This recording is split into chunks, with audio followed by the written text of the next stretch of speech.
you would please take your seats. We're at 6 o'clock and beyond.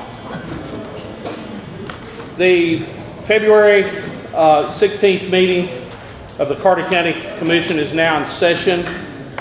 I respectfully request everyone in the courtroom to turn off your cell phones at this time. Also, commissioners, please do not use your phones for texting. This is very distracting. Please remain focused on the issues at hand. Commissioners, if you wish to speak at any time during this meeting, please stand and wait to be recognized by the chair. Only one person will be recognized to speak at any given time. All discussion must pertain to the motion that's under consideration. Going off on irrelevant topics is not in order. Third debate of the issues is always encouraged. However, personal attacks will not be tolerated. A professional decorum must be maintained throughout the proceedings. Per request of the Rules and Bylaws Committee, persons who violate this rule will be asked to leave the meeting. During commissioner comments, motions to adjourn will not be acknowledged until the chair has recognized all commissioners that wish to speak. Mr. Lyons, sir, could you please give us an update on Commissioner John Lewis's situation? I spoke with Mr. Lewis this afternoon at 2 o'clock, and he gave me permission to go ahead and give some detailed information on his health condition. He went to the VA last Thursday afternoon with some chest pains and some difficulty breathing. They immediately put him in the bed over at the VA. Through some procedures, determined that he had 5 blockages. He also has a carotid artery that they're trying to get cleaned out. They put him there until Sunday afternoon. He was transferred to Bristol Memorial Hospital. I talked with him Sunday, I guess it was, and at that time he was scheduled to go to surgery this morning at 8 o'clock. So I called around 2 this afternoon hoping that he'd had surgery. But what they determined was he had an infection somewhere in his chest. And they're going to have to work on the infection before they can do the surgery. It's a 5 blockage, 5 bypass surgery. It's very serious, and he said to tell everyone tonight that he was thinking of all of you, and that he really would love to those who pray to be praying for him. It would be probably 3 or 4 days before they get that cleared up to where they can go ahead. It's going to be open heart surgery. So it's very serious, but he seemed to be in good spirits. Thank you, Mr. Lyons. We appreciate that. I'm certain that Mr. Lewis and his family would appreciate you keeping them in your thoughts and prayers in the few days ahead, and we wish him the best with his surgery and a very speedy recovery with that. Madam Clerk, if you would please call the roll. There is going to be a deviation from the agenda, folks, as it's reported here. Mr. Gary Smith is on 19E. There was a serious mudslide up there today. He's there with TDOT. He also has a presentation here later in the agenda, and chances are, item 12, he may not be here for that either. If he is, we'll work him in, but those are deviations from the agenda. Just one of those things that's unavoidable. So, Madam Clerk, if you would, please proceed with the roll call.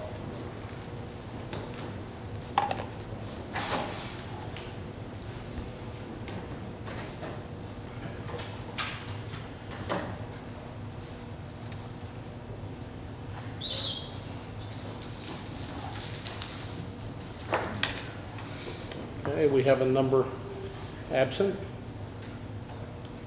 but we do have a quorum.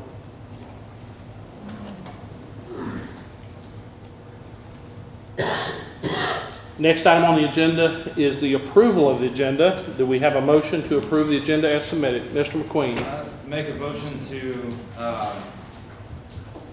take the budget committee reports and put them at right after the presentation of Robert Gobble's plaque and approve the rest of the agenda as is. Motion was made by Mr. McQueen to take the budget committee reports and insert that right after a presentation of plaque. Is there a second? I'll second. Have a second by Mr. Carroll. Any discussion?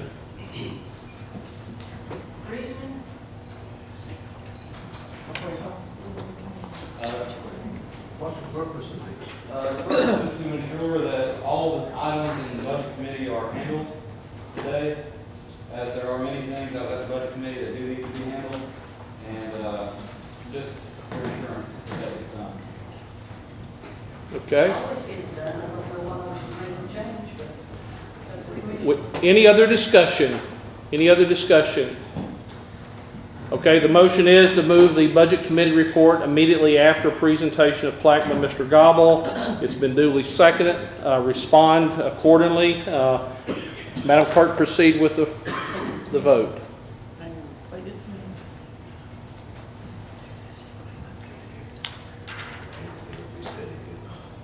Point of order, sir. One moment, sir. They're working on this here. We've already finished the discussion. We're taking the vote. Thank you.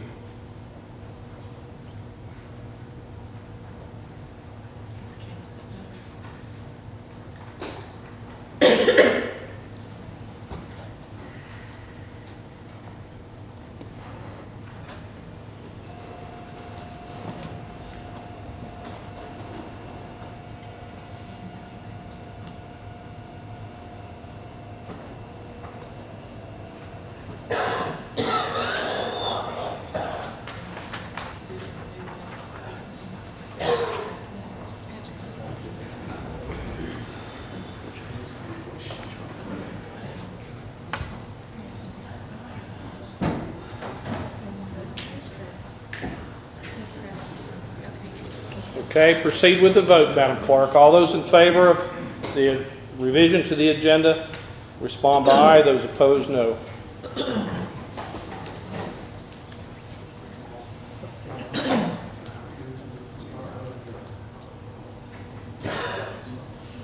Reveal the vote.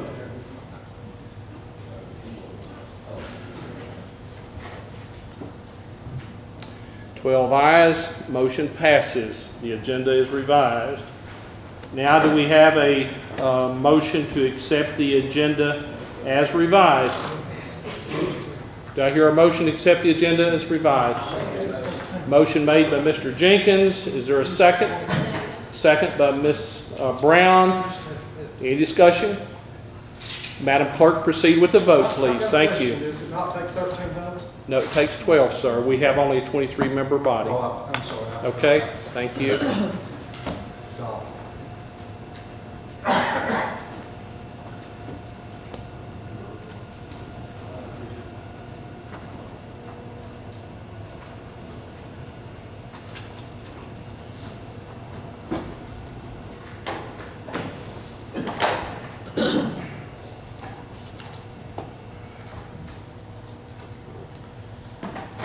Reveal the vote, please.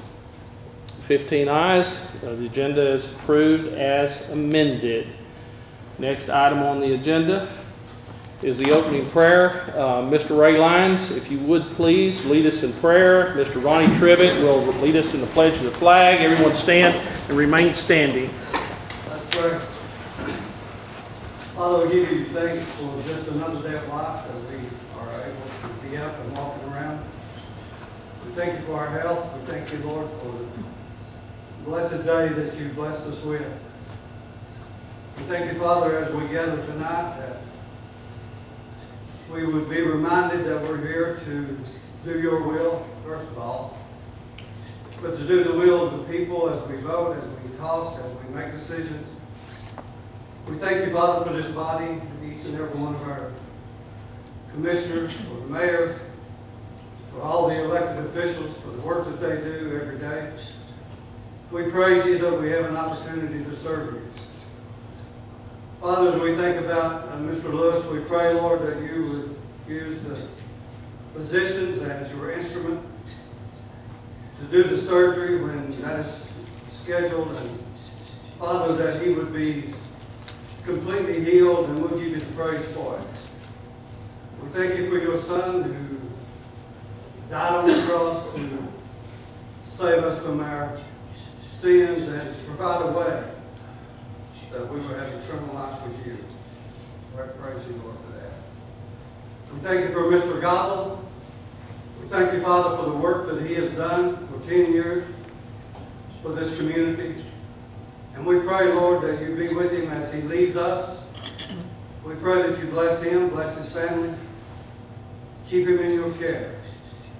Again, we ask that you be with us as we make decisions, that we remember the people put us here in Christ's name. Amen. Salute. Pledge. I pledge allegiance to the flag of the United States of America and to the republic for which it stands, one nation, under God, indivisible, with liberty and justice for all.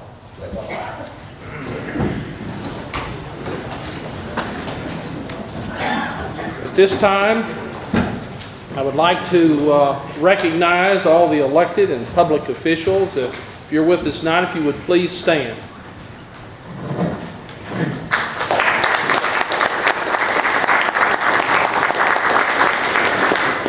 Thank you. We appreciate your service. At this time, we'll go into public comments.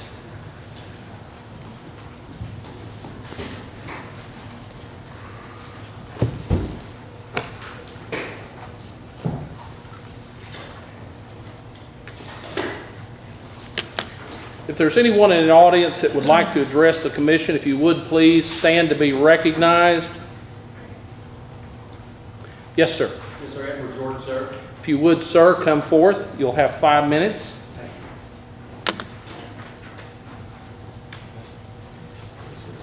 Excuse me, Mayor Humphrey, commissioners, fellow citizens.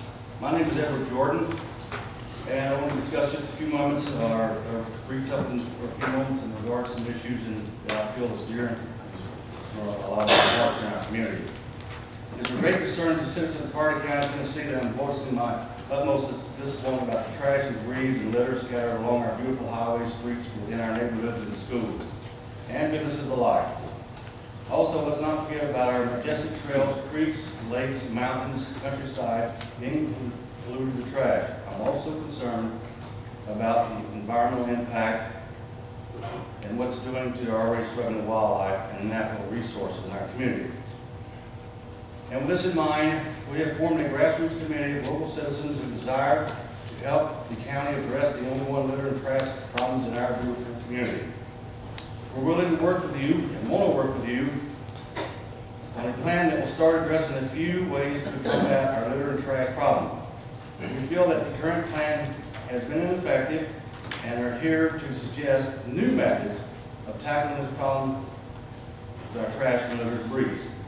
Take in mind, we already know that you probably already tried to do everything you possibly can. Hopefully some of these will be new ideas, or hopefully we can reiterate on some of the existing ideas. A, support and post a Hall Spring cleanup campaign for our community by, 1, having semi-annual wide bulk free item pickup, sponsored by the county. Have a semi-annual free dump day, landfill day, which is in either the fall or spring to carry their items to the dump, to the landfill. Strategically place large dumpsters in each county district throughout our county for public use, because a lot of folks can't afford their dump. Therefore, that will save us taxpayers money, the sheriff's office money for going out and picking up and cleaning up dump sites. Develop and adopt a county road program similar to TDOT program, giving volunteers recognition to sign up for the county road they adopt. Revamp, if existing, the existing educational programs for litter and dumping. Place litter warning signs on our county roads. Help enforce litter laws that's already on the books. Change residents' mindset about litter to one of personal pride, instituting events throughout the year, and keeping our area clean. like hosting a booth for the 4th of July for educational pamphlets and events, and other events by joining Keep Tennessee Beautiful organization and supporting the Watauga Watershed Alliance that is already in existence. By working with our fast food restaurants, our big box stores and small businesses that they police around their areas and for trash and cigarette butts. Nominate and award businesses and schools that take extra pride in keeping our community clean. Get the residents personally involved with getting our existing trash and litter cleaned up throughout our community. And let's not forget the money it will save us if we do this. Let's again not forget how this issue is affecting our wildlife and is already struggling, and that they continue to eat the trash and debris that's in their environment. We believe that the implementation of these ideas will have a great impact on our community in a positive way. Keep in mind that trash and rubbish impacts our property values, our tourist industry, and local businesses. With all involved, both government and the taxpayer, citizens, we can help generate a larger tax base for our community. Better than this, let's generate pride in our beautiful area. When citizens take pride in their community, there's less crime and less litter. Isn't this a win-win situation? By working together, both private citizens and our county elected officials, we can make a difference. I appreciate your time to let me speak tonight. Thank you. Thank you, Mr. Jordan. Is there anyone else that would like to address the commission? Ms. Cannon? Mr. Mayor, could you comment on his statement? Is it in order to comment on? Not really. Mr. Jordan will be back next month. He's asked for some time on the agenda, and he'll be doing a full presentation at that point. Okay? Go ahead. Please state your name. Johnny Cannon, Mayor, Commissioners, fellow citizens. I wanted to take an opportunity to publicly thank our 3rd District Commissioner Brad Johnson for representing the citizens in his community and his district so well. It's very important that the governmental entities throughout our county work well together. And when we see our commissioners reaching out, attending meetings, representing us, clarifying issues, it can only help things run more smoothly and the issues that we face be resolved in a much more congenial and a much more thorough manner. So thank you, Mr. Johnson, for being such a good representative for your district. Thank you. Is there anyone else? Anyone else? Yes, sir. Mr. Warren, if you would, please come forth, state your name. You have 5 minutes. Michael Warren, still up in Creek, Stony Creek. I was kind of under the influence, like I talked to Mr. Ward, I believe, here a year or so ago, about a hotel, and this is just me. I keep twisting this in the ground, and like Mr. Jordan always took of his time, his self and everything, to kind of try to start implementing a Keep Carter County Clean initiative, if you will. And some of the citizens that I've been speaking to lately, they kind of understand the civic duty of being a commissioner or fireman, volunteer fireman and everything. It's about your duty to your community. And I was kind of about ready to be honest with you, drop the ball on this hotel thing, because when my friends come up from Louisiana this year, we were just going to go up to Bristol or something, get hotels or whatever. But Mr. Hill kind of laid out a rough drawing for my wife and I at the District 1 Town Hall meeting here just recently. And I have a little different understanding now about the Chamber of Commerce per se with the Tourism Bureau or whatever. But I didn't know that they were getting money from the hotel motel tax thing to help, to run them, so to speak. So I was kind of curious, and then now I've been doing a little more checking into it. And I just wonder is there anything that the community could do to help, the commissioners or the people to be, the powers to be or something, to see about a hotel or motel or something, around here? Because, like most folks I've talked to, they don't really classify either one of the basic two as a 5-star hotel that we have and have had for many years. And like some folks close to me has pointed out about these bed and breakfast deals, they are places to stay as well as hotel motels, but they don't really serve the same purpose, if you will, as a hotel motel or something. But if nothing else, like Mr. Jordan there, I'd like to do what I can of my time to help work with somebody or anybody. And I appreciate Mr. Hill laying out the little rough drawing for us the other day with the money aspect of it, to where the chamber and the tourism and all that could kind of work together. Maybe they could help us understand how to get another hotel or, a little more upscale, if you will. But I appreciate your time, and I'm open to any kind of ideas or suggestions for that issue. Thank you. Thank you, Mr. Warren.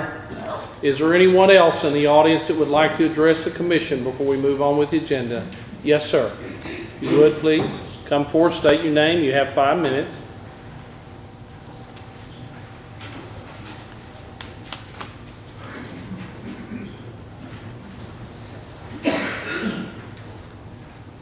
Thanks again for allowing me to speak. My name is David LeBeau. I'm probably getting sick of me being here time after time again, but I appreciate the opportunity just the same. I'm here to just speak real briefly about the tourism contract that I believe is on the agenda tonight. My opinion is that it's very one-sided and very restrictive. Tourism has been performed by the Chambers Group for decades now. And yes, with improvement opportunities that may be needed, but have overall been very successful. In fact, we pointed out the past 2 meetings, I believe, or at least in the presentation into the Budget Committee back in November, that the group did 5% growth very recently, just a couple years ago, when the national economy was only growing 1 or 2%. And doing so well in a downturn, I think speaks volumes. Yes, there's opportunities for improvement. Task force has been formed to help with generate some new ideas, think outside the box, and help with some communication, and provide some accountability. And I think that's a good thing. However, I think the contract and the fact that it appears with the language of the contract that the task force is actually going to be running the tourism. And it just, I think, needs to be a communication piece. Yes, hold them accountable, but it shouldn't be such a one-sided document. I think it should be a two-way street and not as adversarial as it appears to be. Tourism and chambers worked great with the county for, as I said, decades.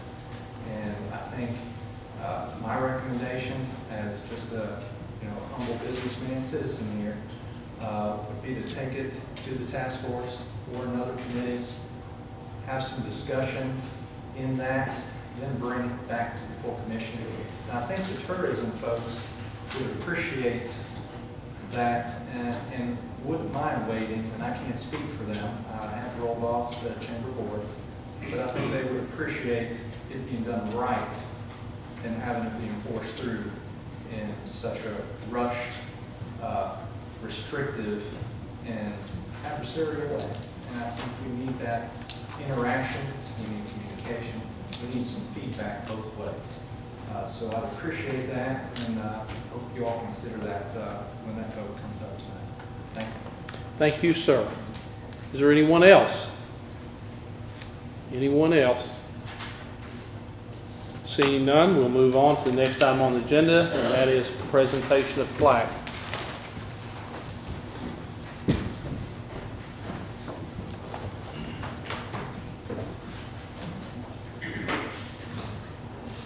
selfless person is one who is more concerned about the happiness and well-being of another than about his or her own convenience or comfort. One who is willing to serve another when it is neither sought for nor appreciated. Or one who is willing to serve even though those whom he or she dislikes. A selfless person displays a willingness to sacrifice, a willingness to put aside personal wants, needs, and feelings. With these thoughts, one person comes to mind. He served with distinction and honor in the Army for 22 years, tours in Germany, Korea, and Vietnam. He worked in law enforcement for 17 years and as a county commissioner for 10. Also, he's been married for 54 years to the same wonderful lady and has proven to be a dedicated father for his children. You know, this is a tremendous testament within itself. It says a lot. I worked closely with him for just over 5 years and have always found him to be nothing short of a servant leader. He has never been known to back away from his obligations or fiduciary duties. He has always worked diligently to make Carter County a better place for us all. I believe that in my heart, I really do. It's truly been an honor and a privilege to call this man friend. Please help me welcome Mr. Robert Gardner.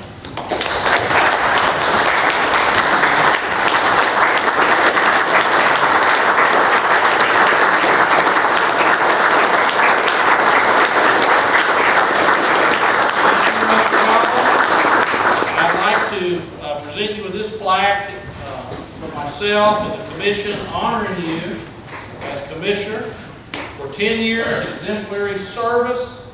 Thank you for your leadership, vision, dedication, and commitment to the citizens of Carter County. Thank you, sir. I'd like to say a few words with you. You go right ahead, sir. Absolutely. Well, I'd like to say a few things. I probably won't take no more than an hour and a half. You know, 10 years, you can't come to it very much. You have to take it with time. All right, with that said, I want to say that this is one of the party's decisions I would have to make. I really truly didn't want to sit down, and I promised the lady in my district, when I went out election the last time, she said, "You realize you'll be 80 years old when this term's over?" I said, "Yes, ma'am, I'm 77 right now." She said, "Well," don't you think that's a little bit too old?" I said, "Ma'am, I'll make you a promise. When I get to the point that I physically and mentally can't perform my job, I'll step down." So I want to stay true to my word. Also, I'd like to honor a few here that's been close relations with me. They've helped me in a lot of ways, not just these two sitting here, Mr. McLean, Carol, but I'd like to talk about some others. First of all, I'd like to mention Commissioner Ronnie Tripp. Ronnie's been a good friend. He's always picked me up, bring me to the commissions, come up and get me, we'll go out and ride around. But I appreciate his friendship and the help he gives me. Also, Mr. Ryan's back there. Ray, you've been an inspiration to me, my family, and we appreciate all the pride that you say with our granddaughter. And we hope that our friendship will last for a long time. I was going to talk about John Lewis, but he's not here tonight. So I could just about say what I want to. But I think some speaking people don't tell it, so I'm just going to tell it this way. The next one I'd like to introduce is the old buzzard sitting over on the end of the table over there, Charlie Von Cannon. Charlie got me started in the recycling business, and he helped me all the way with it.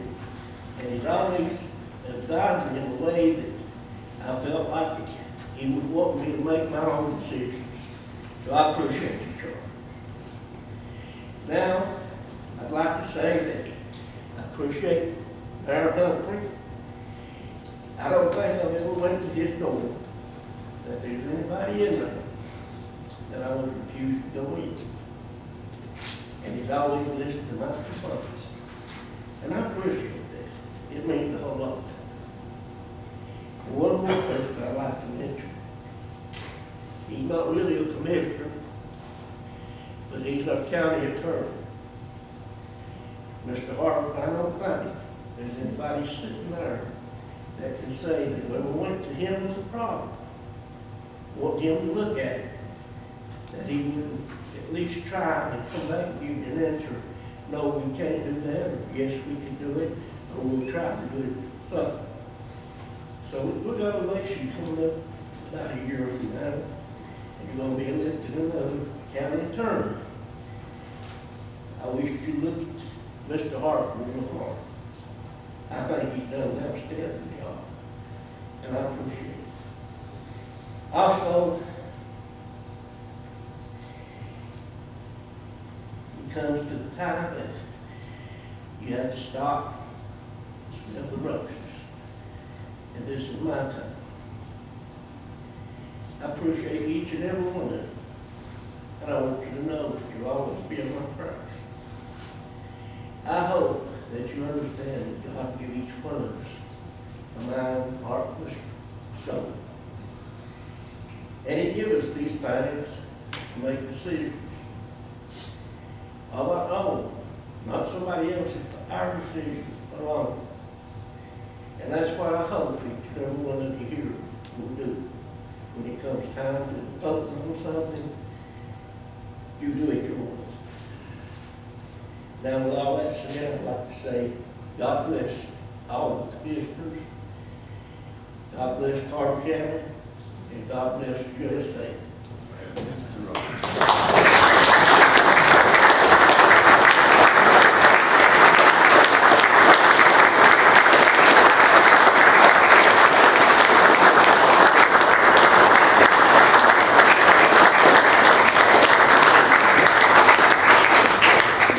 Mr. Gobble, we wish you a very, very happy and enjoyable retirement. And if at any point in time, any of us can help, don't hesitate to throw the flag. We'll be there. Appreciate you.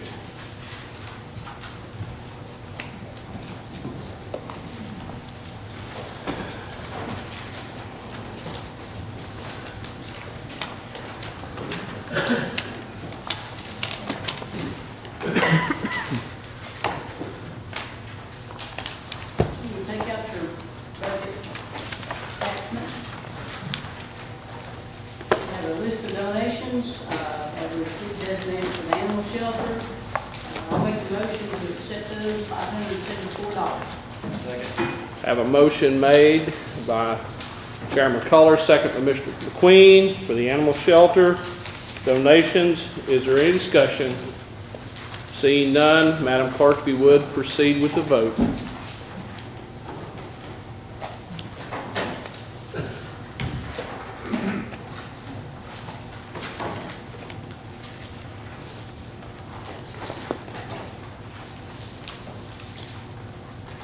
All ayes, motion passes. Next item. Next item in your packet, you'll see that we have the annual landfill financial assurance document. We reviewed that during the budget committee, and I'll make a motion that we pass this document. Motion is made. Is there a second? I'll second. A second by Mr. Trivett. Any discussion? Seeing none, Madam Clerk, proceed with the vote, please.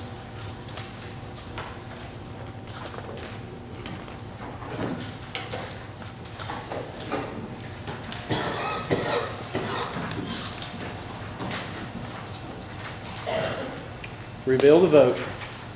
All ayes, motion passes. Next item. Next item on the agenda is General Fund 101, Amendment number 6, totaling $41,426. It's 10 items, and $1,000 coming from fund balance. And I'll put that in form of a motion. Motion made. Is there a second to approve Budget Amendment 6, 101? Motion seconded by Dr. Acuff. Any discussion? Seeing none, proceed with the vote.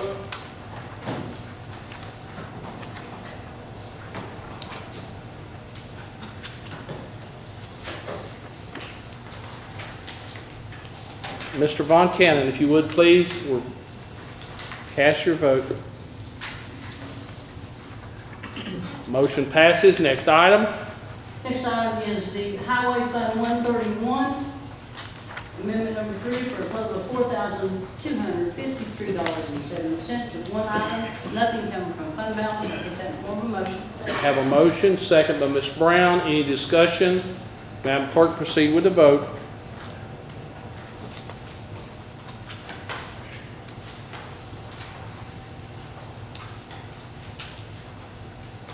Confirm, Mr. Jenkins. Reveal the vote. All ayes, motion passes. Next item. I put in the form of a motion is to approve the General Purpose School Fund 141, Amendment number 7, with one item for a total of $55,000, with zero coming from fund balance. Okay, have a motion made. Seconded by Ms. Deeds. Any discussion? Proceed with the vote, please.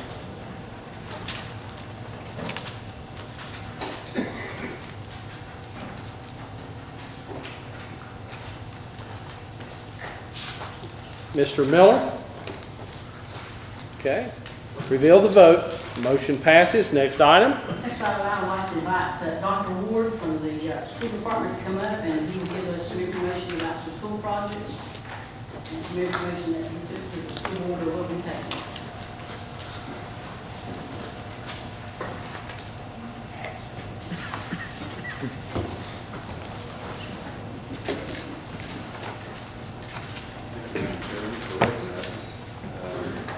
Have here with me today Chairman Justin Barnett, District 4 Board Member, Cheyenne Eastside, and also have Tony Garland, District 5, the Happy Valley School District.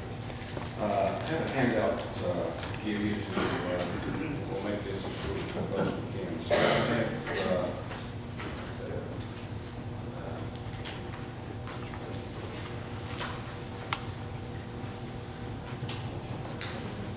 what I want to talk to you about is the Central Elementary, the 6th classroom addition project, and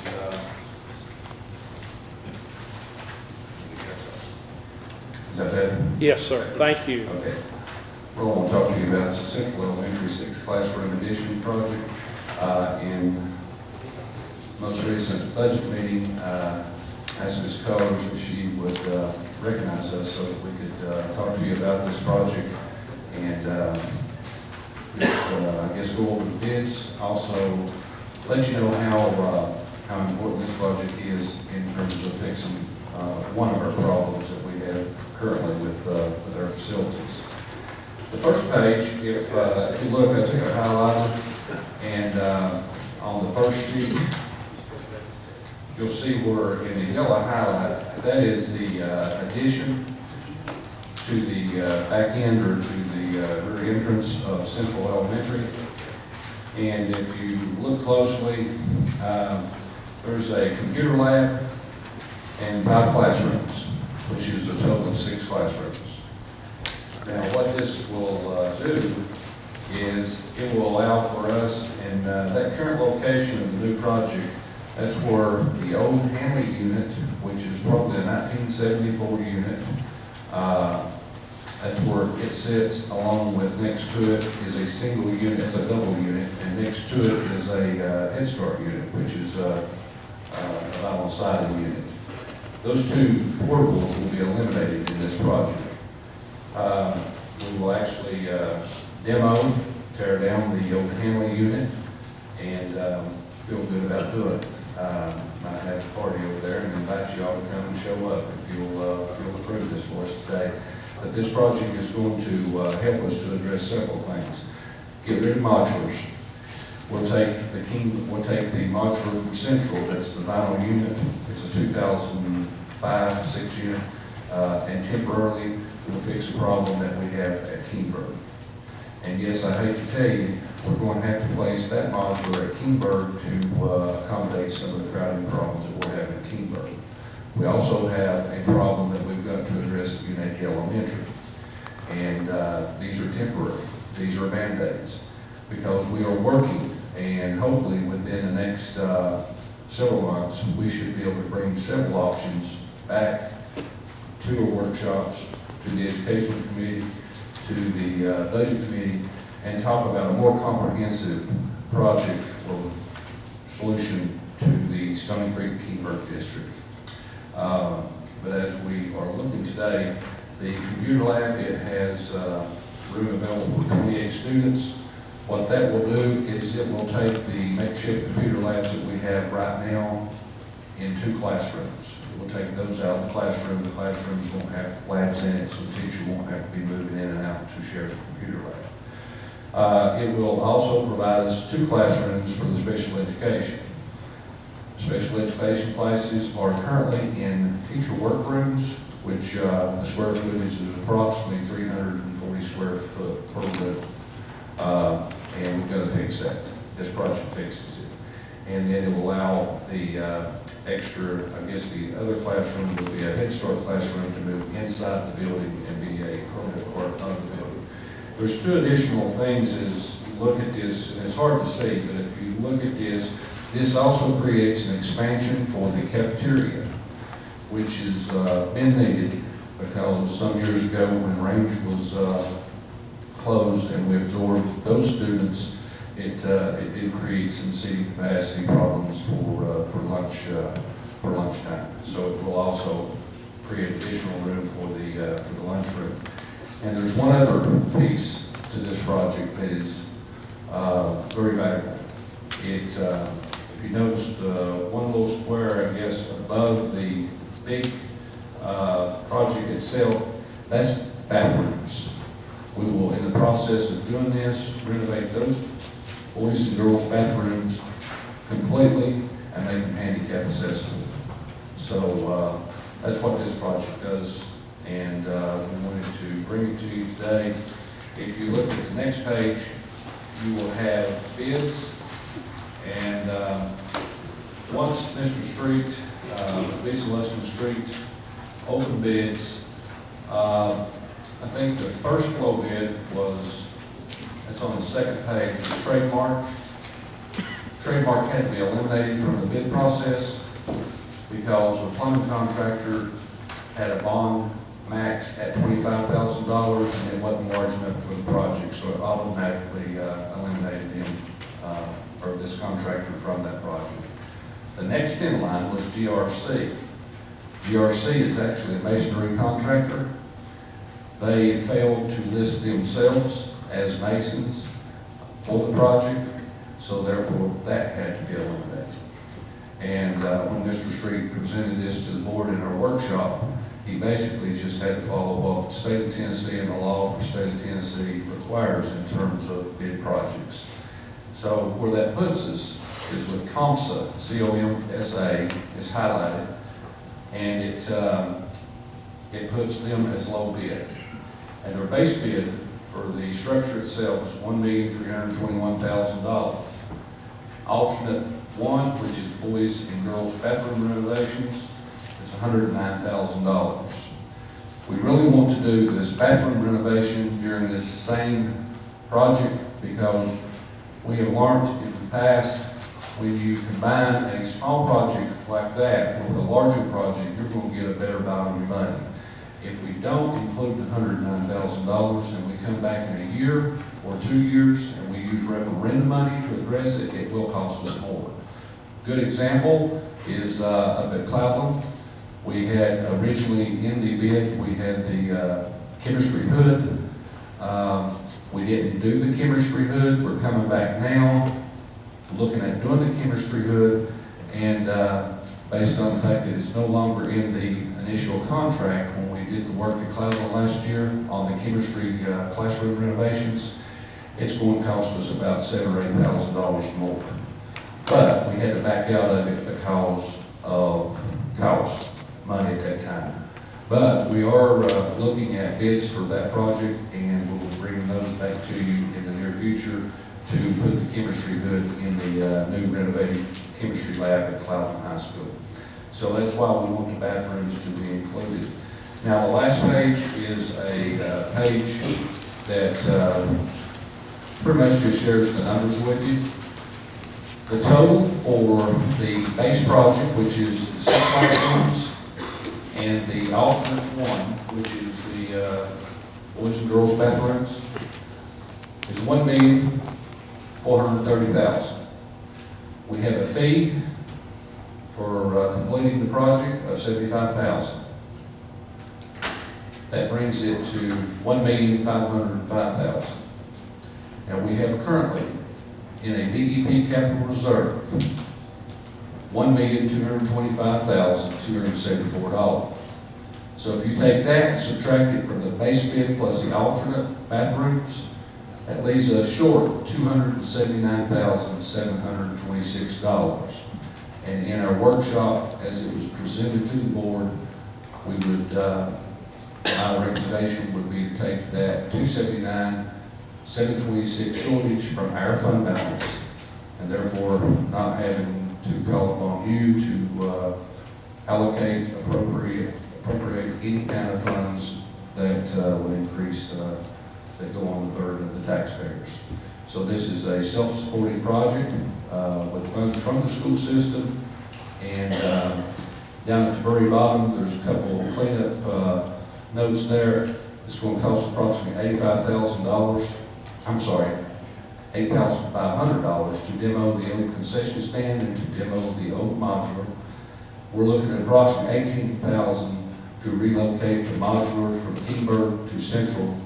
And then we're looking at somewhere in the neighborhood of getting that modular set up on a pad with the underpinning, the decks, and the awnings, somewhere in the neighborhood estimated $25,000. That money will come from our building improvements, our fund at the school system.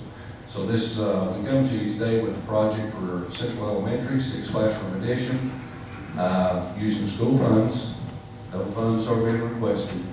And what we'd like to ask for you to do is we're coming in ahead of the board vote, and based on our attorney, he said that if we come over and you all saw need, as we do, and you would vote for this project in the contingency or under the contingency that it was board approved in our Thursday's meeting, that we could go ahead and get started a month early on this project. Dr. Ward, is that money coming from the fund balance or from the referendum money? No, that's coming from a BEP designated fund balance. It's not referendum. The amount that you wanted from the commission? No, we don't want no money from the commission. We have a DEP capital fund that right now we have $1,225,274 that's in our funds. Dr. Ward, I'm sorry, I didn't catch that amount you said in your fund balance. No, the DEP capital reserve fund, we have $1,225,274. Oh, okay, I see that amount. Now, that money can be used on a one-time capital improvement project. And then the balance of $279,726 will come from our fund balance. My question is, how much do we have in that fund balance? We have approximately $3.7 million, which after we make this investment, it'll put our fund balance somewhere around $3,420,000. So, yes, Mr. Von Cannon. 3 questions and 1 comment. Mm-hmm. Mr. Davis has always been... Mr. Von Cannon, if you'd speak into the mic, please. Mr. Davis has always been adamant against community-rated modular units. I see that you've got a relocation from Central to... how many modular units will you be getting rid of out for? This will actually, there's one double unit, which is the old Hero unit. That one will be demoed and took to the dump. The other modular, there's actually 2 modulars, which is 3 classrooms total. The other one will be temporarily put at Kingberg to handle a problem of overcrowding that we will have to address for next year. We've been notorious for getting rid of things that we can use. For example, the jail pods could have been used for storage for the animal shelter feed. Are any of these units worthy of saving?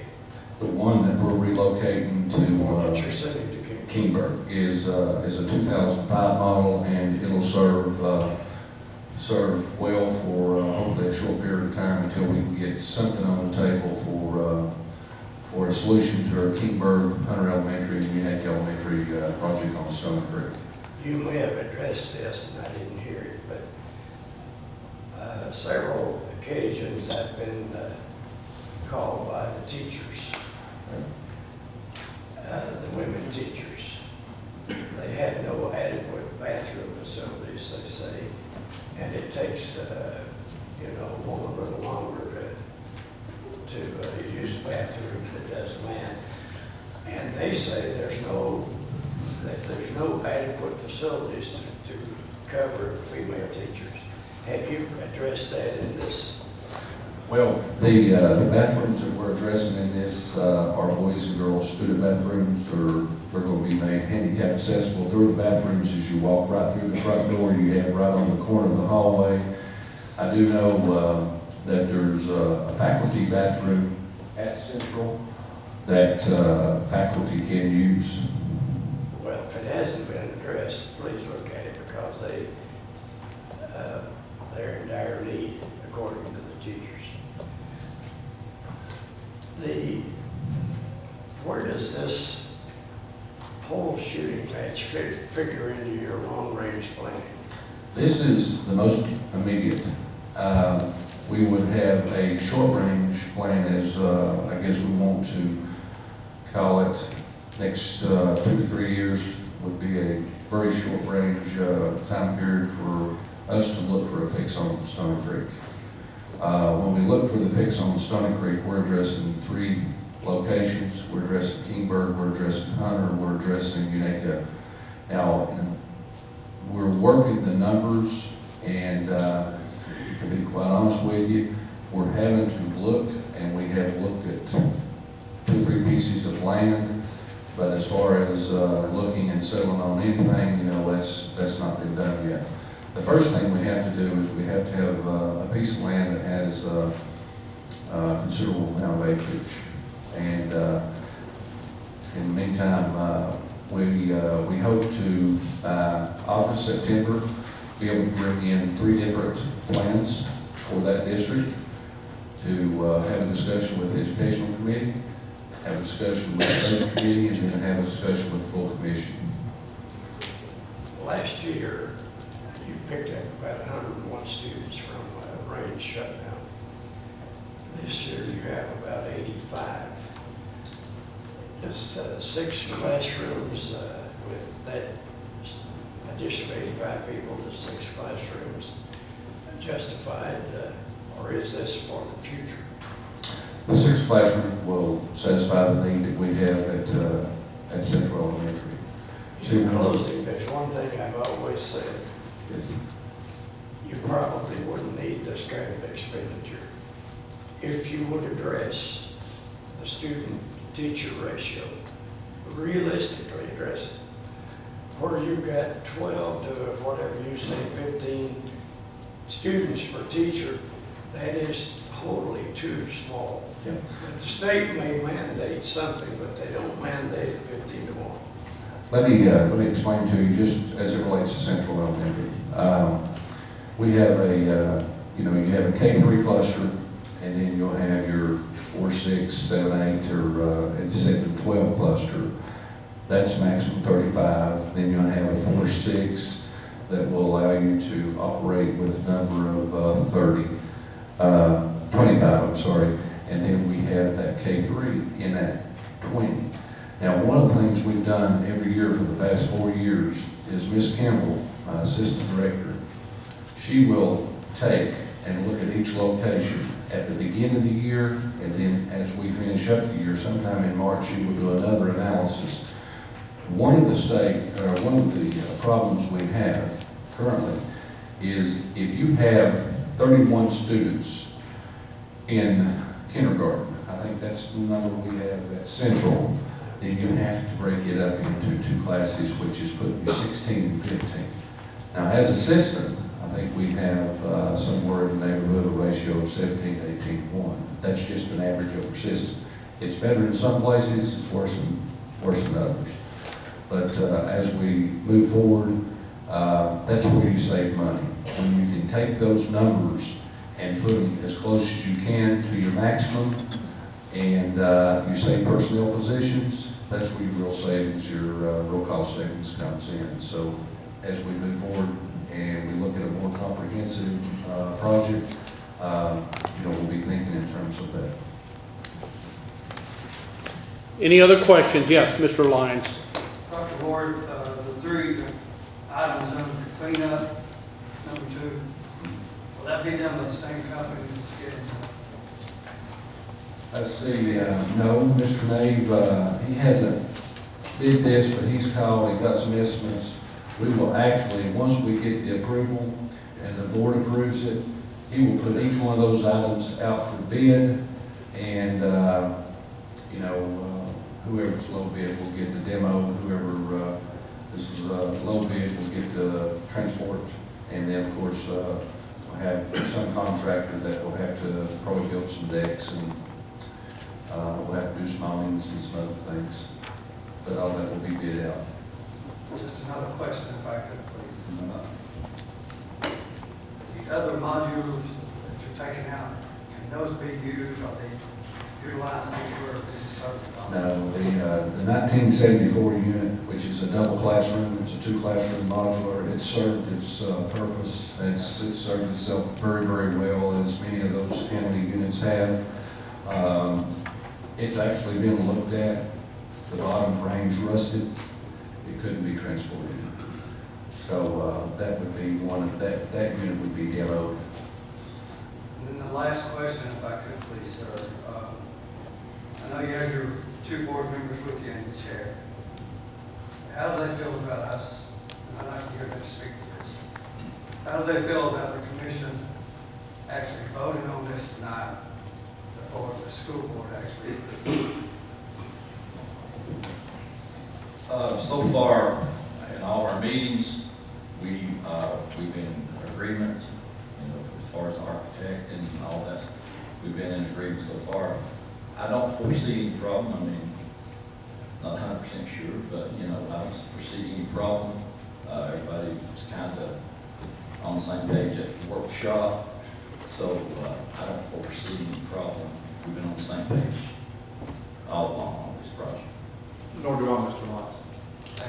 Did you all vote on this at the workshop? No, sir, we can't vote at the workshop. So this had never been to the budget committee, right? I spoke to Ms. Colors at the last budget committee 2 weeks ago and told her that we was going to be bringing it up, and we will be bringing it before the commission to present the numbers. So, Well, Ms. Ward, there's 8 members on the budget committee. Dr. Ward mentioned that in a meeting, not just specifically to discuss. If you remember a couple of meetings ago, I've heard this. Gentlemen, one at a time, please. I think a month ain't gonna stop that. a month is, when we're looking at this project and we're looking at trying to get into next school year, it's not going to be done before we get into next school year, but every month really helps us get that much further along and complete it. The time frame right now is possibly before Thanksgiving. If we have another 4-week delay, it puts us further behind. It's there's contracts, there's agreements that the architect has to work with as far as the contractor. It would really benefit us greatly to go ahead and be able to use our funds and our fund balance to do this project, because I think it's going to benefit the kids and, you know, after it's all said and done, Mr. Tripp. Now, yeah, I did bring it up at the budget meeting. I think you were there. I also brought it up at another meeting or two, and this is something, But this was before we had a price on it, though, wasn't it? I don't know that I had it. We didn't have a rough estimate. I had an estimate, I presented you the estimates, and actually the bid come in under the estimates that Mr. Street originally gave us. So we was very satisfied with the numbers that we got to work for this project. Dr. Ward, one point of clarification, please. I understand the totals up to the top, but the 51.5, just for the commission, that's the total of A, B, and what would be C, I guess. That's not being addressed in this at Which no one? point. The item 2, A, B, and C, the 8,500, the 18,000, 25,000 for a total of 51,500. That's not coming from fund balance, that will be coming from building improvements, Okay. and it will be coming from the school system funds. Now, are you asking the commission to go ahead and authorize those as well at this point in time?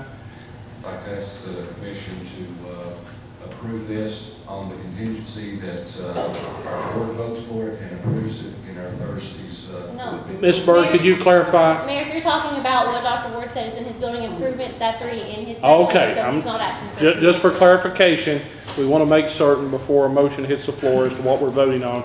You're voting on, if the Number one. motion is made, number one only. Any other questions? If not, I'll make the motion that we approve the $279,728 from the school fund balance. Motion made by Color, second by Brown.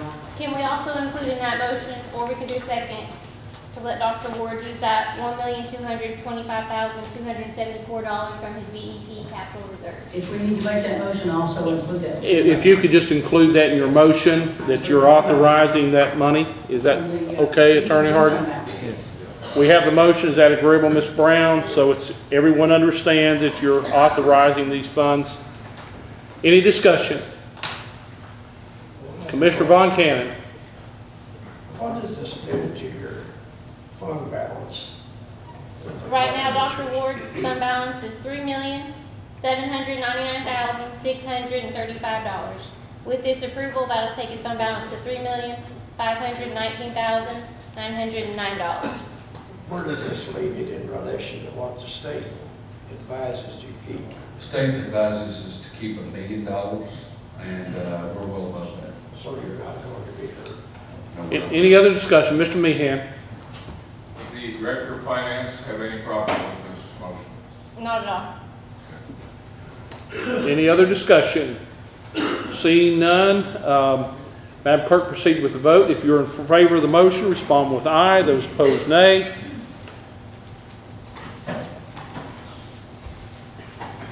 Reveal the vote, please. Motion passes. Thank you. Thank you, appreciate you very much. Any other items, Ms. Cullen? No, no other items. Thank you. With that, we'll move on to the next item. Acceptance of minutes from previous meeting. Do I hear a motion to, in reference to the minutes? Mr. Hill.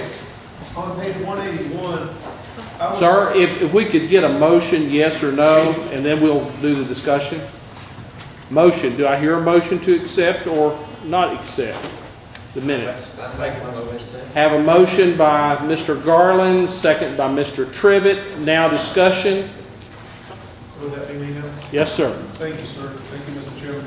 On page 181, under, about two-thirds down, a compliance audit report, Carter County tomorrow, a PowerPoint presentation made by Susan Robinson. I would like to add that this was done after Ms. Byrd relayed from a message from the comptroller's office that the presented audit was not an independent audit performed by the comptroller's office or a CPA firm. That's on page 180.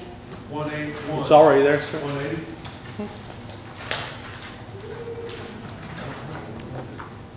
180. Page 180, sir, before that. That's already in here. I would draw that. Okay. Any other, Ms. Dietz? This is just a matter of wording. But on page 182, at the top of the page, it says, it was stated all four major county mayors, so forth. I don't want to read all that. But at the end there, it says, the city of Watauga, Tennessee had joined in the agreement for it to be in compliance and accepted. And it should mean, should say, will have to join. Yeah, that, you're correct in that. They had not joined at that time, but they have since. They have entered into the interlocal agreement. Okay? Any other corrections or additions to the minutes? If not, we have the motion made by Garland, second by Trivett. All those in favor of accepting the minutes as submitted, respond by aye. Madam Clerk, proceed with the vote, please.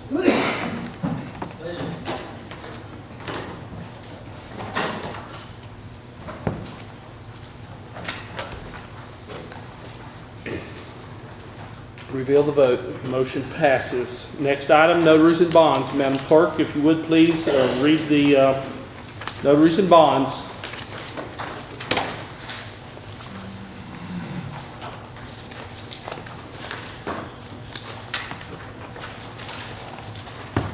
Michael Kenneth Freeman, Scotty Yoakley, Barbara Ballard, Carol R. Brummett, Valencia Greenwell, Kimberly McWhorter, Vanessa Riney, Jennings L. Wagoner, Cheryl Godfrey, Marsha Nidifer, Linda Bowman, Lisa D. Rice, Nikki Campbell, Joshua Harden, and add Brandy Bradley.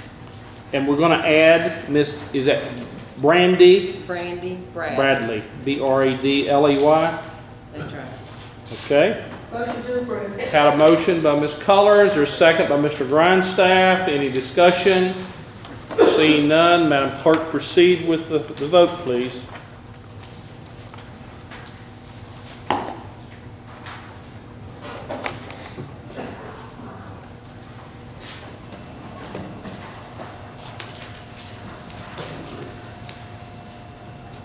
Mr. Campbell. Okay. Reveal the vote. All ayes, motion passes. Mr. Gary Smith has not made it yet. He's still working with TDOT with that landslide on 19E near the state line. So we will not have the Carter County Alert System presentation at this time. If he comes in later, we'll take care of that then. Siam Utility Appointment, District Appointment.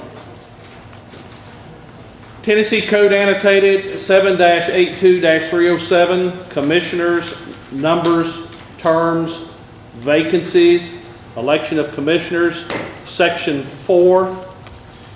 Vacancies on the Board of Commissioners shall be filled by the appointment of the county mayor within 60 days after the occurrence of a vacancy in the office of any commissioner caused by death, resignation, disability, or forfeiture of office, and no later than 30 days prior to the expiration of the term of office of any incumbent commissioner.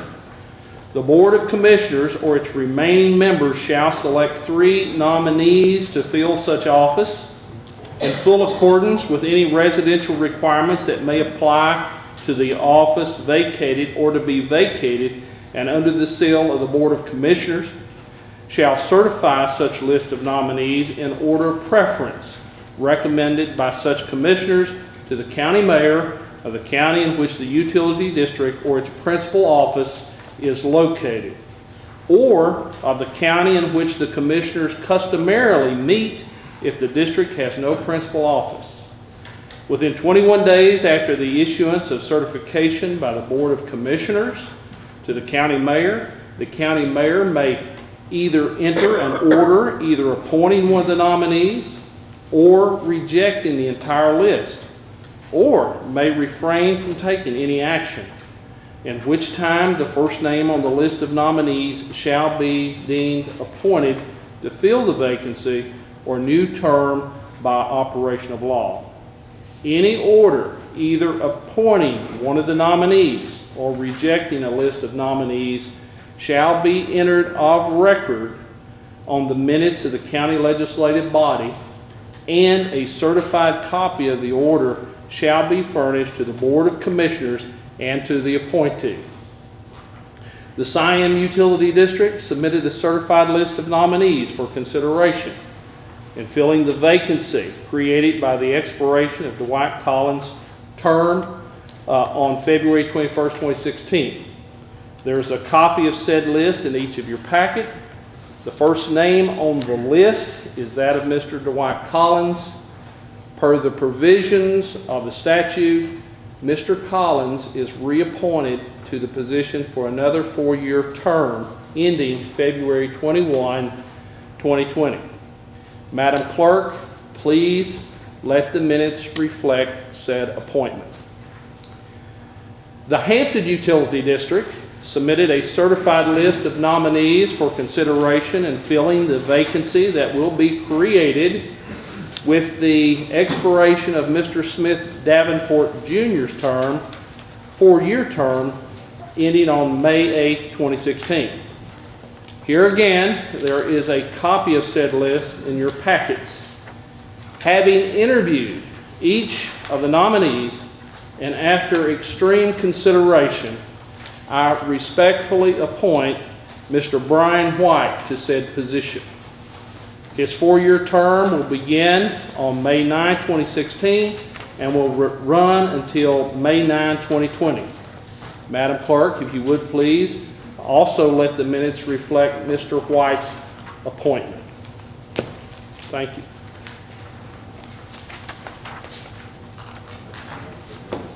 Mr. McQueen.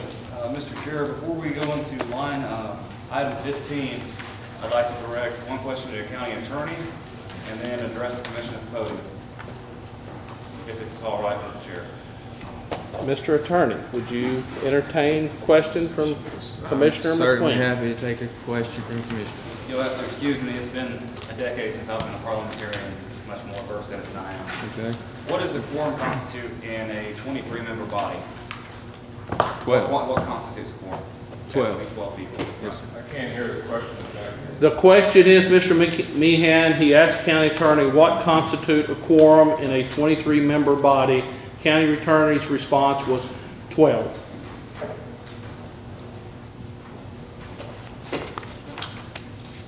Thank you, and I have to address you from here because I don't want to hide from anyone. And I want to deal with all you guys when I say this. We've talked in the past, and many of you have been right, that we've rushed through things. And that we've made split-second decisions and regretted them. We've looked at second readings. It's not practical. It's things that just add stake to it. We have to, and we've said, we've got to do the responsible thing when the time comes. All that being said, the way that these contracts are worded currently, I think it's safe to say that no one is in agreement with everything that's in them. After having talked to all the parties that I can and I could reach, I think it would be best that we do the responsible thing and table this issue to the next meeting, as was suggested earlier by a public member, so that we can have the chamber's input, tourism's input, and we can list their needs. Because to my knowledge, no one has went and asked them or presented a contract to them and said, hey, this is what we've got. We did ours, and now I see this one that was presented today by Mr. Laporte, which was done by another source. But we're here to be a different sort of commission that fosters just teamwork and a spirit of working together. I don't feel this is the correct way. And to answer the question of why I moved that item, because it's going to be a thing, is I can't be part of a vote on either one of these contracts right now. And I will vacate this building. And I have a feeling that there'll be enough people that will see it that way as well to vacate, to eliminate the quorum of this meeting if we can't do it. Because it's just not right. So that being said, regardless of if you agree with me or not, and I appreciate your opinions and respect you all, I'll make one motion. If you can second it, I'll take any questions you have, Mr. Ward. I'll make a motion that we table this issue until next month, with such time that we could talk with the Chamber's board, talk to Ms. Stevens, and come to a reasonable conclusion like executives and responsible business people. I have a motion to table item 15 until when, sir? I'll say. Point of information. I have a motion made and seconded by Ms. Brown. point of information, sir. Question for, or do you have a question pertaining to this? When he said "we," I'm not sure who that's going to be. I have no idea, sir. You know as much as me, but that's really not important. We have a motion on the floor. Do you have discussion? I'll speak against the motion on the floor. Okay, discussion, Mr. Ward. First of all, if once the quorum is set, you can't walk out and dissolve the quorum according to the order. The quorum still stays in place, so you can't walk out and dissolve the quorum. That's not for me, that county attorney, if you agree with that. Am I correct? Once it's established throughout the whole meeting, no matter how many people stay. I'm sick today, so pardon the way I'm talking, but You still have to have 12 members voting to pass anything at this meeting. If there's less than 12 members here, there's no possible way to conduct any more business. If there's 12 members here, all 12 members would have to vote for something for it to pass. I don't think our group order states that. Mr. Tester. That's actually state law, not Robert Several Rules. times in the last 3 or 4 months, 5 or 6 months, someone has offered to make a table motion, and you said you could no longer do that. Sir, you can table to a definitive time. Absolutely. You're supposed to table. Now, he's going to make a motion, I think, or his motion was to defer. Is that correct? To the next meeting. That's the motion. Is that correct, Ms. Brown? You seconded it? Well, the motion, the thing that's here before us is not anything that this county commission voted on. This commission didn't vote for you, Ms. McQueen, that's at the attorney's office. This is supposed to be a county commission thing, not 3 people or 4 people. Okay. Is there anything else, Mr. Tester? Is there anything else that you have to say, sir? Yes. Okay, go ahead, finish, please. And then we'll allow Mr. We Hill. need to throw this out, and Mr. Hardy wrote one, and we need to hold these people up any longer. We're holding them up. Everything you touch, you hold it up, or you want it to stop. I want you to think of where you're coming from. Mr. Tester, anything else, sir? Okay, just a point of clarification. Let's clarify this right now before we go any farther, because I'm tired of these insinuations that are not factual. Mr. Attorney, at any point in time, have I given you input as to this contract?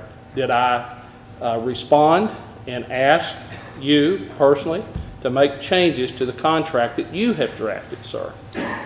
No, sir, you did not. I got a call from your office, from your assistant, and Mr. McQueen, who was there, who had some input. I have not had any input. I've not reviewed it. County attorney asked me to review the contract, and I have not. I was in Nashville, sir, so I appreciate you getting your facts straight. Mr. Hill.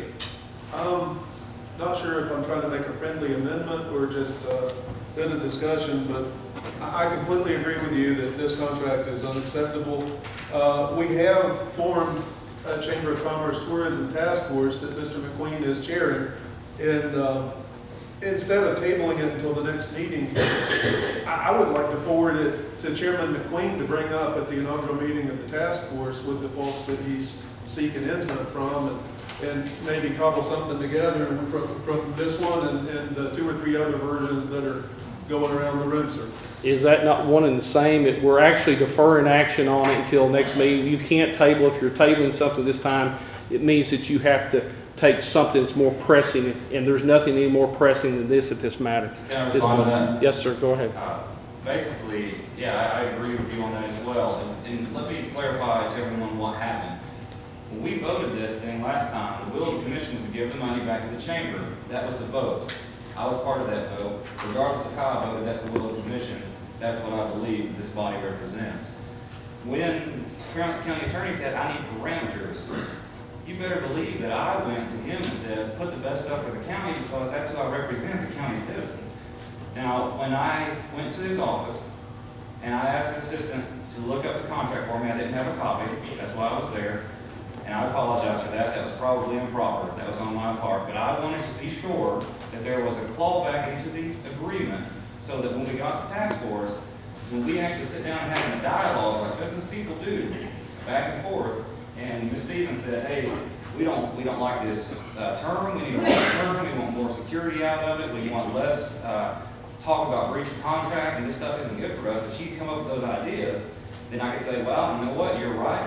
This is what the task force feels, and we'll take that back to the full commission. There's no boogeyman here.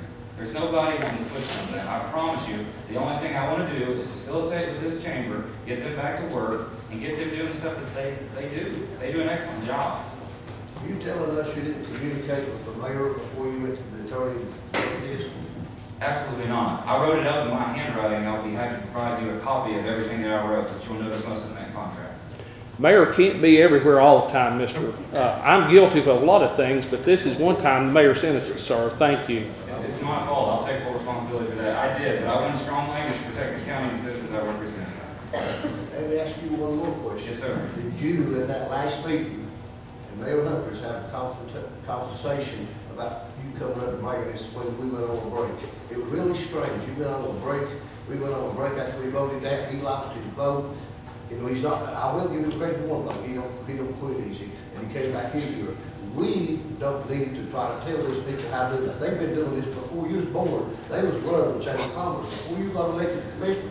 When you got elected to commissioner, you didn't go to bed for about get 40 years of knowledge in your head and try to run that thing. This is your first. Mr. Tester? You're trying to run that thing. Mr. Tester, are you finished? Mr. McQueen, I'm still the chairman right now. Mr. Lyons, if you would please. And let's remember, Robert's Rules does require that one person speak and allow everybody else in the auditorium an opportunity before you get your second round. Come on, let's be fair. Mr. Lyons, go ahead. I was going to say, I think the task force has been put in place. And obviously, there are some problems, some questions about the contract. Whoever created it, I don't think anything was done wrong, in my opinion. So why not let the task force get with the people, like you do with any task force, and try to come up with what's the best for the chamber, for the county, and for the citizens of Garden County? What's wrong with that? Supporting information, I'll tell you what's wrong with it. Mr. Meehan, please, just hold your seat. You've already had an opportunity to speak. What are you saying? Sir. Mr. Von Cannon. Lack of experience in youth is not a substitute for ignorance. In Robert's Rules of Order. You mentioned, one of you mentioned that this business of not tabling. We used to table. Yes, from the time Charlie Bayless was a young boy. But it was wrong. It's not in the Robert's Rules of Order. You don't table, you lay by. And that is not what you were talking about. It's Robert's Rules of Order has been violated for 40 years. Ms. Dietz. I have some comments I'd like to make. Okay, go right ahead. When a motion was made for this task force, the motion says that the task force is to work with the chamber. And it also says that it's to discuss our mutual interests and partnership. And the task force is to work with them. And the language of this contract is to control, which creates a negative situation between the task force and the chamber. We have professional personnel at the Chamber of Commerce, and the task force would like to work with them and not control them. The chamber has worked with tourism for years without our control, and this contract should not be so heavy-handed. This contract, unless changed, will only create another negative situation in this county. Attorney Harden, I appreciate your efforts, but whoever helped you create this contract must have had the goal of punishing the leaders of tourism. Is there anyone else that would like to speak before I recognize Commissioner Meehan? Mr. Meehan, sir, if you would, and this should finish it up. Thank you. This should be what? This should finish it up, sir. Everybody's given an opportunity, and you should finish it. Thank you. 14 hours in the last meeting, so. Well, a lot of important issues.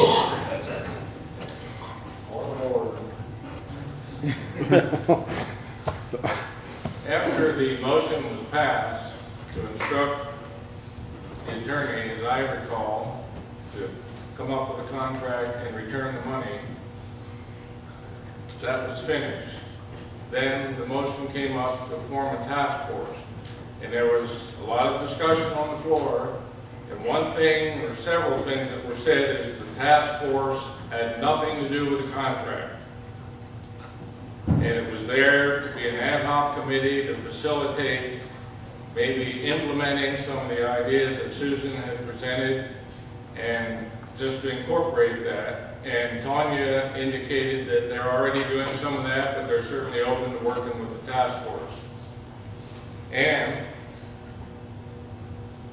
I somehow came across, through my secret informant, the original copy presented by our attorney, which was bland. It didn't, I don't mean that in derogatory. I'll take bland. I'll take bland. But it seemed to be fairly balanced. And then this one that appeared in our packet seems to be overly one-sided for the county, as Mr. LeBeau said. I went to the attorney for the chamber, and I talked to the attorney for the county. Neither side was going to go with the one that's in our packet. We couldn't get signatures to agree on the parties involved, the county commission or the Chamber of Commerce. How do we know that, Mr. Meehan? How do you know that? Can you just tell me, do you have a crystal ball or something? No, but I've talked to both attorneys, and Have you talked to every member of this legislative body? I've talked to the attorneys whose names are on these, and they're not going to buy it. And, and I wouldn't want them to buy it, because I don't buy it. But the attorney for the chamber offered to put forth a draft, which is a little more balanced in that both sides, if someone breaches a contract, then that other side has a chance to fix it, and if the other side breaches it, they can come back and have 30 days, and so forth. There's nothing about controlling by a task force. The only mention in the original draft by our attorney and Mr. Laporte was that the chamber would provide a member to sit in with the task force so that this exchange of ideas and continued development in tourism would carry on. There is nothing wrong with this or the first one, except that the chamber wanted a 2-year in order for them to hire somebody. A 1-year turnover of the contract wasn't sufficient to entice anybody to want to take that job. At least 2 and possibly 3 years in the contract would make it much more attractive to hire someone by the chamber to deal with tourism. So I'm speaking against the motion to table this, and It's not a motion to table, sir. It's a motion to defer until next meeting.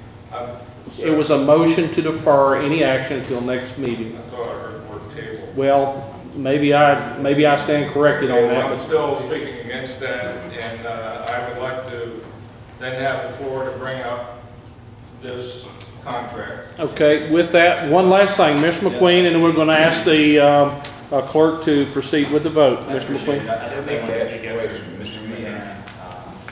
One thing I do want to say is this committee, this commission, this full body, the most important thing that anyone else will ever have is respect. And I do want to say that each of you are passionate, and I want to let everyone know that I do respect you, Mr. Jester. When I was growing up and I was going through high school, you were work, and your words about the probation system, what was wrong with it, they were an inspiration to me, and one of the main reasons I joined the commission was to solve problems with this county. I in no way want to control the outcome of whatever happens at the chamber, and just want to state publicly that I support them in everything that they do. Absolutely everything the chamber employs. I flipped by, I spoke to Ms. Stevens earlier to tell her that personally, because it's that important to me. However we vote on this, I understand. But I do agree with Mr. Hill. If that is the will of the commission that you want us to look at it, we would certainly be happy to do that. I made the motion, the attorney said he would like the opportunity to incorporate any of the good ideas that we may have back into the contract, and that's why I wanted to add it. You can go back and watch the video, that's as simple as that. There's nothing else there, I promise. You can hold me to that, it's on the record, so. Commissioner McQueen, and commission, county attorney, last meeting, asked for input. He needed to know what the terms were. He needed to know what the terms were. You've had 30 days to make contact. Apparently, Mr. Meehan has done that. Mr. McQueen has reached out. And at this time, since he's the gentleman that drafted the contract, county attorney, if you would, do you have something you want to say? Yeah, well, just to speak to the whole issue, obviously the last meeting, you know, I was, I guess, directed to draft a contract. So without any specific parameters, I went about trying to do that on my own. And obviously, you know, I'm the attorney for the county. My job is to do things in the best interest of the county. As far as this contract's concerned, that means drafting a contract in terms that is favorable to the county. I set out to do that originally, drafted a version that I thought was reasonable. I was not authorized, or did I feel it proper for me to start discussing terms with the chamber or Mr. LaPorte until this commission told me what I was offering was okay. Because I don't want to go to somebody without authority and offer them terms that you all haven't approved. But anyway, be that as it may, the first draft incorporated some ideas after that was given by Mr. McQueen, because he took the time to come to my office and actually spend a couple hours, had done a lot of research, so I incorporated some of his ideas. The last minute change to the first draft was kind of hasty, and looking back, probably something that shouldn't have been done, but I did it and I'll stand behind it.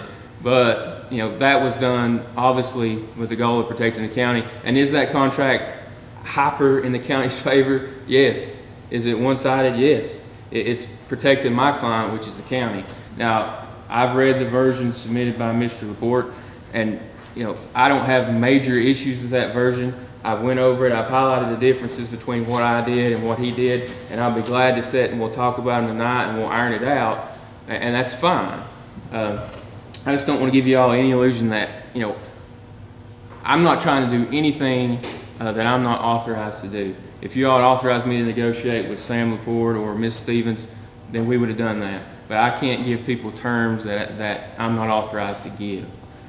So I'm happy to sit with you tonight. We'll go over the different versions. Of course, Mr. LaPorte, he'd be crazy to advise his clients to sign the final product that put before you. I mean, that's his job. He's got to protect them. So, you know, my goal was to come up with a draft, given no parameters, that you all can discuss and come up with the final version, and that's what we go forward with, because the majority of you all are the ones who decide what's in that. Not the chamber, not me, not Mr. LaPorte. You know, you all initially are the ones that control what's in that contract. Now, whether or not they choose to accept it, whether there's negotiation that changes it, may be. But I didn't want to do anything without the approval of this commission. And that's, you know, certainly you can put it off. I think the goal was to come up with something to restore funding as soon as possible. If that's the will of the commission, I'm happy to work with you tonight as long as that takes to get that done. If you all want to defer it and send it back to some committee, that's fine too. That's your all's decision. But, you know, don't take it as whatever we write down or whatever I write down that's submitted in the packet is the final version. It was intended as a draft, and that's what I considered it to be fine-tuned here.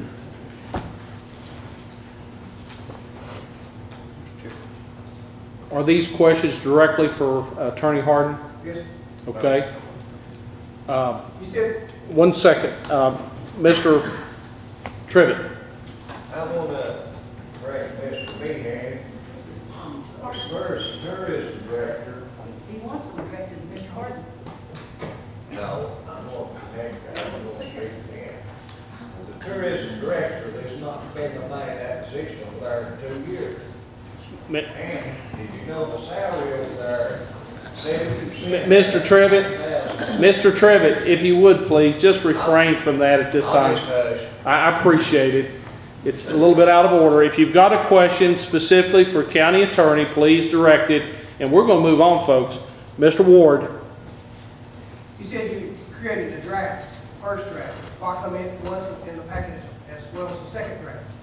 I mean, it looks like you took advice from one commissioner and one secretary and added it to your draft, and you should have put both drafts in there. Why wasn't both drafts put in there? Well, you're probably right on that. I'll admit that. That's my fault. I shouldn't have done that. Well, I guess my thinking was, you know, I've got a product out here, nobody's looked at it or offered any input. I got some more input before time for the package to go out, so I changed it.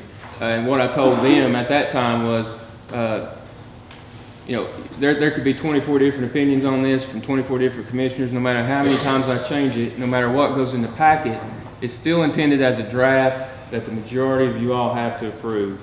So I agree with you, but it was never intended as the final version. And, you know, I agreed to change things based on the opinions of some. You know, I guess I could have got 20 more different opinions and kept changing it, but at some point I was just trying to get across the point that it's a draft, and you all, as a majority body, were going to vote on what was in it anyway, so it didn't make any difference. But I agree with you. I should have put the first version in there. Also, along those lines, let's be clear here now. County attorney asked specifically for input. He outlined to this commission during that meeting, and I know it was a 12-hour marathon session, and you may have failed to remember that.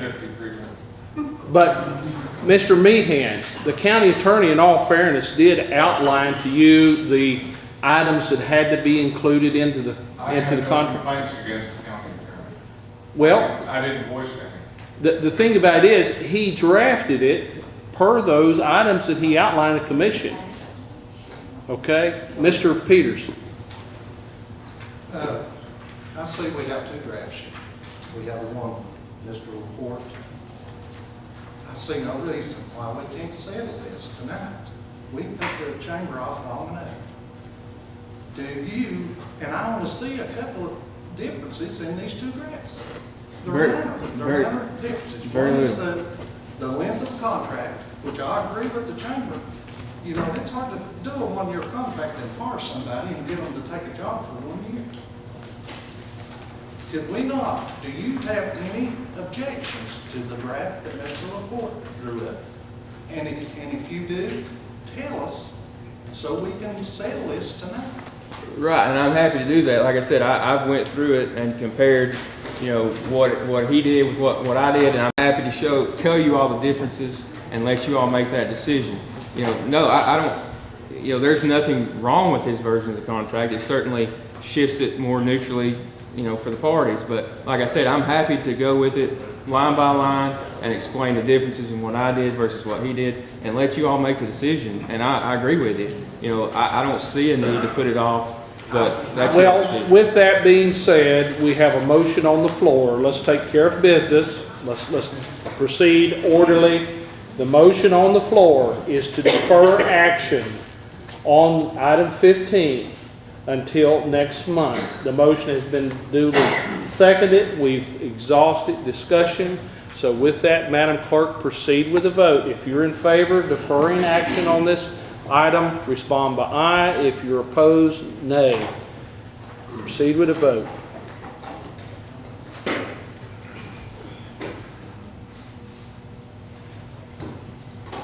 Reveal the vote.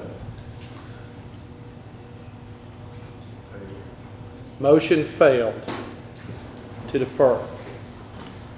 Now, Chairman, I make a motion, we take a 10-minute recess. have a motion made and second for a 10-minute recess. Everybody be back here by 10 till. Thank you.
take your seats.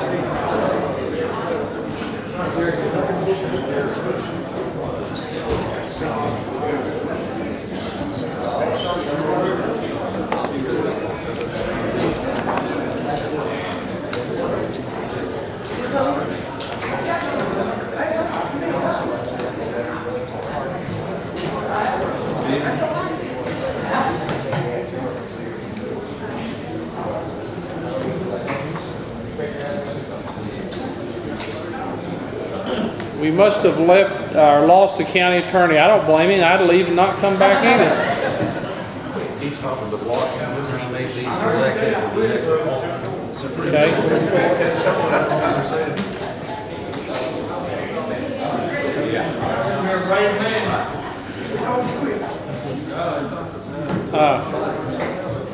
Okay, with that, before we get started, and we don't want to labor this thing too long here tonight, but we've already had the vote to not defer action, and then we'll open this up in just a minute. But I think we need to go back to that marathon session, and let's look at just a few minutes of discussion. So, outlining what was supposed to be in the contract, the basic things that the county attorney had stated that he would put in there. So, bear with me just a few minutes, and then we'll open the floor back up for action on this contract.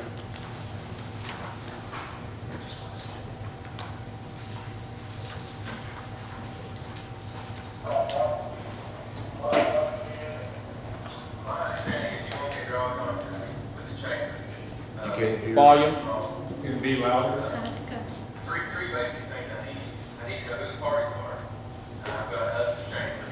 I need to know what the consideration is. I've got hotel rooms and tax. And I need a term. So I don't think I have just the basic qualifications unless you tell me the term is unlimited. And secondly, the motion.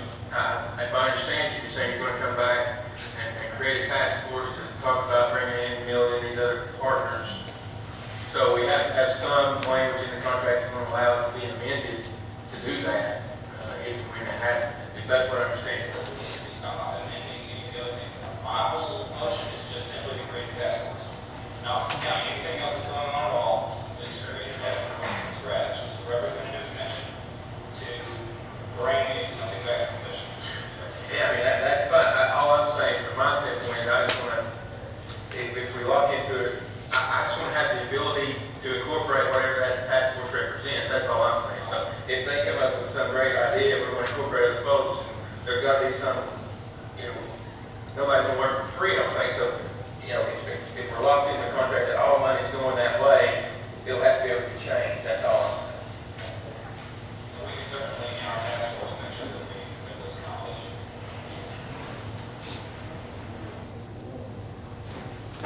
So with that pretty clearly outlines the attorney was asking for help. He was making clear that there had to be certain things incorporated in the contract, and I think he's done that.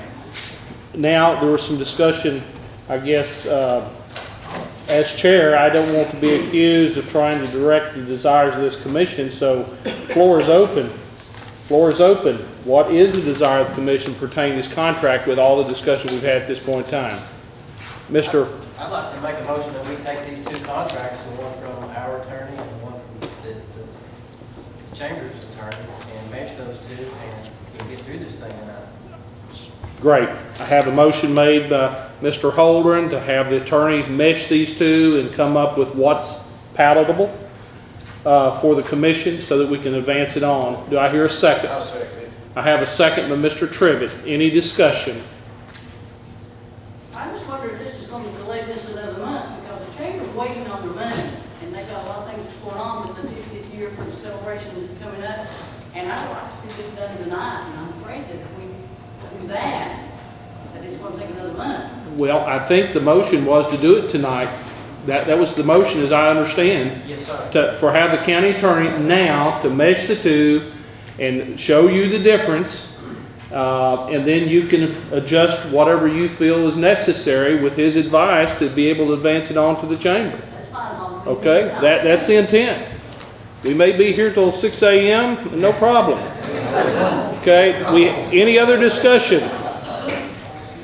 If not, then I would ask the county attorney to start with the two contracts. We've got one, here's the one that's in your packet. I think there's a motion that we need to vote on. There is, sir. We have the motion a second. We're finishing discussion, okay? All those in favor of having the county attorney go ahead and mesh these two contracts and finish it tonight, respond accordingly. Aye if you're in favor, nay against, or opposed. Madam Clerk, if you would proceed with the vote. Point of information. We're voting, sir. Order. We're voting, thank you. Is the other attorney here? Mr. Meehan. I'm trying to get some The motion was, sir, to have our county attorney to mesh these two tonight. And then this body decide what alteration thereof that we would want to advance to the chamber. And I misunderstood. I thought it said both attorneys come together. No, sir. No, sir. Thank you for your point of order. Please proceed with the vote. Mr. Meehan, if you would vote, help us out here, sir. And Mr. Johnson, reveal the vote. 17 ayes. Attorney Harden, if you would please take the contract that was in the packet, compare it to Exhibit 3, I guess, the draft from Mr. Laporte. Let's take it line item by line item. Well, let me start just off the top by clarifying something, I guess, from the video. If the intent of the commission is to be able to amend the terms of this contract based on something that the task force does, then that's what I need to know. And that's what that video is alluding to. And I guess, just to say something that I don't know, maybe I should say,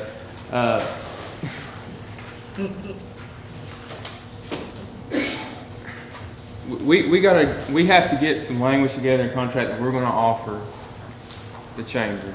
Now, there's certain things in a contract negotiation that I may want in there that their attorney may not want in there. So it's kind of awkward that we're going to discuss it in the open meeting, but this may be the best way and the most efficient way to get it done, and that's fine. But off the top, if the intent of the commission is not to amend the contract terms based on what the task force does, then that's fine. We don't need that in there at all.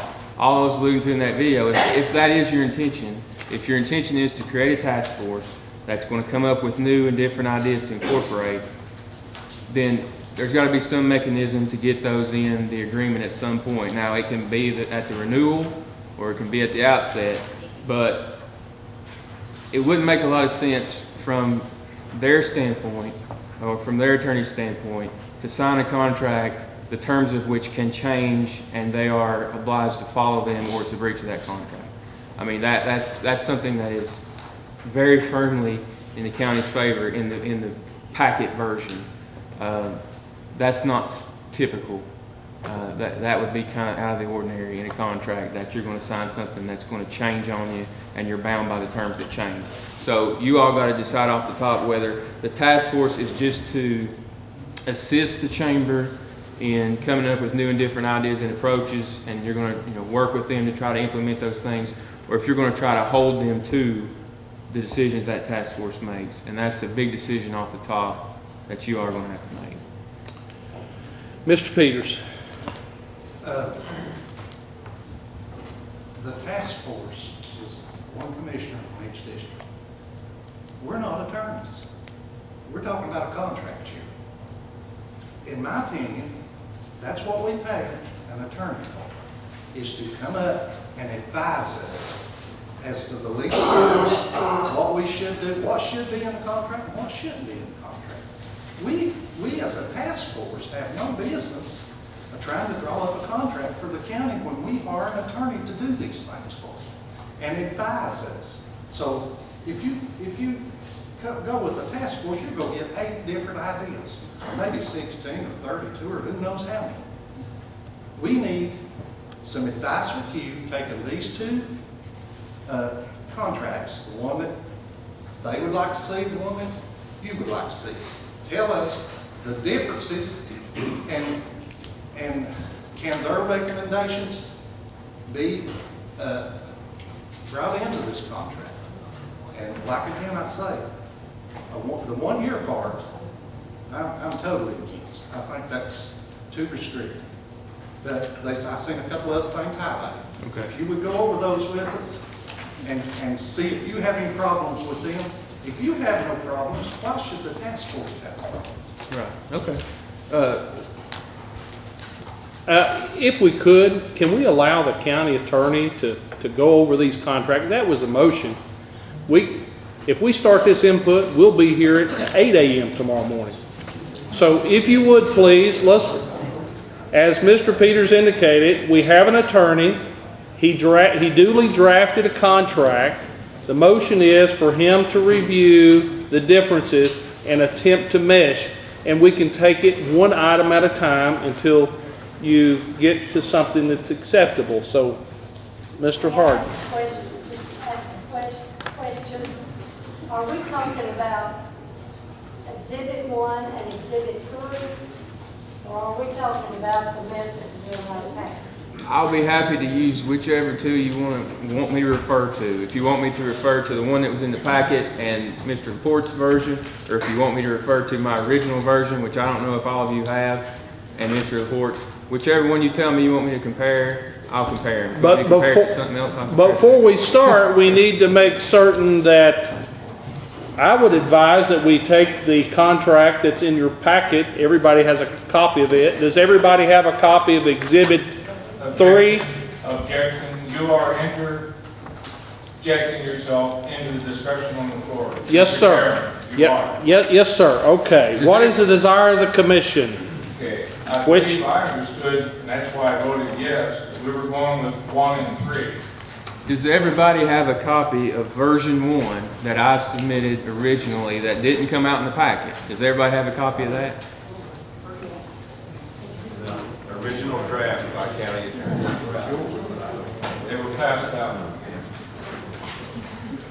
Do we need a motion to put each one with one No, here? I'll decide. If everybody's got that one, we'll go with that. Yes. Is that what everybody wants to do? Okay, all right. Does everyone have a copy of Exhibit 1 and Exhibit 3? Mr. Meehan, or whoever had these exhibits 1 and 3, could you make certain Mr. Johnson has a copy? Mr. Johnson says he doesn't have a copy. Mr. Mayor, show me any difference between the two front pages, the front pages. That's what I'm going to do. Exactly the same. Yeah, the first page is essentially exactly the same. Yes, sir. Okay, Mr. Johnson. Does everyone have the copy now? If you would please, allow the county attorney an opportunity to do his job. County attorney. Okay. The first difference of any kind, except for the title, is in number 2 on the very first page. The definition of what tourism is. In my version, the definition of tourism comes directly from the private act that we adopted, I believe in 1984. Yeah, 1984. That private act has a definition of tourism. What I have is verbatim that definition in my version. In Mr. Laporte's version, he's expanded that definition a little bit. If you see the top line, mine says planning and conducting of programs. His says planning, promotion, and conducting of programs.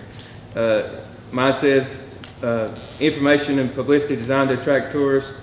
His says information, publicity, and activities related thereto designed to attract tourists. At another point, mine says attractions of the county for the same purpose. His says same or similar purpose.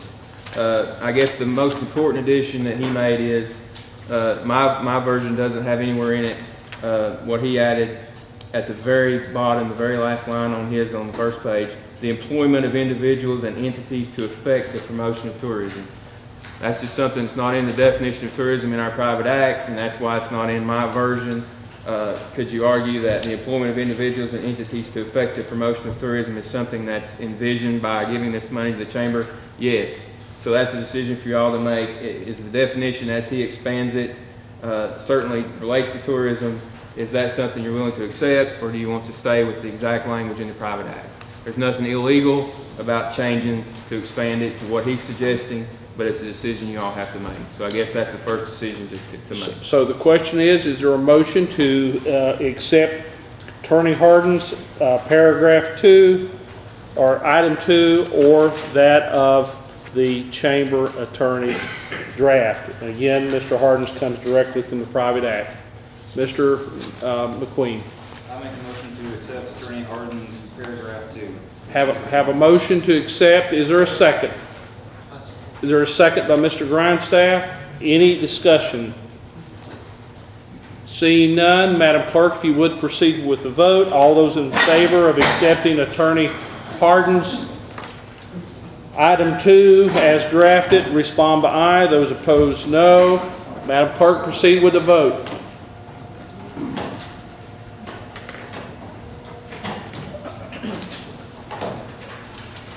Reveal the vote. 20 ayes. That item is correct. We'll go with the Attorney Hardin's version. Next item. Okay, paragraph 3.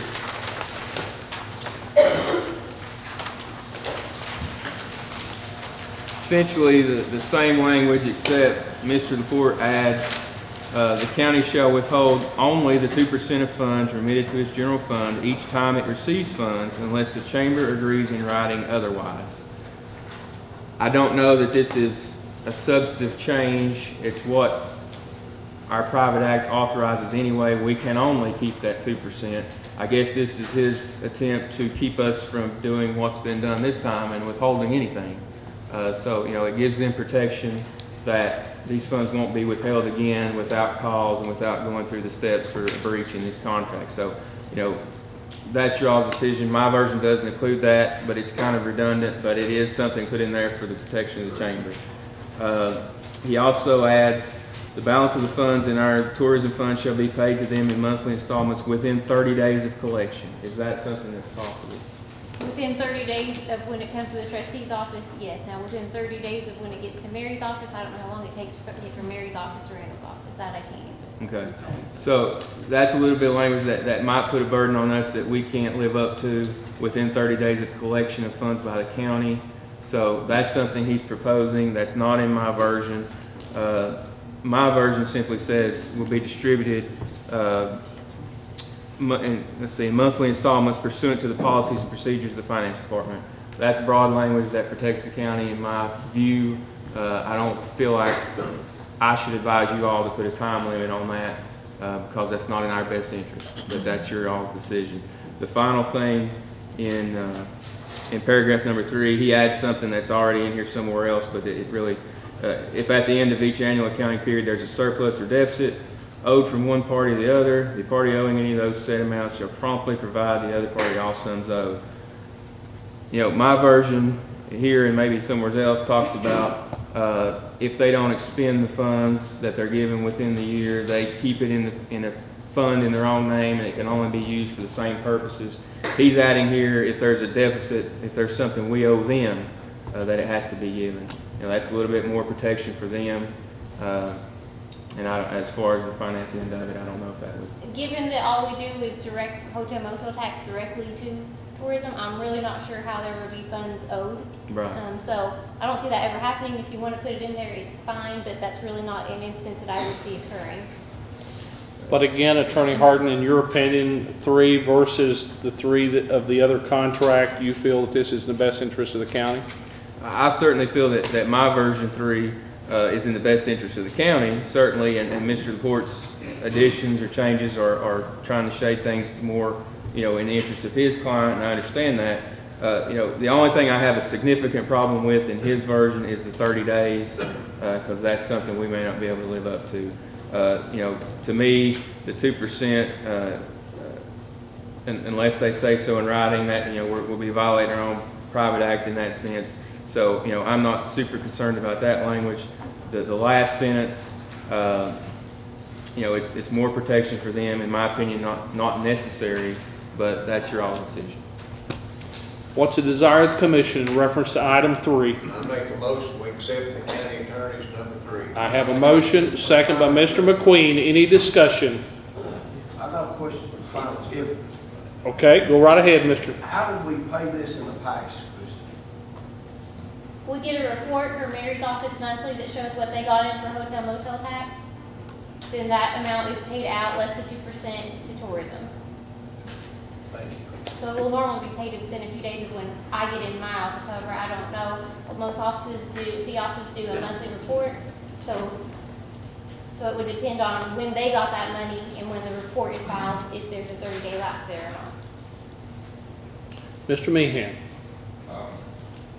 Since this is a contract between us and the chamber, I'd like to direct a question, I don't know, as to Tanya or to Mr. LeBeau. Do you have any serious problems with number 3 of the county's version? Do you have the county's version? Yes, I do. I do agree that this is more than our protection, and the policy does not allow. Could you stand up, please, so that everybody can hear and speak? I'm sorry. Yeah, I mean, if the policy cannot allow for 30 days, then I don't think that we would be, you know, that wouldn't be a big issue for us. I think, again, that's just in our protection from what's happened in the past. So Okay. I don't find that to be an issue if that's not going to work according to the policies and procedures. Any other discussion on this matter? We have the motion is duly made and seconded. Seeing none, all those in favor of going with Attorney Hardin's version of item 3, respond by aye. Those opposed, no. Madam Clerk, proceed with the vote.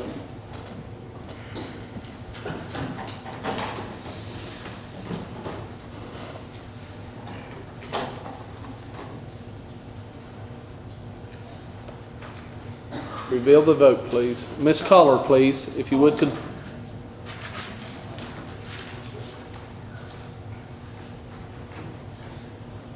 Reveal the vote. 21 ayes. Next item, Mr. Attorney. Okay, item 4, paragraph 4.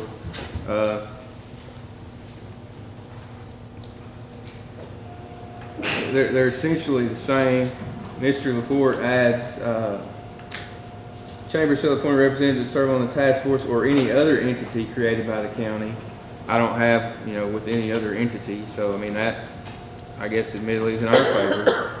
If we come up with some other vehicle to improve this. Really, that's really the only change in paragraph 4. Except for I say as consideration for the contract, the chamber shall do this, and he leaves that part out. I don't know that that's essential. But, you know, if you want me to incorporate, I guess I would suggest incorporating his or any other entity created by the county language into my paragraph 4, and that's what I would recommend, and essentially they're the same. I'll make a motion to that effect. I have a motion by Ms. Deets for the county attorney to incorporate other entity created by the county into item 4. Second by Ms. Culler. Any discussion? Seeing none, Madam Clerk, if you would, proceed with the vote. All those in favor respond by aye. Those opposed, no.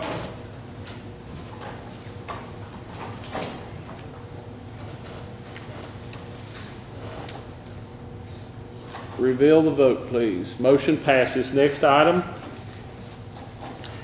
Okay, paragraph 5. I think it's basically semantics here, but he's calling it a tourism account shall be maintained by the chamber. And I'm saying they should be held in an account in the name of the chamber. So, you know, semantics on that I don't think are vital. Either way you want to say it, it's a tourism account maintained by the chamber. This is where it has the language about any funds not expended in the year they received, they're retained in the tourism account, only utilized by the chamber for the promotion and development of tourism. That's, you know, essentially the same as my language. He keeps the requirements to submit the the proposed budget each year in October, and I don't think you don't have an issue with October being the month that it's submitted. I guess the idea with October was this really isn't part of our traditional budget process. We're not going to allocate money based on their needs. This is something that's outside of the budget. They're going to get what's in the tourism fund anyway. So the idea with October was after we have our budget over, hopefully, this will be separately addressed, and so that was the idea with October. He kept that in his, so I don't see an issue with that. Also, both versions have the requirement to file the annual audit report. The biggest addition to his paragraph 5 is he says that costs of this annual audit is explicitly acknowledged by the county to be an integral part of and included in the definition of tourism in this agreement. Basically saying they're going to use the funds we give them to pay for their annual audit to give us. Now, that's kind of 6 of one, half a dozen of the other. They're going to have to pay for it either way, whether they pay for it with their funds or whether they pay for it with funds we give them. But that's his suggestion, is that we acknowledge that is tourism, so therefore they can use that money to pay for the annual audit. I don't know the expense of an annual audit. I imagine it's fairly expensive if you get a professional firm to do an audit. So that's a decision for y'all to make, whether you want to agree that they can use our funds or the funds from the tourism hotel motel tax to be able to pay for the audit that they provide to us. So that's a big question for you all. And then I guess on the third sentence up from the bottom of that paragraph on his version, he left out the words "or suspected to be." So the sentence in mine was, the Chamber expressly covenants and agrees that it will comply with all applicable state, federal laws in relation to receipt, management, and expenditure of said funds, and furthermore, that it will take all necessary steps and use its best efforts to ensure that no portion of the funds are shared with or provided to any other public or private organization which is operating or suspected to be operating in violation of any state or federal law. His version takes out the words "or suspected to be." Obviously, my version is protecting us further than his version. If you take out the "or suspected to be" language, you're waiting for somebody to be prosecuted or convicted of something before you're not doing business with them. So that's the reason why the "suspected to," and that's something that would have to be proven. We can't just come up and say, "Oh, we suspect you're violating the law. We're holding your money." That's something that has to be proven. But my version gives us more protection than what he's suggesting, and that's the main differences with paragraph number 5. I don't have a big issue with either paragraph number 5, but I would say the last sentence in my version protects us more, and you all need to make a decision on whether or not you want our funds to be able to pay for the audit. I make a motion we accept number 5, paragraph of our attorneys. I have a motion to accept item 5 as drafted by County Attorney Hardin. Is there a second? Second by Ms. Brown. Discussion. I had my hand up before he made his motion. He wasn't standing or had his hand up. Well, that's true, sir, but go ahead if you want to. Well, if it's true, why? Do you want to respond? Do you have any discussion?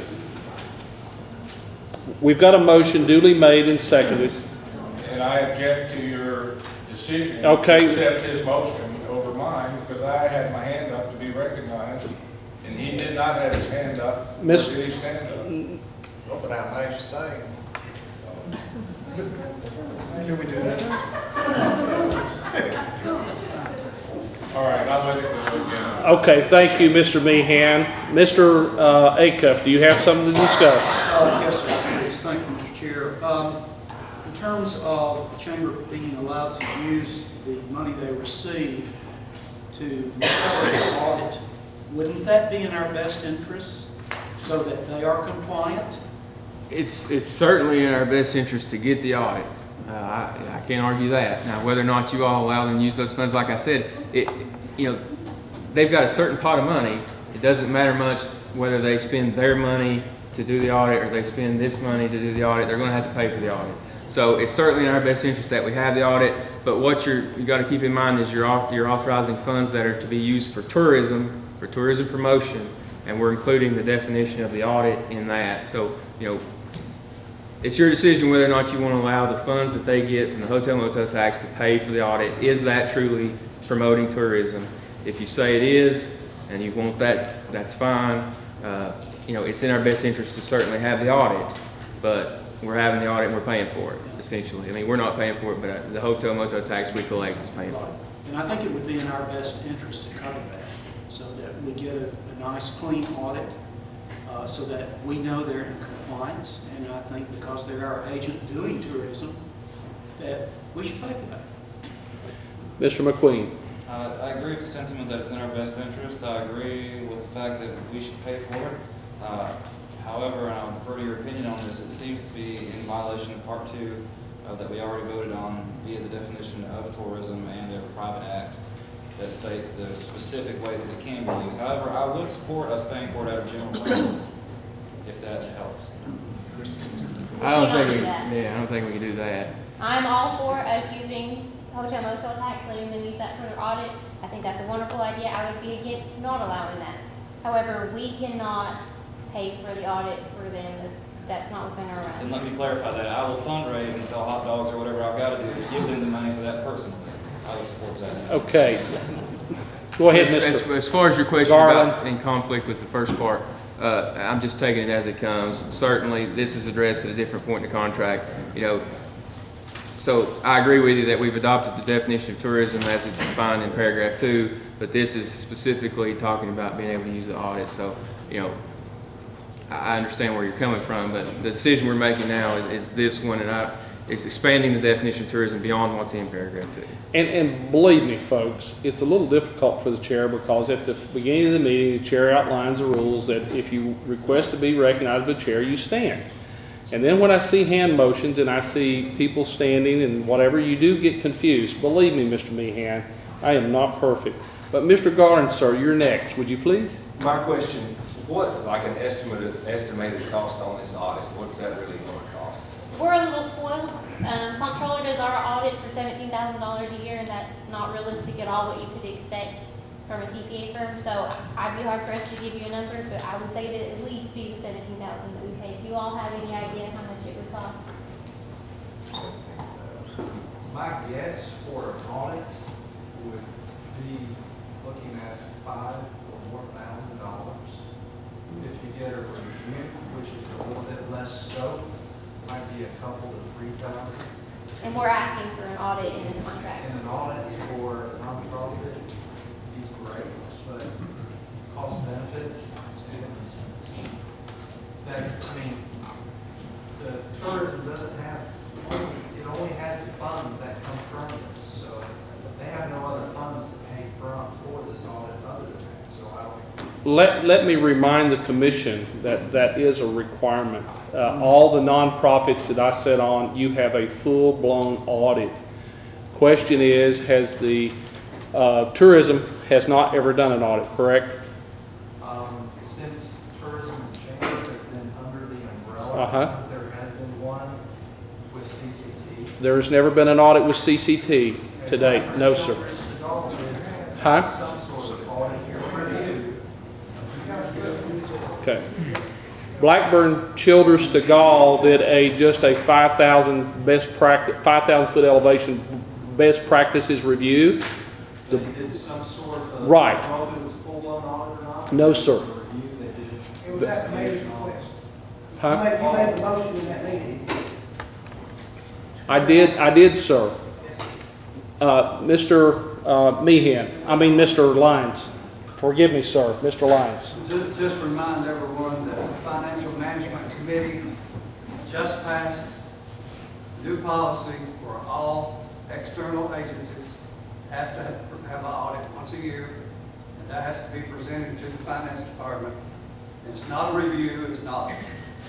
That's correct, but that's for outside agencies, and this is our contracted service. So we have in our contract what we're requesting of them, and that is included for now, for the time being. It states an audit, and that is also what's in Tennessee code. Mr. Hill, I'm sorry to overlook you, sir. Go right ahead. Oh, no, it's fine. It wasn't particularly urgent, but I appreciate the floor. We are requiring the audit, and that would be an expense associated with doing the job. So I think it would be prudent to allow them to use the funds, and that's all I have for you. Okay, Mr. Peters. Is it required by law that they have to have an audit every year? It needs to be, yes, sir. It has to be Annual. Okay, I agree with Mr. Hill, but, you know, we're requiring this, it's gotta be paid for, so. Okay, any other discussion on the motion? Then if you need to take action on the audit and having incorporate that in there, let's do it. But we have the motion on the floor to accept the verbiage in item 5 as drafted and submitted by the county attorney. So Madam Clerk, if you would please proceed with the vote.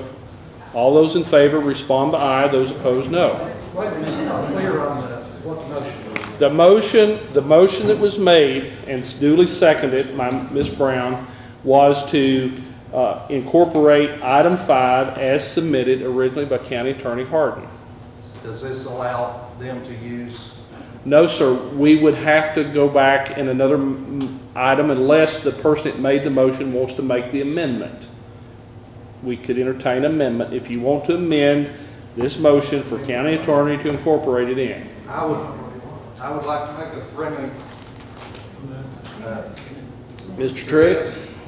to this motion, allowing the chamber to use money from the hotel motel tax to pay for their audit.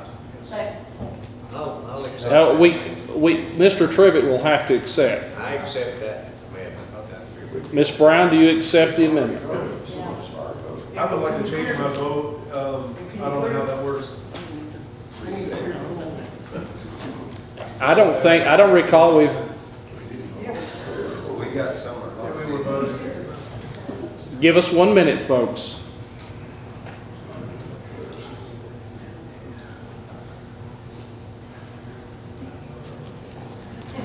With that, the motion is to accept the item 5 version that's submitted by county attorney with one amendment, and that is to be able, for the chamber to be able to use these funds for the purchase of the audit or procurement of the audit. Is that clear? We've motion duly made and seconded. Proceed with a vote. All those in favor?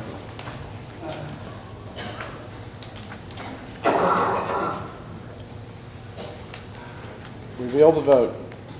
Motion passes. Next item, number 6. Okay, number 6 in my version and number 6 in his version are different. His number 6 incorporates a paragraph that mine does not have. His number 6 deals with an alleged breach of the county. In my version, they have no remedy for a breach of the county. So certainly, is that something that's in a standard contract? Yes, there's a remedy if either side breaches the agreement. My version does not have a remedy for them. Basically, he states that out in his paragraph number 6. Basically, that they can give notice to the county mayor in the event of any alleged breach by us. We got 30 days to cure that breach. And if we don't, litigation can result and the prevailing party's attorney fees are paid. As I said, my version does not have that remedy for them. This is adding a remedy for them. Is it standard to have a remedy for both sides in a contract? Yes. Mr. Meehan. In light of the fact that we have gone through 5 for the county, I'd like to move we accept 6 in behalf of the chamber to include that in the chamber's version or report version. Okay. Is there a second by Mr. Hill? Any discussion? Mr. Von Cannon. There's a problem with timing in the 6th one. One talks about 30 days, and the other one talks about the time you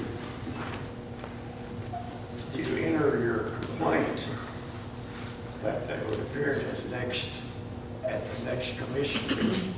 There's a timing problem there. Right, well, they don't have commission meetings, so, my remedy was, we give them notice and they appear before our next commission meeting to answer to the fact that they've potentially breached the contract, and they come and talk to you all about what happened and give, whether they can cure that breach. They don't have that, they don't have a commission meeting, so his version for them gives us 30 days to cure a breach that we've alleged to be made.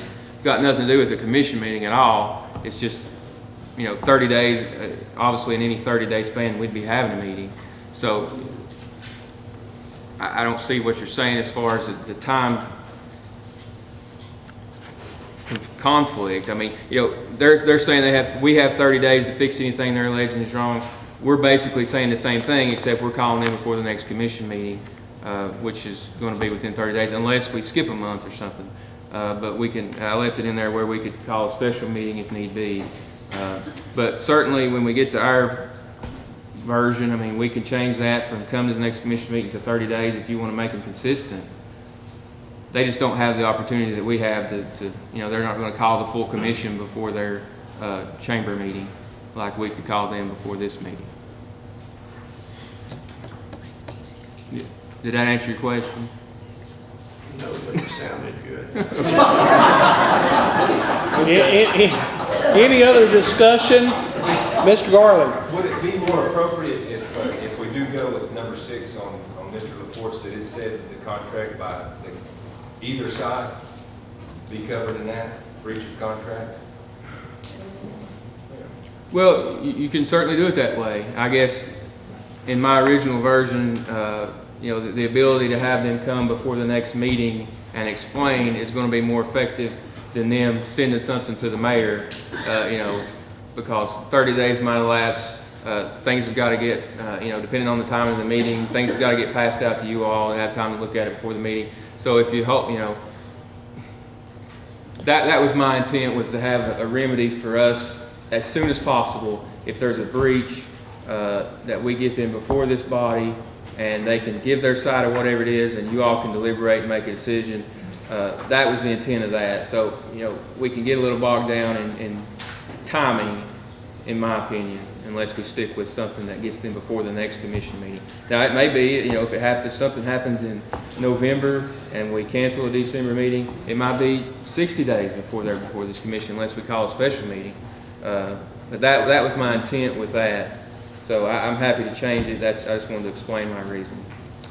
Mr. Meehan, I'm really proud of you because you've entrusted the county mayor to take receipt of notice. I'm really proud of you supporting the mayor because you've entrusted me to take receipt of any notice. Any other discussion? And I'm item 6.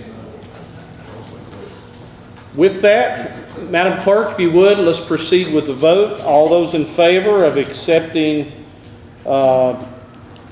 Attorney Laporte's version 6 as stated, respond by aye. Those opposed, no.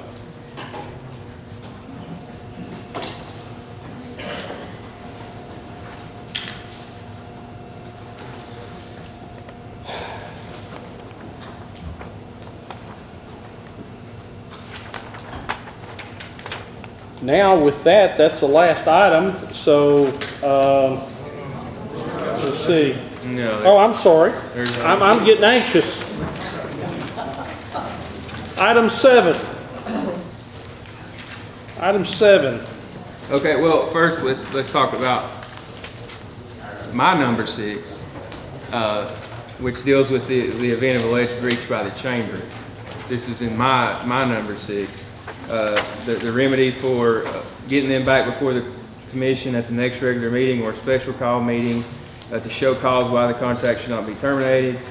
At such meeting, the Board of Commissioners may elect to either immediately terminate the contract or extend the time to allow the chamber to cure the breach. Same general language about no waiver if we allow extra time. So that was my version for the breach by them. So you want to accept my version of number 6, or I guess the comparable would be his number 7, which deals just a little bit different procedure. It says at the meeting of the county commissioners, they shall be given 30 days. So where my version says based on what's presented to you at the meeting, you can either vote to terminate it or vote to give them time to cure. His version says you shall give them 30 days to cure. Just takes a little bit of the autonomy away from you all and says you shall give them 30 days, where mine doesn't require that. I make a motion that we go with your number 6 to replace the number 7. I second. I understand what she means. I don't. Well, I understand what, could you please restate one more time what, and let her acknowledge that motion? What the difference is? Okay. The basic difference between my 6 and his 7 is they're both dealing with a breach, an alleged breach of the contract by the chamber. My version says we send them a registered mail. They have to appear before the very next meeting of this body at either the regular meeting or a specially called meeting, and you all can decide based on what's discussed at that meeting whether you want to terminate the agreement or whether you want to give them additional time to cure the breach. His version says in the event of alleged breach, we send them notice. They're going to come before the next meeting, and they shall have 30 days. No questions asked. So, no matter what, they come in here, they get 30 days to try to cure. That's the basic difference. So basically, We go with his version, that it'll be number 7. well, basically what you're saying is you're authorizing him to put verbiage in the contract that will give them 30 days to respond. No, she's actually saying she wants my number, my language. I want his language. Okay. Yes, sir. If we go with that, we could possibly only be giving them 2 days notice. It's according to when the next meeting files. Right. So that don't sound right. Well, I would think they would need some time to respond, huh? Well, and certainly, there's no way to, predict the future on how the timing of it would be, but certainly if we were in a situation like that and I'm asked, my advice to you would be, yeah, they've got to have some time. So if it worked out like that, you all still have the decision-making authority, but, my advice to you would be, based on that scenario, hey, it's been a week, we should probably give them some time. But, his version just takes away the ability for you to make that decision. If you want me to add in mine that they'll have, such and such, at least so many days or something like that, but it's just, there's no way to predict the future and how a breach might work and when the notice might work and when the next meeting is. It's just hard to say. And, they need some guarantee of being able to respond. I'm sure you would say, if it was only a few days to the next county commission meeting, I'm sure you would say, let's give them some extra time. But the next county attorney might not agree with that. So. Well, no matter what I say, it's still not my, not my decision to make. It'd be your all's. And certainly the easiest remedy in that situation would be, okay, it's been, it's been 3 days. Here we are at the commission meeting. Let's make a motion to defer this or to lay this aside until the next meeting, so we have time to look at everything and they have to, you could do that. That might be the easiest remedy. But no matter what or whoever attorney might be here says, it's your all's decision to make. And all I'm trying to do is give you the authority to make the decision. In his version, no matter what you think, they get 30 days. No matter what they did. And in my version, based on the circumstances, you all can make a decision. That's it. Nothing requires you to immediately terminate the contract or not give them more time. You just got the ability to make that decision. So, Ms. Deeds, is your... It would be a common courtesy to give their attorney X amount of time to respond. Not. Well, I guess, what I had envisioned, I guess, and maybe the wording isn't the best, is that they would be able to come before this full body and discuss whatever the alleged breach is, and hopefully it's something where they could present an acceptable remedy, and you're going to give them time to implement that remedy. I guess that's my thinking. Maybe it's poor draftsmanship on my part, but I guess I'm hoping that the commission would make a decision, an informed decision, based on advice that I or whoever else would give in the situation as it presents itself, because there's no way to know what the breach may be. The breach may be something very trivial. The breach may be that, they loaded up the money and drove to California. I don't know what the breach might be. situations may change, and I'm just trying to give you all as much flexibility as possible. With that, let's go back to Ms. Dietz. Ms. Dietz, is your motion still stand to incorporate, allow the county attorney to incorporate his version 6 into where it comes to breach? Ms. Dietz has made a motion. Is there a second? Second by Ms. Collar. Okay. Any discussion? I think we've beat it to death at this point. Not seeing any. Madam Clerk, if you would please proceed with the vote. Respond accordingly. Aye if you're in favor, nay against.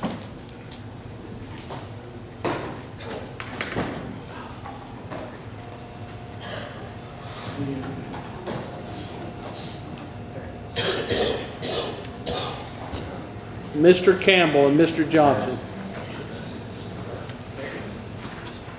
Okay, reveal the vote.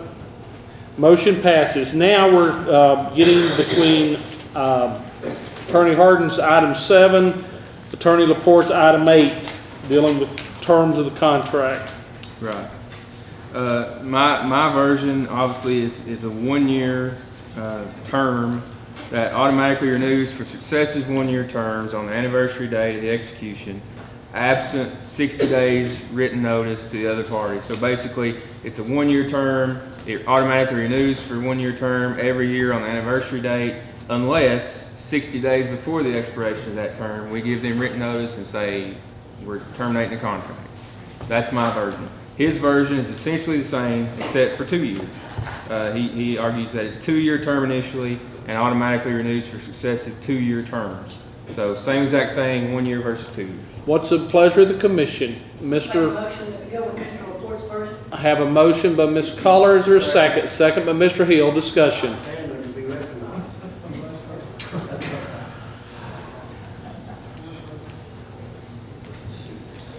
He was first. Mr. Tester, do you have a comment, or do you want to amend the motion or ask for a friendly amendment? What would you like? I'd like to see 3, but I don't want 2. Well, I mean, let me explain this, but don't need to do this every year. Stan, we got all kinds of stuff, and we give them a 3-year contract and let it go with that. Well, the motion's been made to amend to 2. It's been duly seconded by Mr. Hill. Any discussion on that matter? Mr. Hill. I think that with a minimum of 2 years, it would enable the chamber to get a more qualified applicant that would consider taking the job on. 1 year and facing the possibility of having no position is not going to be as attractive to a qualified applicant. Okay, Ms. Brown. This has nothing to do with hiring your director at all. This is just between the chambers. No other Okay, Ms. Brown. No of the problems we've had in the past, I think a 1 year is clean. Any other discussion in reference to this motion? Mr. Tester. Mr. Humphrey, they gotta hire somebody. They're not gonna hire somebody with a 1-year contract. You know, we got all kinds of clauses in here that they don't operate to the, my motion is a 3-year contract. Sir, we already have a motion on the floor. We have a motion that's been duly made and seconded, 2 years. So we're finishing discussion on that. Mr. Ward, do you have a comment on the motion that's on the floor? I'd like to make an amendment to her, a motion to 3 years. If she would accept. I would say 3 years. I would just go with the 2 contracts we had. 3 years is fine. I will second that. Okay, the motion has been amended. The motion has been amended We to have to vote to amend the motion. Okay. It's 8:45. You're absolutely correct, Attorney Harden. With that, do I have an motion for the amendment? We've got the motion duly seconded by Mr. Hill. Any discussion on the amendment? Mr. Well, this Peters. ain't really on the amendment, but well, it is too. I'll agree with 3 years. That puts us into the next election cycle. It's the next commissioners then will deal with this. It'll take it out of our hands till the next commissioners, if there's a change. They will be able to deal with this without waiting a couple of years. Okay.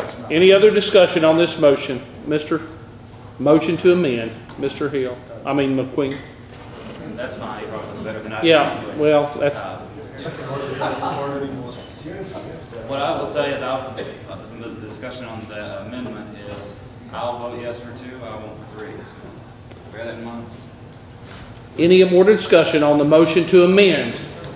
The motion is to amend the original motion to 3 years. All those in favor of amending the motion, respond by aye. Those opposed, no. Madam Clerk, proceed with the vote. To how many years? 3. The motion is to amend to 3.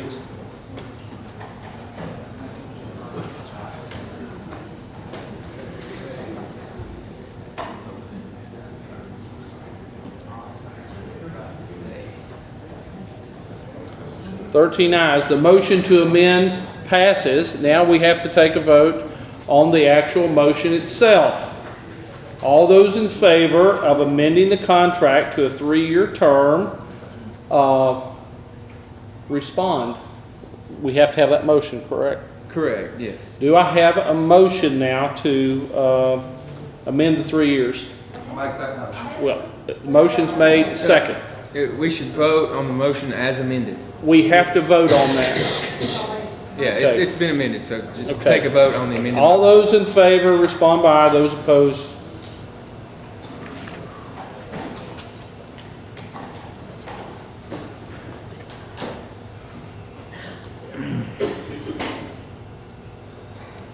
okay, reveal the vote. 14 ayes, motion passes. So the terms are 3 years. Now, Mr. Attorney, next item. Okay, let's see. There's no difference in my number 8 and his number 9, so there's no action really needed there. My number 9, his number 10.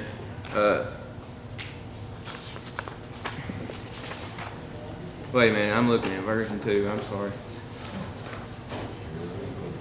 Number 8, my number 8 and his number 9 are the exact same. My number 9 and his number 10 are the exact same. The only difference, and I guess I'm getting mixed up into version 3, was the language about incorporating, recommendations from the task force. So that was kind of what I told you all off the top. We've approved everything up to now. If you want to incorporate the task force ability to amend, now's the time. If not, we've got a finished product. What's the desire of the commission? I would like to make that motion that the task force has the ability to amend. I mean, what other use is the task force? I have a motion to incorporate the task force and their ability to amend. Is there a second? I'll second. There's a second from Mr. Trivett. Any discussion? Why would we sit through here and do all this and go by his recommendations, and then at the next meeting of the task force, they could throw it all out? It's ridiculous. That is ridiculous. That's not what I'm saying. But if you amend this contract, then it's got to go back. Folks, one person at a time, Mr. Peters. One person at a time. Maybe I wasn't clear what I was saying, and that's my fault. What I'm asking you all is if you want whatever happens in the task force, recommendations from the task force, to be able to amend the terms of this contract. And that's kind of what I was talking to you about off the top. It would be out of the ordinary for somebody to sign a 3-year contract at this point and say, 6 months from now, these terms are going to change and you're going to have to follow them. That would be out of the ordinary. So, maybe I shouldn't have even brought it back up. Now I'm regretting it. But that was version 3. So am I. So if we're not doing that, we've got a finished product to present to the chamber.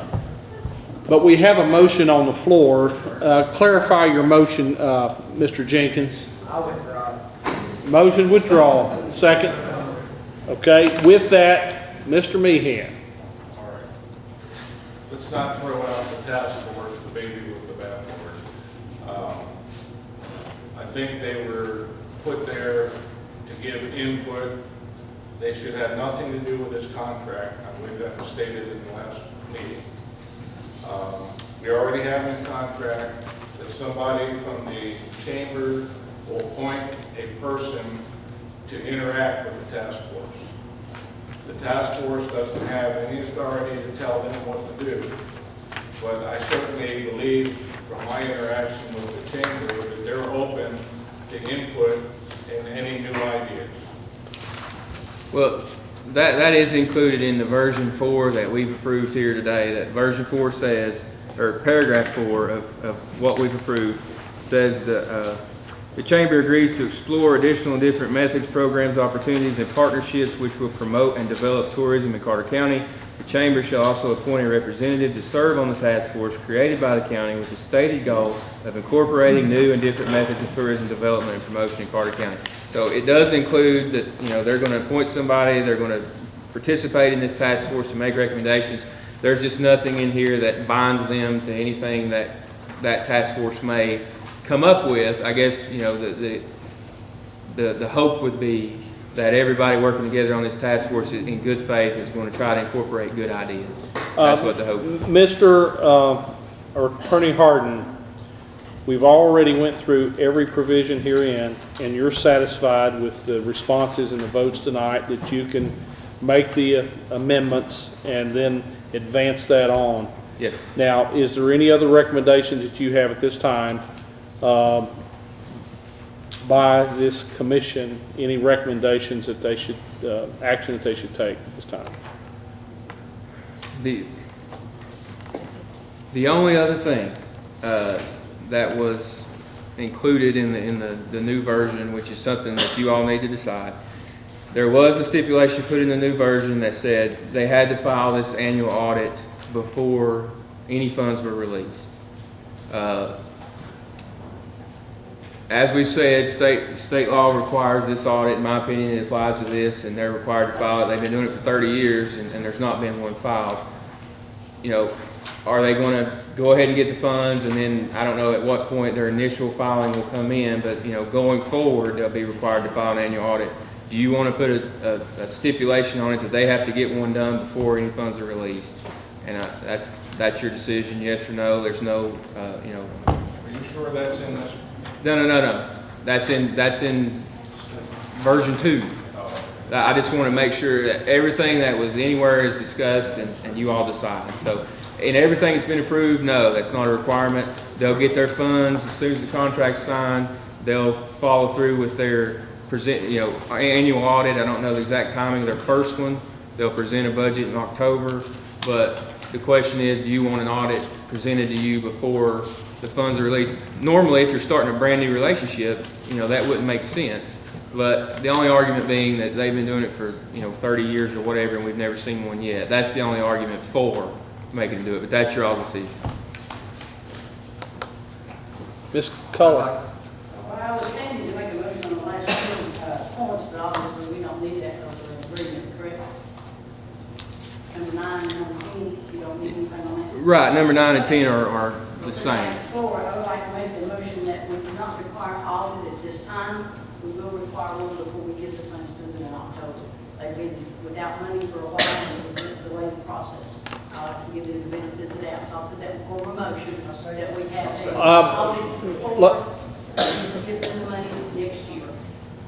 We need the county attorney to respond to that. Well, I'll clarify that a little bit. The contract doesn't state a specific month when their audit is filed. The October deal is just their budget, their proposed budget.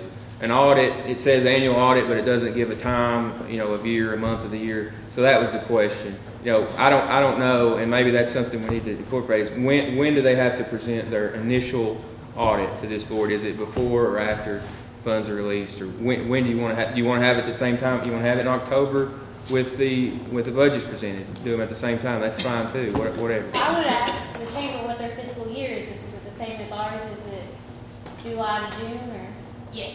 So I would think by October, do you think it would be feasible to have an audit back to us for the previous fiscal year? If our funds are released, that way we can afford to pay. That's my concern. If we asked for it at an odd time, it wouldn't make sense. We'd end up getting an audit for a year that was long gone, or you wouldn't have a full fiscal year to audit. So I would want to align those. So if the contract's approved as is now funds are released, they've got money to pay for an audit. When the fiscal year ends, June 30, they can do their audit, bring the budget and the audit in October. And it, okay. That would be my amendment then, that they would do the audit by the end of the fiscal year. Whoever- It's already in the contract. No, the budget in October is, she's saying she wants to make the annual audit and the budget presentation both in October. The contract doesn't say that now. But that's a simple amendment if that's what you all want to do. Well, how can they make a budget presentation in October? It's not a budget, it's just. I mean, the proposed budget for what they're going to use the money for is what I'm saying. Our budget will already have hotel motel tax budgeted for whatever we forecast. Okay. As we know, when we beat to death, that is all the money they will get. So them coming to us and telling us they need $200,000 is not realistic. So that's why we can do a budget request in October, because we already know for that fiscal year what we have projected for hotel motel tax. They'll just be presenting to us their ideas, I think is more. Yeah, what they're what going to, their proposed budget and how they're going to spend the money. Yeah, I mean, they have nothing to do with our budget process. It doesn't matter what they ask for. It doesn't matter what we want to give them. You know, they get what's in the tourism fund. They get what's generated by hotel motel minus the 2%. So, you know, them making requests and us asking, you know, it doesn't apply like any other outside agency, because there's a set amount of money they're going to get no matter what, as long as we're under contract with them. Your motion then is to allow them to do budget presentation and audit in October. That's correct. Is there a second? Second by Mr. Ward. Any discussion? Is everyone clear on the motion? Budget presentation and audit being presented in the month of October. Madam Clerk, proceed with the vote. All those in favor respond by aye. Those opposed, no.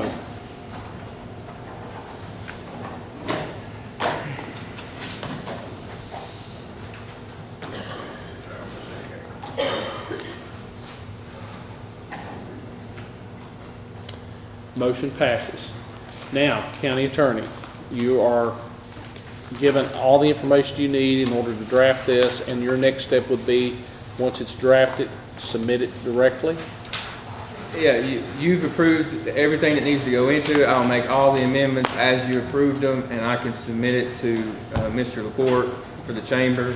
And if they're acceptable, you know, if everything's acceptable to them as amended, they'll sign it, we'll sign it, and we've got a contract. Funds can be released as soon as Ms. Bird says they're ready. Do we need a motion to accept the contract as we added to the That would be great. Would you, who's going to make that motion? Motion made by Ms. Deeds, seconded by Ms. Culler. Any discussion to accept the contract as amended here in this last session? Madam Clerk, proceed with the vote. All those in favor of accepting the contract as amended, respond by aye. Those opposed, no.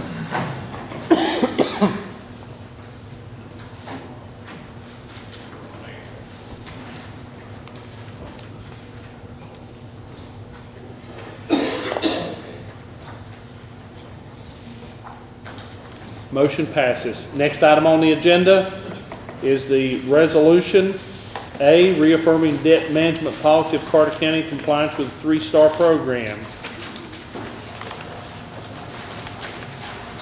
County Attorney, would you please read the resolution? I have a motion to suspend the reading by Mr. Trivett, second by Mr. McQueen. All those in favor? Respond by aye. Aye. Any opposed? Now, do I hear a motion in reference to the resolution itself? Motion made by Mr. Von Cannon, seconded by Mr. Carroll. Any discussion? Mr. Meehan. Mr. Chairman, could you just briefly summarize what we're voting? Mr. Chairman. Yes, Sir, we have to certify or reaffirm the debt management policy of Carter County. We did that last year. We are required to do it again in preparation for making application for 3-star. Any other discussion? I want to say why this occurred. Ted Rayburn worked when he was governor. That's when most of them were young. We had a situation where a county actively sought the industry. And when it came time for them to put up their share of money, it wasn't there. Therefore, the state now requires you to have a certain amount of money on hand to do what you say you can do if you want to minister. That's basically what it's about. And by the way, the first 3-star award that ever came to this county came while I was director of industrial training. Any other discussion? With that, seeing none, Madam Clerk, if you would, proceed with the vote. All those in favor of adopting the resolution as submitted, respond by aye. Those opposed, no.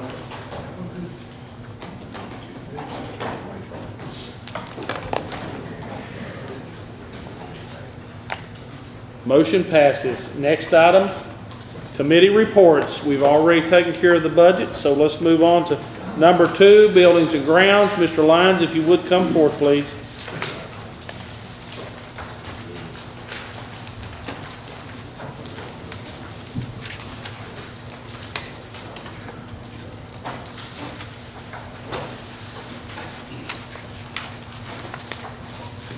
We have no report on the financial management committee, Mayor. Okay. Building and grounds, I make a motion to place the plaque at the monument. It's a memorial plaque that should have been placed there or approved by the full commission quite a while back. So it's just a standard, we need a motion on that. I have a second by Ms. Brown. Motion made by Mr. Lyons, second. Any discussion? Seeing none, Madam Clerk, proceed with the vote. All those in favor of placing the 2 markers in your packet on the grounds of the Veterans Monument, respond by aye. Those opposed, no.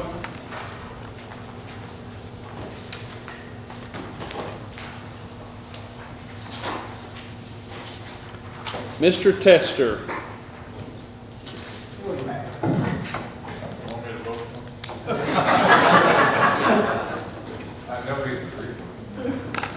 Mr. Tester, are you anywhere in the building? We need for you to vote, sir.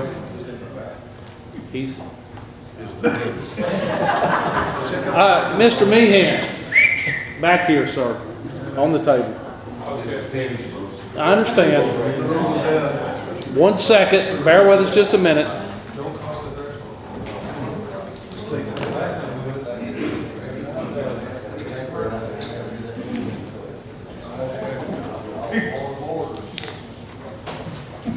Okay, reveal the vote.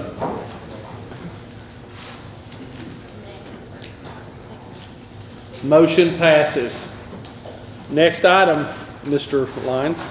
Just a matter for the committee. We had talked about setting up a site visit at the Truman Park Annex. That's been canceled. We'll reschedule that in the future. That had a lot to do with this. That's all I have, sir. Okay, thank you. Health and welfare. No, I'm sorry. It's getting late. It's been a long day. Let's go with education first. Sorry, Tim. I'm used to it. Yeah, more than once, right?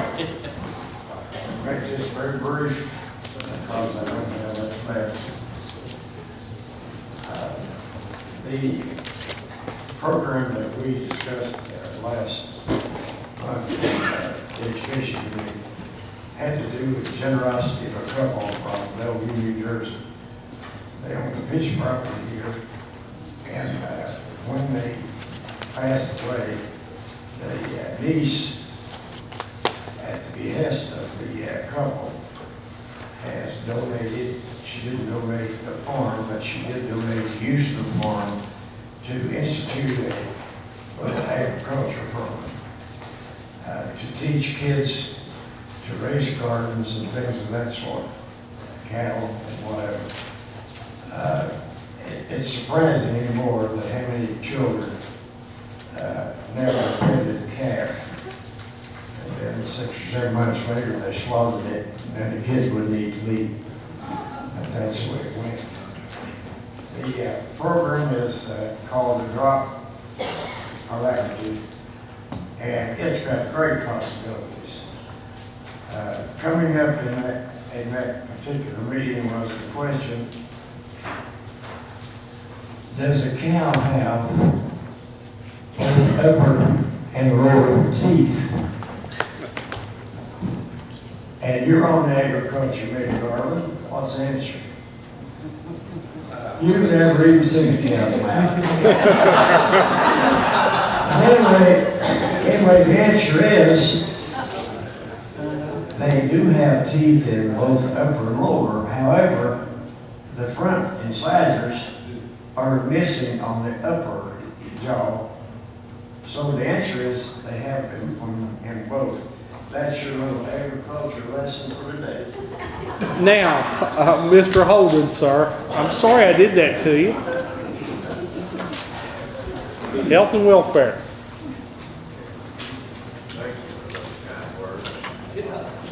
The health and welfare does have upper and lower teeth. Missing a few front teeth. The welfare committee is working on implementing a drug-free workforce program for the county. So we will be presenting some more information on that as we move forward. But at this time, the main issue that we have, Dr. Acuff will come and he will address the full commission concerning the EMS task force.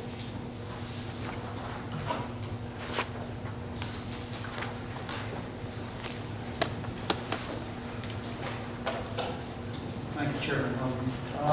Several of you on, I assume all of you on the Health and Welfare Committee got communication from me this past week, addressed the chairman regarding some current concerns on the EMS task force. So I thought best to address those for those of you that are on the committee, whether it was miscommunication or not. I thought I was given a lot of leeway and took it. We gave me a task, I developed a charge. I also developed 7 specific goals to meet that charge. We looked at the individuals that you suggested, I thought.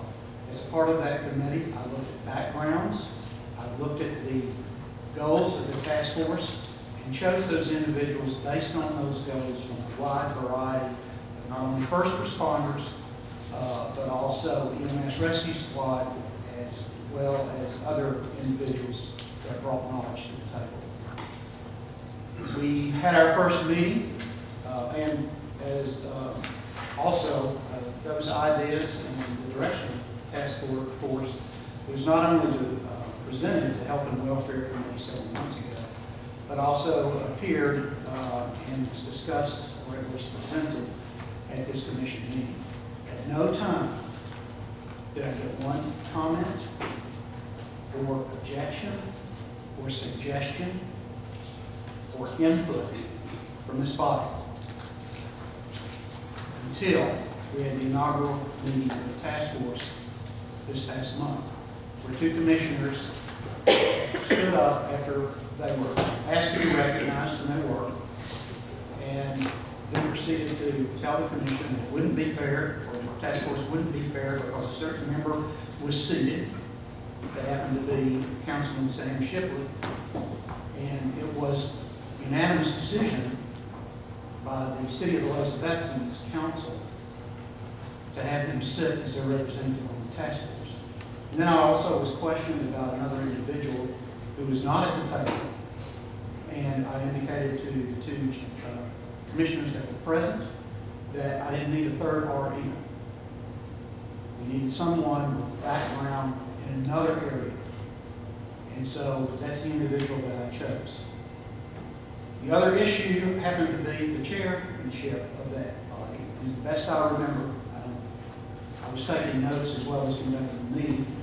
I believe the chair nomination was made by Sam Shipley, seconded by Sanjay Card, and then the nominations were closed by Chris Hitchens. And I was elected chair. Now, Chairman Holden, after the discussions at the last health and welfare meetings, there was a lot of discussion about that. And it wasn't the intent. It seems to me that the intent was right on. It's a task force of this body, this commission.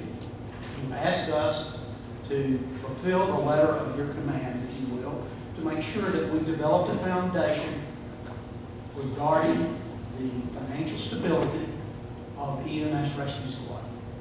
We are on our way to do that. This task force has no jurisdiction other than to tender to you in the city of Elizabethton, as well as the citizens of Carter County, a report that looks at things that were a part of that specific task force list, like what are our contiguous counties doing?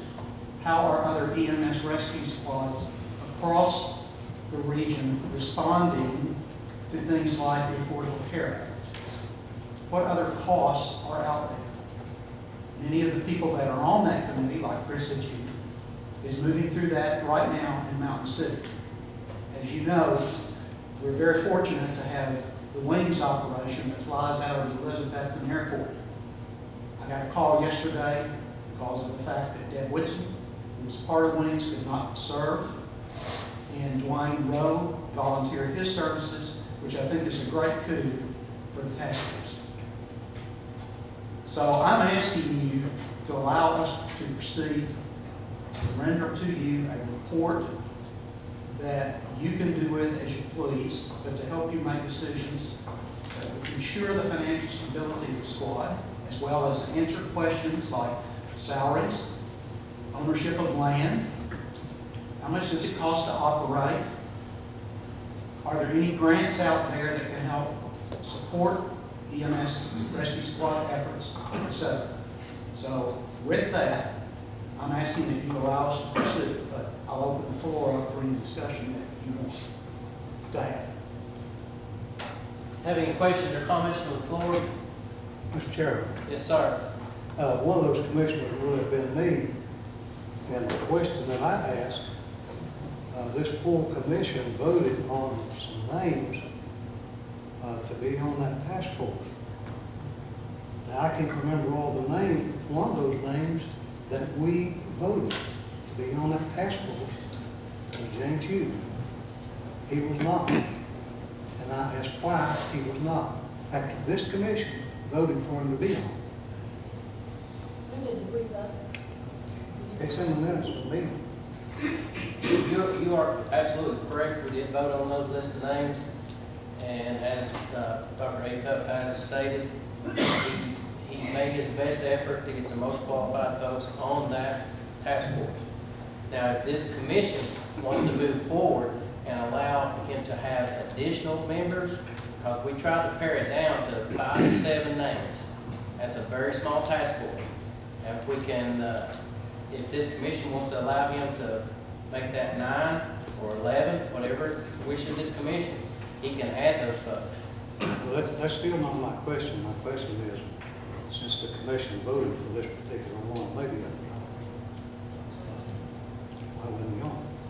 But when I voted yes on that vote, James Hughes was on that list. I'm just asking why, what authority does anybody have to not follow through what this commission voted on? As I told you at the inaugural meeting, Commissioner Carroll, that I didn't need 3 RNs on the committee. I needed some other folks that had backgrounds. The other folks that we chose were actively or just retired from EMS, first responder activities. I felt they would serve us best.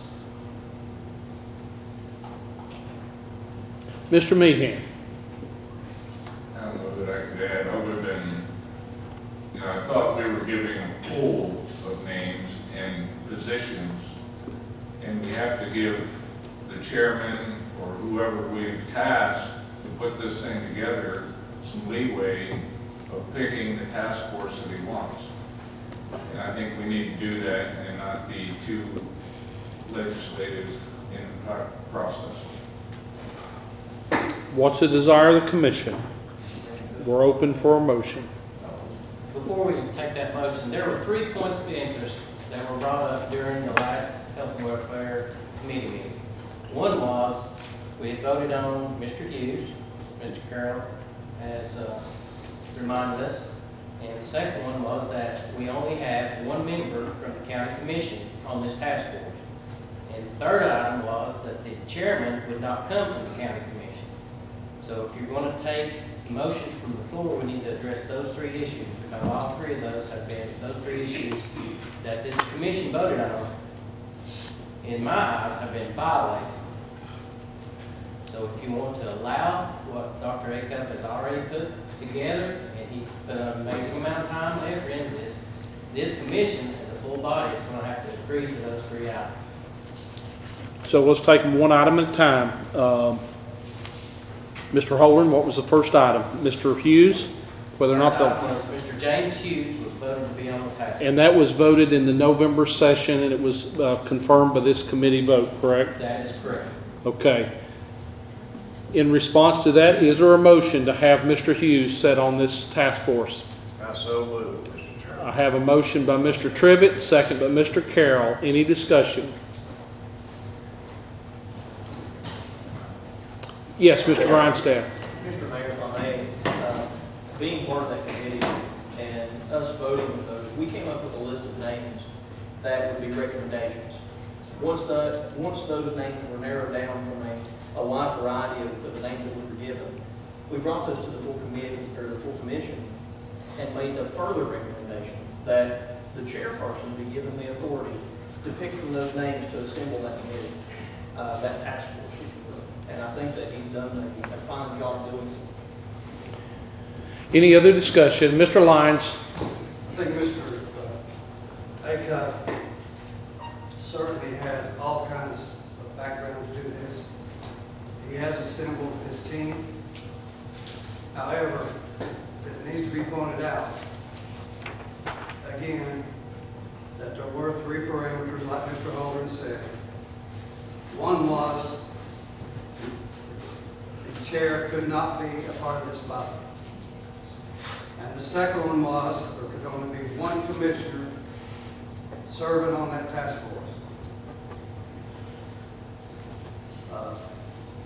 Now, if we want to move forward, I think we need to go on record what Mr. Holden said, and let's still move forward with the team that he's assembled. Would be fine with me. But I think we did state that, and it was stated many times in the health and welfare. Okay, Mr. McQueen. Just one question for Dr. Acuff.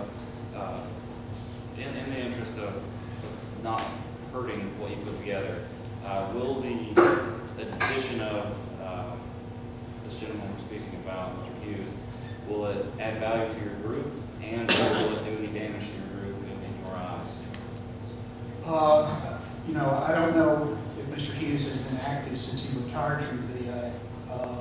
Everyone here, as I indicated, is currently active as first responders or in a position that we see useful. So, that, and as I've talked with Chairman Homer, those who read the message that I sent to him, that was never communicated to me. 80% of the folks on that list that you all tendered to me are on this committee. Right. And then I made some alterations based on other things that I thought we needed. And I'll state publicly, and I told you the same thing, I don't think it was fair that you were given enough direction by us in committee or in commission, and I think you've done a good job as well. And fully support, when I was at your inaugural meeting, my only question is, in order to kind of bridge both sides, will it do any harm to your committee to allow them to take part in it? I doubt it will do any harm. Just makes the committee a little bit larger. And as Chairman Holden and I talked about, he could also be used as an alternate. Because one, not everybody will show up because they have jobs, and sometimes they travel in their jobs.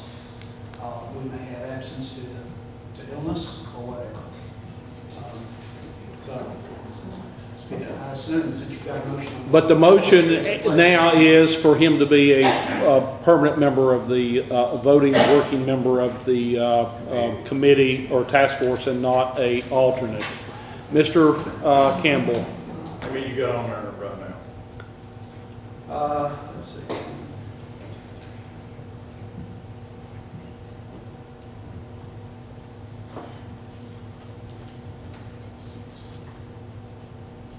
Eight. You're gonna put this, if it votes in to be 9. Or you're gonna stop this. We gotta stop somewhere. We don't. We're gonna keep adding to it. We need to vote on this too. Put this, stop it. What do you wanna stop it on? Well, the directive that I received from the chairman was a membership of 5 to 7. So we're over one, right now we're over 1 member. And the reason I chose that 1 member, Martin Eason, because he was one of the first responders as a physician and lawyer to the Katrina hurricane catastrophe to set up a clinic. So he's Saying you can't stop this now. We can set it at 9. That's what you're saying? Stop it there? That's your desire. Okay, we have the motion.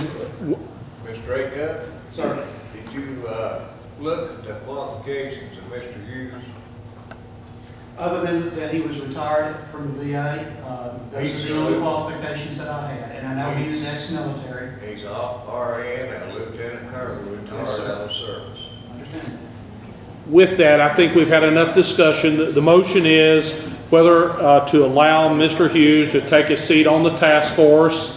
Madam Clerk, if you would, proceed with the vote. Those in favor of James Hughes being added to the task force, respond by aye. Those opposed, no.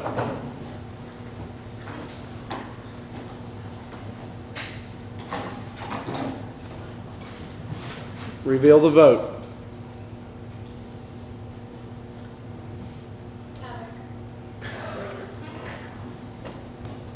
Tiebreaker. We'll add Mr. Hughes to the task force. Okay, the next item, Mr. Holdren, was the, You need to vote. Push your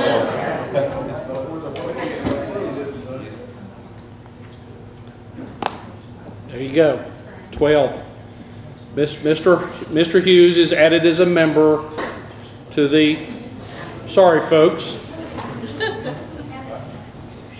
The second item was the number of members from the county commission. We, as a full body, have voted that there would be only 1 member.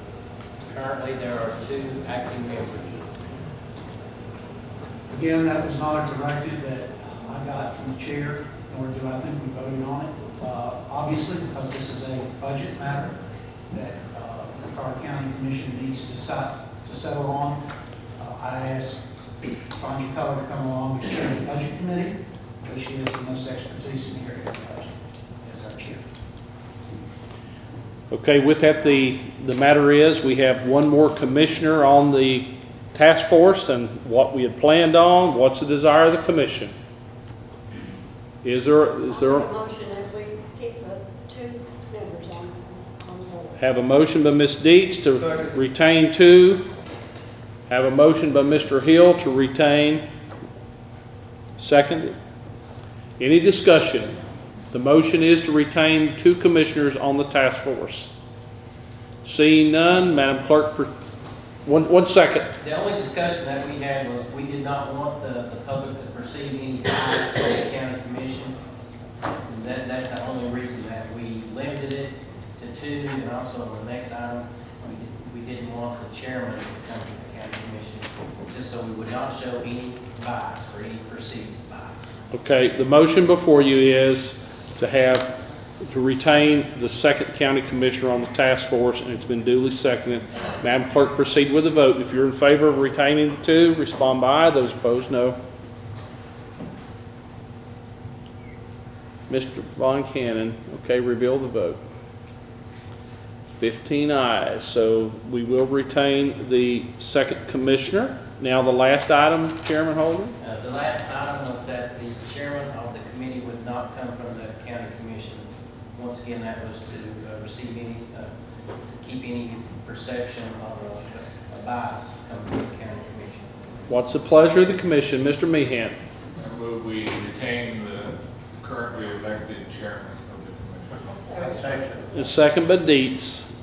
Meehan retained chairman, second by Dietz. Any discussion?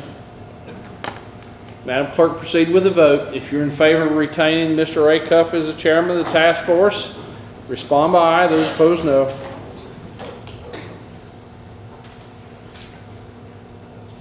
Reveal the vote. 18. Mr. Acuff, you'll remain as chairman. Okay, and you'll contact Mr. Hughes? Yes, sir. Thank you. Thank you so much for your input. Is that the last item, Mr. Holder? Thank you. Now, Highway Committee, number 6. Mr. Hill, I'm sorry, yes, sir. Highway Committee.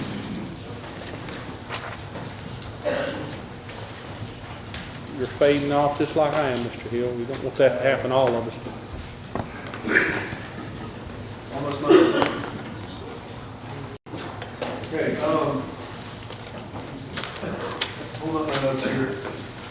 At the last Highway Committee meeting,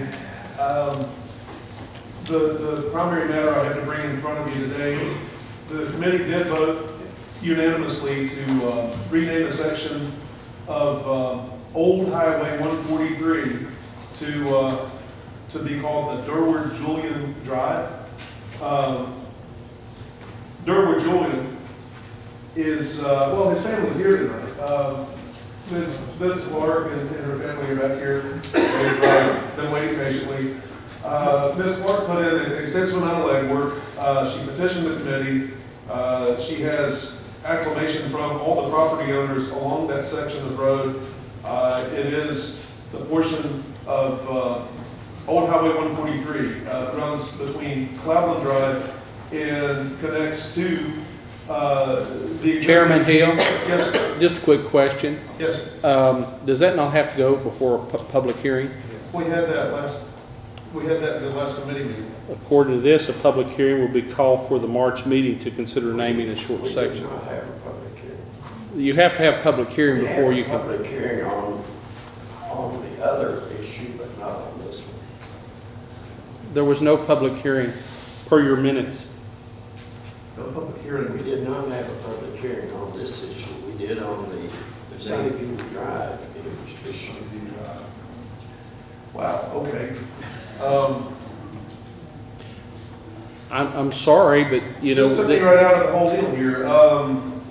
I was under the impression we were bringing this thing up for a vote tonight. Well, sir, here, I'm looking at the minutes that you've submitted, or whoever, and basically it states here, the third sentence down, basically, a public hearing will be called for the March meeting to consider naming a short section of Old Highway 143 in the honor of Mr.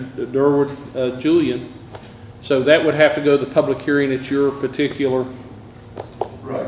Okay. So with that being said, folks, I apologize, and I'll be back with this whole bit next month. Thank you. Yes, sir. Any other item? I have nothing else. Next item 7, Landfill Committee. No report other than the minutes. Okay. Thank you, Ms. Dietz. Number 8, Law Enforcement. Committee has nothing new to report, but we should always take an opportunity when we have it to thank our police officers, thank our bailiffs tonight, thank the sheriff and any other police officers who are here for the excellent job you do, and thank you for keeping us safe on these snowy roads. God bless you. Thank you. Thank you, Sheriff. We appreciate you. And also, since we're talking about highway, we want to show appreciation to Highway Department. I've gotten several compliments from citizens. Some of them are in email form that I haven't advanced over, but they're all positive. People are very thankful and appreciative of the work you've been doing over the few snowy days that we've had. So we appreciate you, Shannon. Let everybody at the department know that, okay? And then, nominating committee, Mr. Trivett, if you would.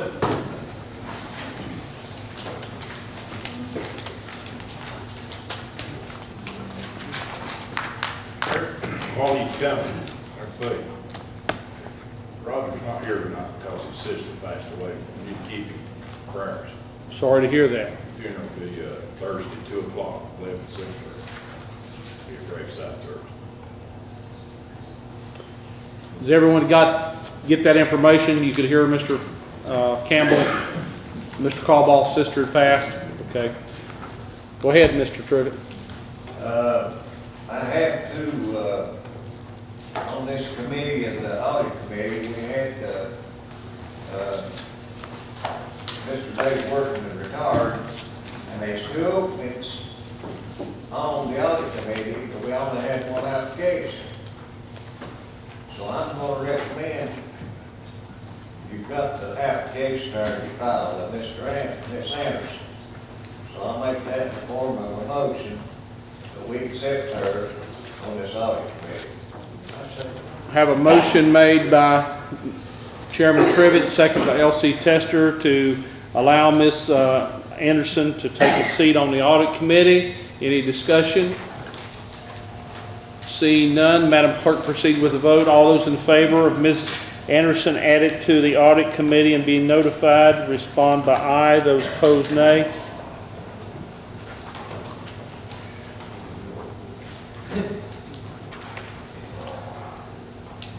Mr. Garland, please confirm. Okay, and with that, reveal the vote. It's unanimous. Next item, Mr. Trivett. I have two openings on the Park and Rec Commission. I have Thomas Allen Rasnick, and I also have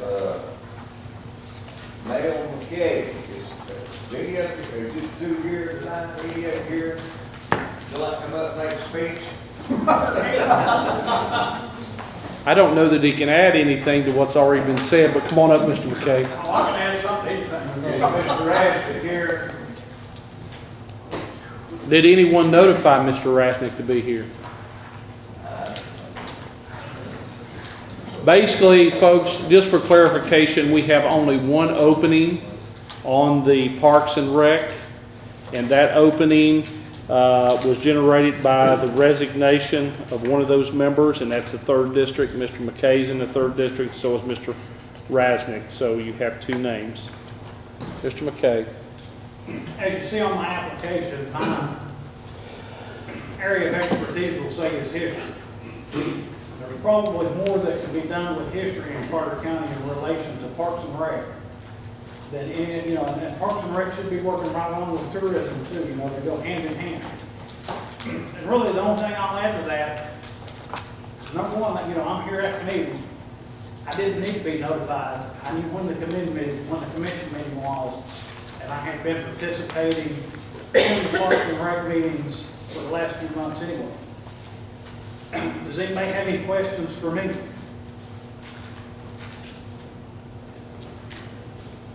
I appreciate your vote. Okay. Thank you, Chairman. Have you attended any Parks and Rec meetings? I've been at the last 4 out of the last 5 meetings, I think. And I'm also a board member for the Over Mountain Victory Trail Association and have a good relationship with the National Park Service. Thank you. Ms. Culler. I have a nomination for Mr. Kay. Are there any? Doesn't require a second, but we appreciate Mr. Garland. Mr. Chairman, Are there any? I'm going to nominate this Rasnick boy. Okay. He's not here, but I think he needs to be recognized. Okay, we have both Mr. Rasnick and Mr. McKay nominated. With that, are there any other nominations for this opening in the 3rd District Park and Rec Board? Is there a second? They don't require seconds, sir. Nominations. Thank you, Mr. I appreciate all your help, Mr. Meehan. Okay. Need all I can get. With that, as the clerk calls a roll, please respond by the last name of the candidate of choice, and that will either be McKay or Rasnick. Give the clerk just a moment here.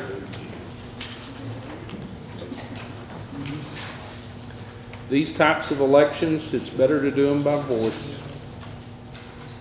Bear with us 1 second. Rasnick or McKay? Buford Peters. McKay. Willie Campbell. Okay. Robert Echo, McKay. Nancy Brown.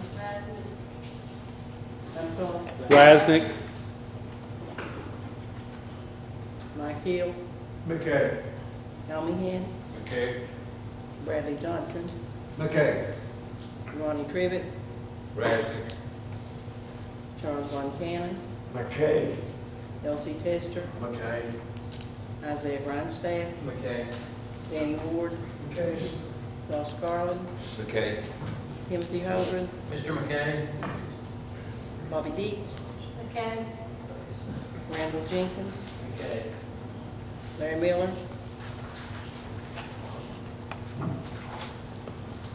Dr. Miller, what, your vote, Mr. Miller? He said Rasnick. Rasnick? No? Now, which, folks,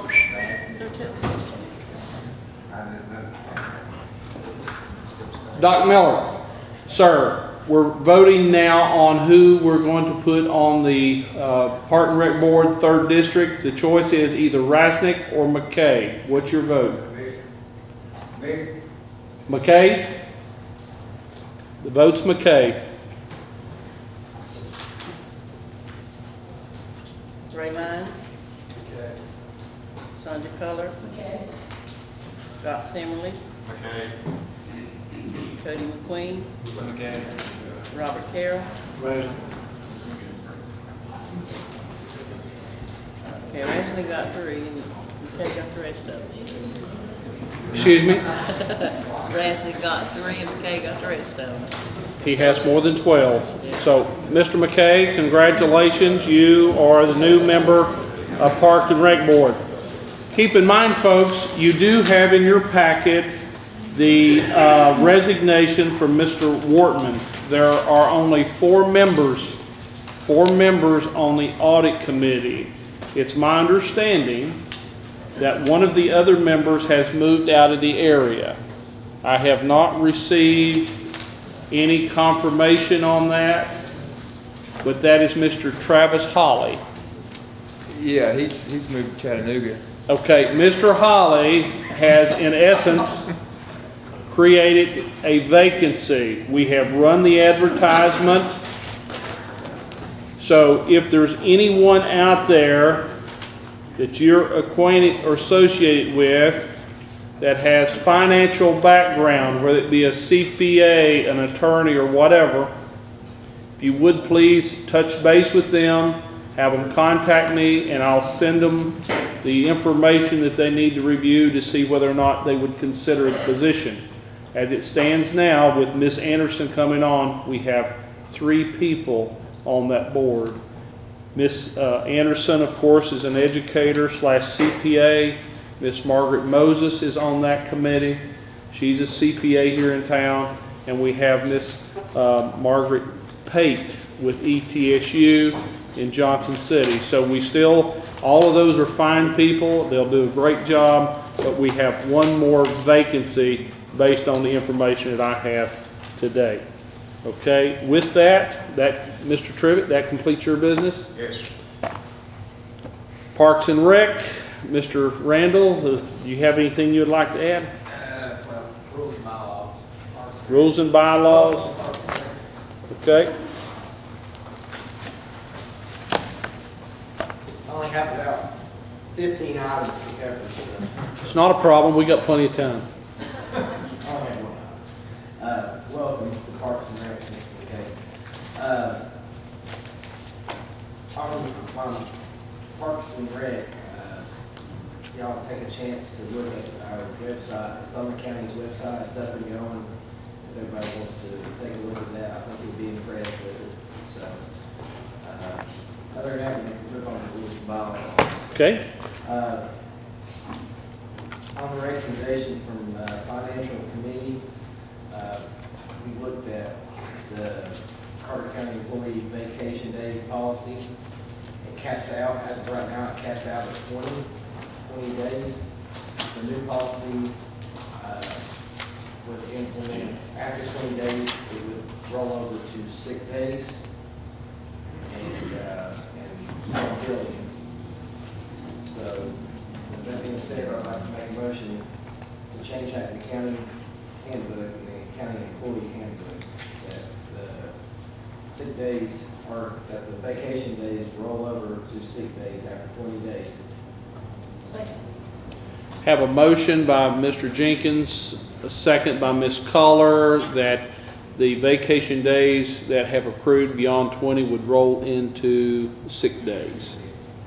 Ms. Bird, did I get that all right? That's correct. Just to expand a little, right now, when an employee has 20 vacation days, that's the most they can have when they add their New Year's days. So for instance, if I had 25 days, when I added my 10, I would now have 30. Those extra 5 days would just, they're gone. This policy is not making our current policy more restrictive. All it's doing is, instead of making you lose those days, in my theoretical 5 days, they would go to sick leave. And that way you're not losing your days entirely. They're just getting to where we don't have that liability that we have with vacation, where we have to pay it out when someone leaves. Sick leave, when someone leaves, they can roll into retirement. If they're not retirement eligible, they're just, those days are gone. And that's why we try and limit vacation days from the county standpoint, because that is a liability for us. Mr. Tester. I have been with this department for 29 years, and we have a problem with this county keeping employees. And we work hard, the sheriff's Lunsford, Chief Harris, trying to make it more friendly atmosphere for employees. I've been here for 29 years and probably counting both hands of people's retired here. And this is a slap in the face to county employees. So if you don't understand, it's not like we will pour our time up. If I'm out, they have to replace me. If the person's out, in fact, dispatcher's out, it don't matter what position. And there's times that they build time because they simply will run the shift short, means the protection's not adequate in Carter County. And that's why they allow, that's why they said, this is not fair to the employees. If we want to have a friendly environment, we don't need to take away, we need to find things, because they can walk across the street and make $80,000 more a year. And this is just not good to the employees, it's not good news. And I'm not too sure that you, Preston's, and there's an attorney sits, and this has been going on for years, and all of a sudden you cut it off. I've attended classes with attorneys, and they have all kinds, any department can have all kinds of rules, but what you allow becomes your rules. And when it goes to court, the courts won't look at what's really policy, they'll look at what's been allowed. And this has been allowed to go for a long time, and I think you want to open yourself up to a lot of litigation, and Mr. Attorney can speak on it if he wants to, but I think it's a slap in the face of the employees to do this. So I think I know what else he's talking about, but I think some other people are kind of missing a step here or two.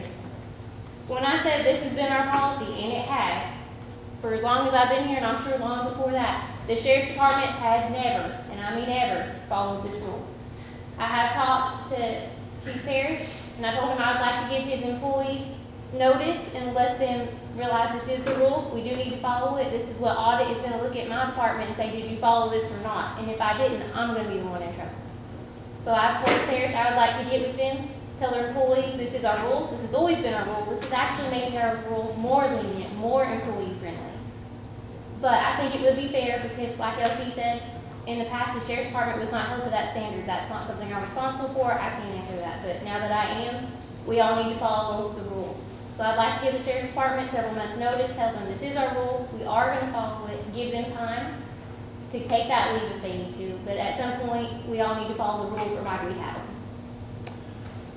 If you all want to say instead of 20 days, it's 30, instead of 30 days, it's 40 that we hop out at, that's up to you. But that is a liability to the county, and that's why we max it out, is because when someone leaves, you have a huge payout if you don't max your vacation days. And that's not something your budgets can hold. If I may speak again, you have to be, I don't know about if it's a department policy or if it's a countywide policy. It's a countywide policy and it's supposed to apply to every employee. For me, I've been there, like I said, 29 years. Once you've been there, you get 4 weeks, which is 20 days. So if I only took 10 of my days, and my anniversary comes up, I lose 10 days. depending on how many days you had when you started that year. You know, I said if I had 10 on the book, now, let's say I get 20 days a year. Let's say my anniversary comes, I've took 10 of them, but I'm saying, you know, we need to, we like to put a little bit of time on the book because if it's a death in the immediate family, we get bereavement days. But if it's my sister-in-law passed away and I had to drive to Florida and was out on a week, well, that don't count on bereavement. So if I don't have a little time on the book, then I'm gonna not get paid for it. And this is bad policy. If you want to make it 40 days, I wouldn't have a problem with that, but not anything less than that. Well, thank you, Mr. You all Tester. have the authority to make it whatever you want. The policy we propose is not making your policy more restrictive, it's actually making it more employee friendly. And just as, so you're aware, whatever days you let employees keep, that is liability. It is recorded in our audit as liability every year. And when someone leaves, we have to pay that out. There have been instances at the Sheriff's Department, there was a payout of almost $20,000. That's a huge hit to their budget. Thank you. Now, there's 3 people most definitely we want to hear from. Ms. Culler, she was standing next. Thank you. Just to clarify, this is a rule now, if they have 20 days, and when the year rolls around at the end, they will lose those 20 if they haven't used them, that's correct? Anything in excess of 20 days when you add your new days, they And will lose. when the new rule goes in, that will automatically go to sick leave, correct? That's correct. So So instead of they losing would have them, been losing it prior to this if we agree to this. right. I understand, the sheriff. So if this is voted down, instead of going to sick leave, they're gone. Okay, so it's a benefit to every department except the sheriff's department, is that correct? It's a benefit to everyone, because regardless of if we approve this or not, I need the Sheriff's Department to follow the rules, because we have the rules, and I'm held to those rules for every department. There is not a double standard, period. And that's the thing that this commission needs to have in your mind. There's not a double standard. I would like to say that I appreciate the fact that Krista's reached out to the Sheriff Lunsford to work on the situation since it's something that hasn't been going on over there. But I really think it's a benefit to the employees because they're really gaining days instead of just losing them. Mr. Lyons and then the sheriff, okay? It's probably just a repeat of what Ms. Culler said. The Financial Management Committee, again, working with Ms. Burr, and Mr. Ward, and Dr. Ward, the mayor, if I'm leaving anyone out, Ms. Dietz, we all were in agreement that this was definitely a positive move from county employees. Because most of the county employees, Mr. Tester, they were just losing after the 20 days. It wasn't going over to sick leave. So this is a tremendous move in a positive direction, I think, for most of the county employees. And that's why we did it. And another point that we talked about is when you have people who has a big buyout at the end of the time that they retire, $19,000, $20,000, whatever, that's a big hit to our budget. So that was kind of the rationale behind what we're trying to do. And I think all the committee, most of you here, would echo what I just said. And just so you all know, this actually came to request from an office holder who had an employee who was going to lose days. And that's where this came from. Sheriff Lunsford, if you would, please. So part of the problem with this is this. I went to the county council, when I took office, and it's public record, so it's no problem saying his name, the previous chief was having to write him a check for $20,000 payout. I spent 2 months trying not to do this because of the violating policy. He was accumulating time that I didn't think he should have been allowed to accumulate. Mr. Hart, here's Jessica's conversation, and the question from Mr. Hart. Even though the written policy said 20 days, what had been allowed to happen would take precedent over that written policy. So I could not hold that check because I didn't think it was right. So what you're saying in effect here is how do we go back and allow things that have been done in the past where they've been allowed to build that time? And now for you to take it, I'm not sure that would withstand much. I'll have to ask Mr. Hart about that. I've been trying for 2 months not to pay this $20,000 check out. Right. Well, I remember that now. I had forgotten all about that until. And I don't think it'd be fair to the employees that maybe have to deal with time. Now, going forward with new employees. And that's why I asked for Chief Parrish to give us an introductory period, let people know it's coming. But push come to shove, I have to follow the rules. I understand that, but if we've got an employee that's got 30 days sick time, he's built it over vacation time, he's built it over 20 years. For us to come and take it, I'm not sure that would be proper. Well, certainly, like I said, when this issue came up in committee, I had forgotten, I guess. Yeah, right. Well, obviously, I saw it as a win-win that she's talking about. Like, the people who are losing time now will now roll into sick time. It's, great news. I had forgotten about that. And I guess from a legal standpoint, consistency in employment policy is key. And probably what I alluded to in that conversation is something that's not been strictly enforced for 20 years. If you start strictly enforcing it, there's a potential for litigation. Certainly. And so with that introductory period of us telling them this is our rule, this is when it's going to be enforced, and give them time to, if they have leave that they're going to lose, you'll let them know. Would that work? The more the better. If you can give them a period of time that's going to allow them to use that time without losing it, the more the better. I mean, if it's a year, whatever. At some point, we have to do something to show audit we're working towards being in compliance. We have a county employee handbook. Every county employee needs to be held to the policies in that handbook.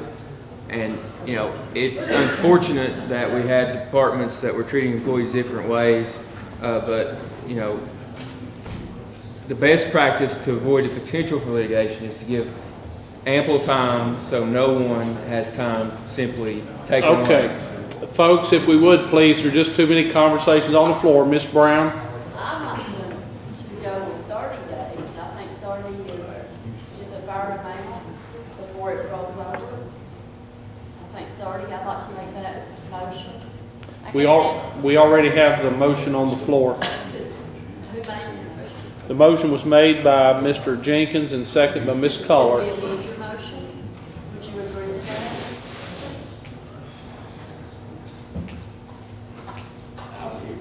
I'd like to ask Ms. Bird about that. Personally, I don't have a problem with it. My concern is, as long as everyone understands that your liabilities are going to shoot up on your financial records, and this is going to be why. So when we have payouts, they're going to be higher, and when people come and ask you for money in their budget year because somebody left and we had to pay them out a month and a half, and then you hire someone else and you're a month and a half short in your budget, that's why. As long as you vote with that understanding, that's fine. I just hate for anybody to lose their time. I mean, it's hard to come by. I'd just like to amend it if you would. With that being said, Question on the motion. I'm sorry. I don't think. One second, folks. 1 second. Please. Ms. Deeds. I don't believe the county can afford to change it to 30 days. Because when an employee leaves, you have to pay them for that 30 days. Now everybody understand, it's not the 30 days. For instance, if you cap it at 20, that's the rollover. So they can add a whole nother 20 at most. So you could be paying out somebody for 40 days. So if you added it to the cap of 30 at your rollover, then you add your max of 20 that you can get per year, depending on how long you've been here. So you could be paying somebody out for up to 50 days. I don't think the county can afford that. Okay, with that, we have a motion on the floor. The motion made by Chairman Jenkins, second by Culler. All those in favor, respond by aye. The clerk Is this proceed. motion addressing a phase-in period or no? Because that It is not addressing the phase-in period at this time. Well, it's my recommendation that needs to happen. And I would prefer that way when somebody says, why aren't we following the rules? We'll have a policy saying we have a plan in place, and this is what we're gonna do. Are you saying 20 now or 40? If this county gets sued, you remember, I told you. If you take 20 Thank you, Mr. Tester. Thank you. If I could amend that motion? We would have to take a vote on the amendment. Do you have a motion to amend? Our attorneys just said that we need to add a phase-in period. Okay? If I could amend that to include a 1-year phase-in period. would that be You can acceptable? ask whoever made the motion if they'll accept it friendly. Mr. Jenkins, would you accept a friendly motion for this to include a 1-year phase-in? Seems like a 1 year would give ample time for everybody to get it. Ms. Culler, will you accept that? Okay, we have a friendly amendment, so the motion now is, as outlined, 20 days, anything over that rolls into sick time with a 1-year phase-in period, and that'll give Ms. Bird an opportunity to put those notices back to the Sheriff's Department. With that, Not even half of the people that's been there for 20 years. I've been there for 20 years, and I get 20 days. If I would save 5 days in case of an emergency, I mean, who would want to save it, you know? Well, I LC, can, if it's the Mr. fire Tester? department gets all been out of shape, when we are out of time, I can take time off and not get paid for it. I wouldn't go broke. But- Mr. Tester, if you'll sit down just 1 minute, please. Ms. Byrd will try to explain it one last time, okay? No, If- I don't need her to explain one last time. I get 20 days vacation a year. If I've got 10 on the book or 5 on the book that I'm holding in case an emergency comes and I gotta leave town or something I have, like I have in the past, I had the death in the family that wasn't covered by bereavement time, I had to leave and go, then, so I need to have 5 days on the book. If I've got 5 days on the book, I get 20 days, I just lose it automatically. No, that's not right. For me, something that is benefit, and that's not fair, and that's not right. Mr. Tester, sir. I'm not voting that. Mr. Tester, sir, you vote how you so choose. We've already heard that argument once, now it's second time. Mr. Lyons, and we're going to proceed with the vote. can I explain it one more time, please? I want it to be heard that this is not directed at the financial director. The financial committee, all together, all of us, voted on this. She didn't have a vote. She's the financial director. With that, we have the motion. It's already been discussed. I think the motion's clear. Madam Clerk, if you would, please proceed with the vote. There is no amendment. It was a friendly If amendment. it's a friendly amendment, we don't have. Don't need the vote. She accepted my amendment. so- It was accepted by both parties. Proceed with the vote. Those in favor of the motion, respond by aye. Those opposed, nay. Read the disclaimer. Please receive the disclaimer before she reveals the vote. All those parties that it pertains to. Because I'm an employee of Carter County, I have a conflict of interest with local elected voting. However, I declare that my argument and my vote answer only my conscience and my obligation to my constituents and the citizens this body represents. Mr. Meehan. Because I'm an employee of Carter County, I have a conflict of interest in the proposal about to be voted. However, I declare my argument, my vote answer only to my conscience and to my obligation to my constituents and the citizens this body represents. Mr. Johnson. Because I'm an employee of Carter County, I have a conflict of interest in the proposal about to be voted. However, I declare that my argument and my vote answers only to my conscience and to my obligation to my constituents and the citizens this body represents. Mr. Campbell. I don't have it with it because I am employed with Carter County. I have no conflict with this vote that I've received to my best of my knowledge. Okay, and Mr. Tester. You're not going to read your disclaimer? Okay, please reveal the vote. 19 ayes, motion passes. Next item, Mr. Jenkins. I don't blame you. I would like to clear something up. Ms. Byrd, can you explain to me what you just explained to me in Mr. Tester? So if an employee has 20 days, what we just approved, they have 20 days, and it's their anniversary date, so that's when they add their new days. They're fine. They add their new days to roll along, no harm, no foul. If an employee has 22 days, they add their new days. Those 2 extra days over 20 will roll into sick leave now. So it's not that you can't have an extra day or 2 when you add your new days. It's just anything over 20 will roll into sick leave. You can still have 5 days as an emergency. You can still have 20 days as an emergency. It's just anything over 20, when you add your new, will roll into sick leave. So if you earn, and if you earn 20 a year, It's a doctor's thing. and you have 20, then you have 40 for that year. Okay, thank you. Chris, this is Ms. Burton. I've been there for close to 4 years, you know that. And I've been there long enough to get 8 years, or 8 weeks vacation.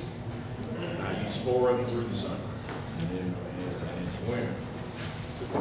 The fall and summer, I'm gaining 20 more. You know, I use them, and it's not coming off the books. So it's still staying 20. You know, and that's what I'm trying to tell Mr. Tester. He's not losing anything. With There's a that, way you can manage it. folks, with that, we've beat this one to death. Let's move on to the next item.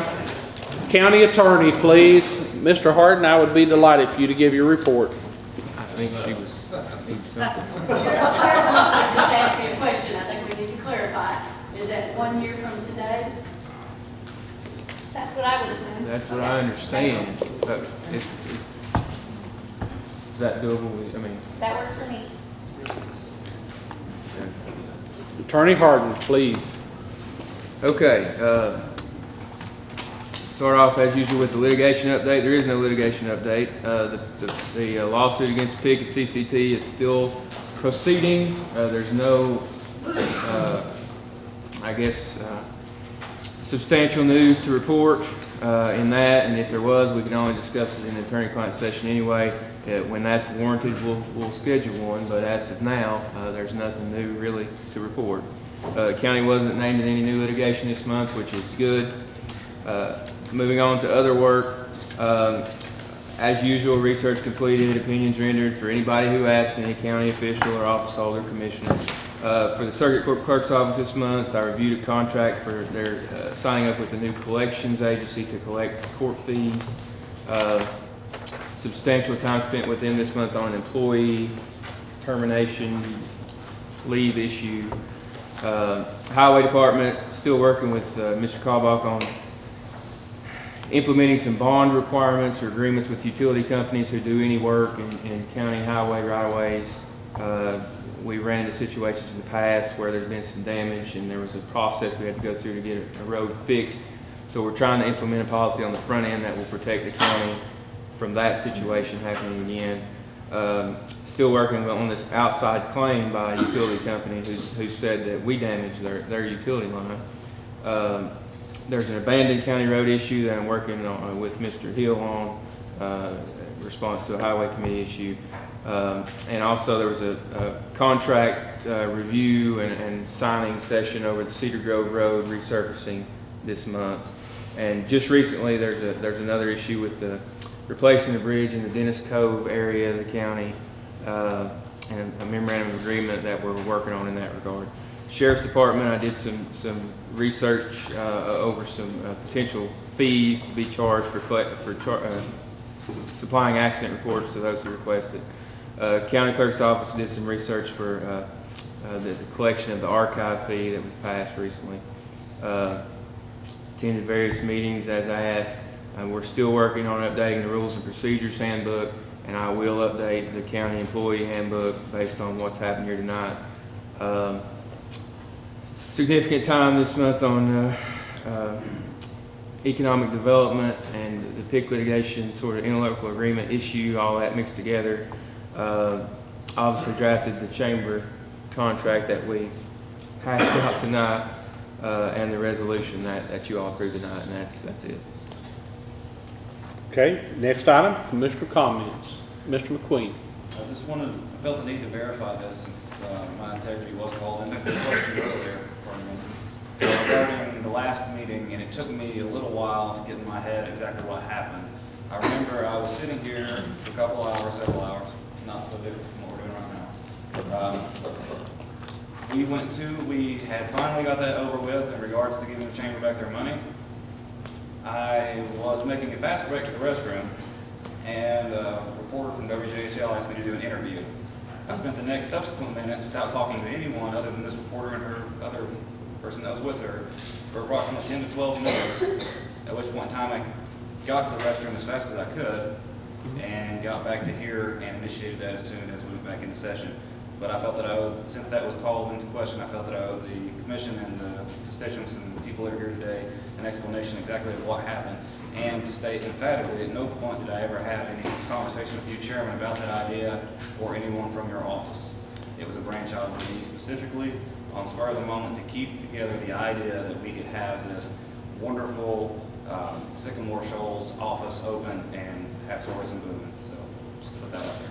Thank you, Mr. McQueen. Any other commissioner comments? Mr. Tester.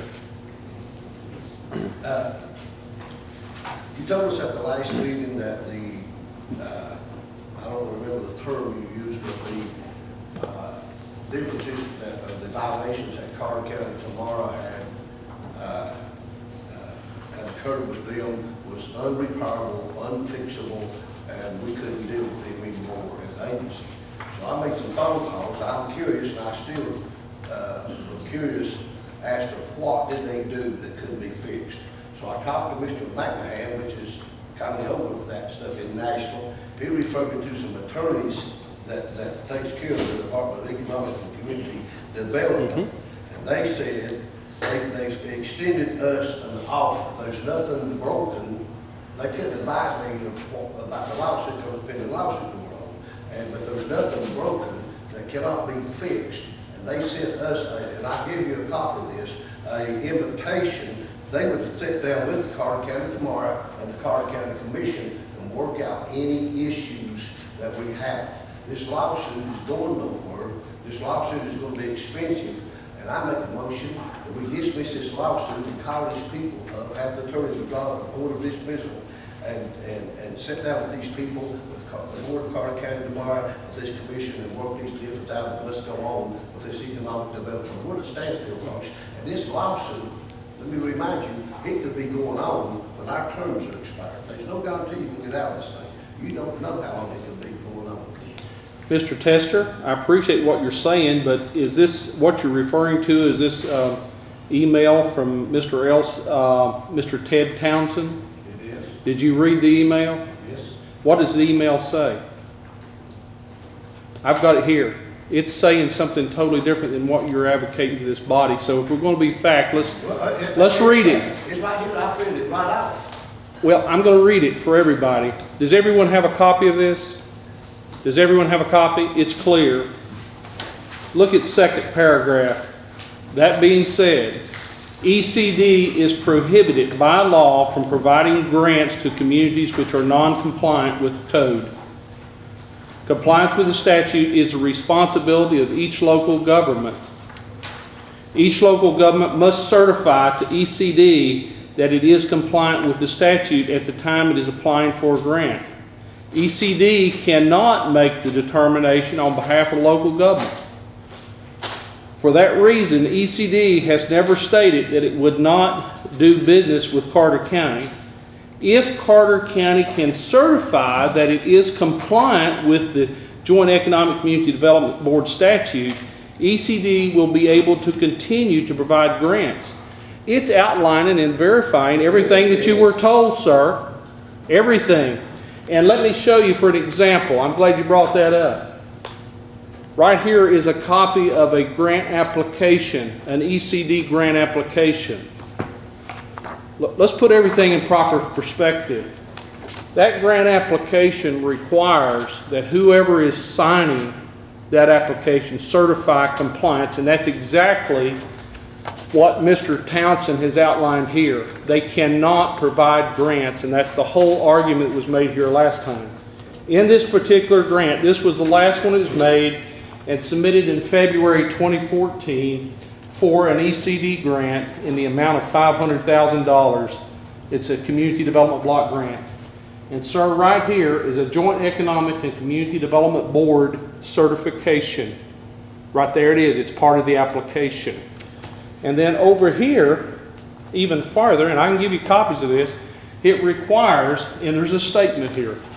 There's a statement. Certification, it says warning, warning. If you knowingly make false statements on this form, you may be subject to civil or criminal penalties under Section 1001 of Title 18 of the Disclosure of the United States Code. In addition, any person who knowingly and materially violates any required disclosure of information, including intentional non-disclosure, is subject to civil money penalty not to exceed $10,000 for each violation. I certify that this information is true and correct. My name's on there. I certify. At that time, I was of the belief that Carter County tomorrow was compliant. Sir, the information that I have now, the information that was provided to this commission last meeting, there's 18 potential violations. So at this point in time, I, as county mayor, cannot and will not certify an application, make an application for EDC money. And Mr. Tester, you're putting a twist on this that's not real.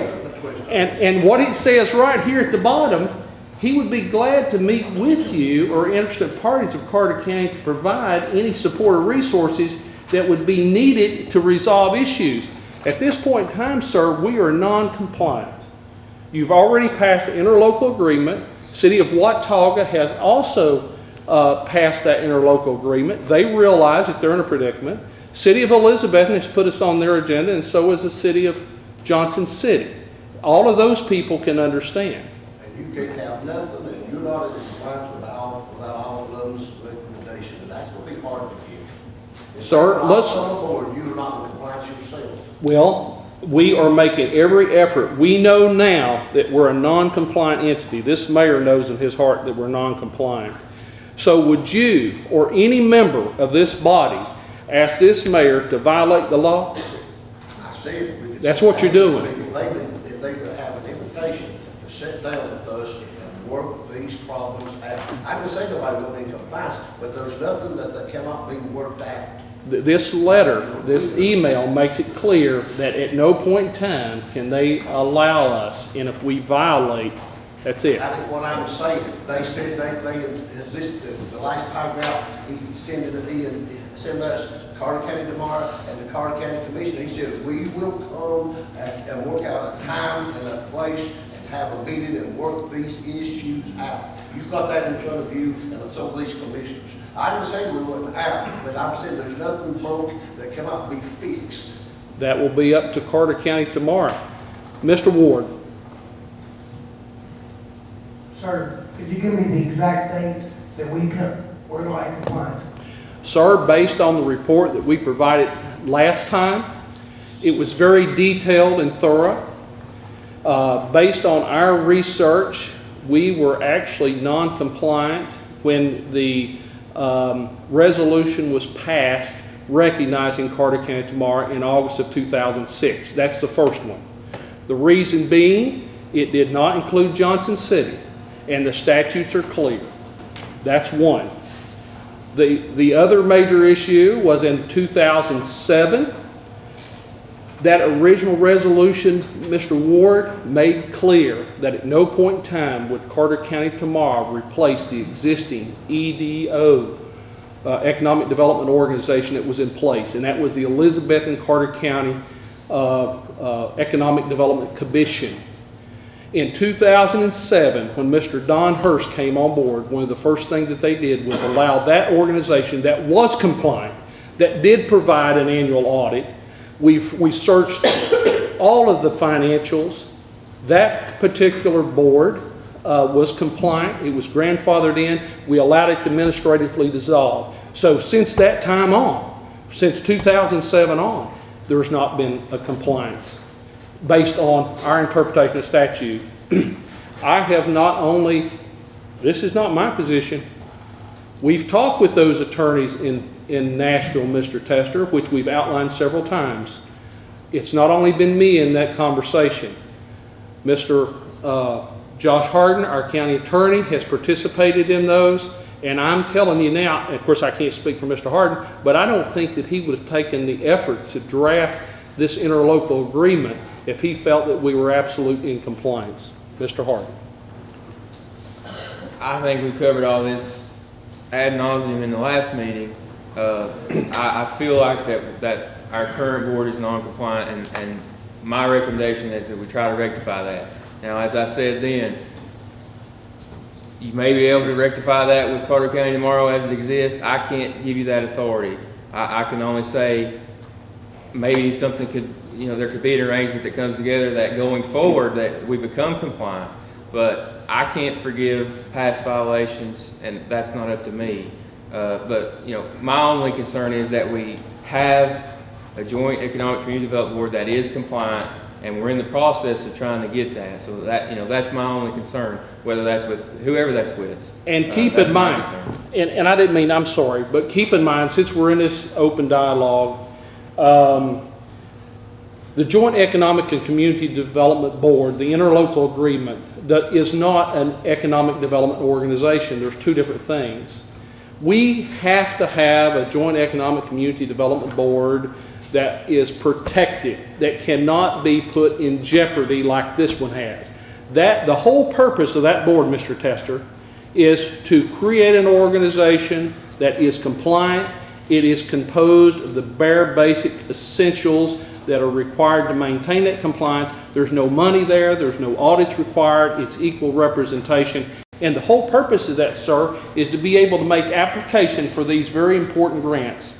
And we've got one that's before us right now. It's critical.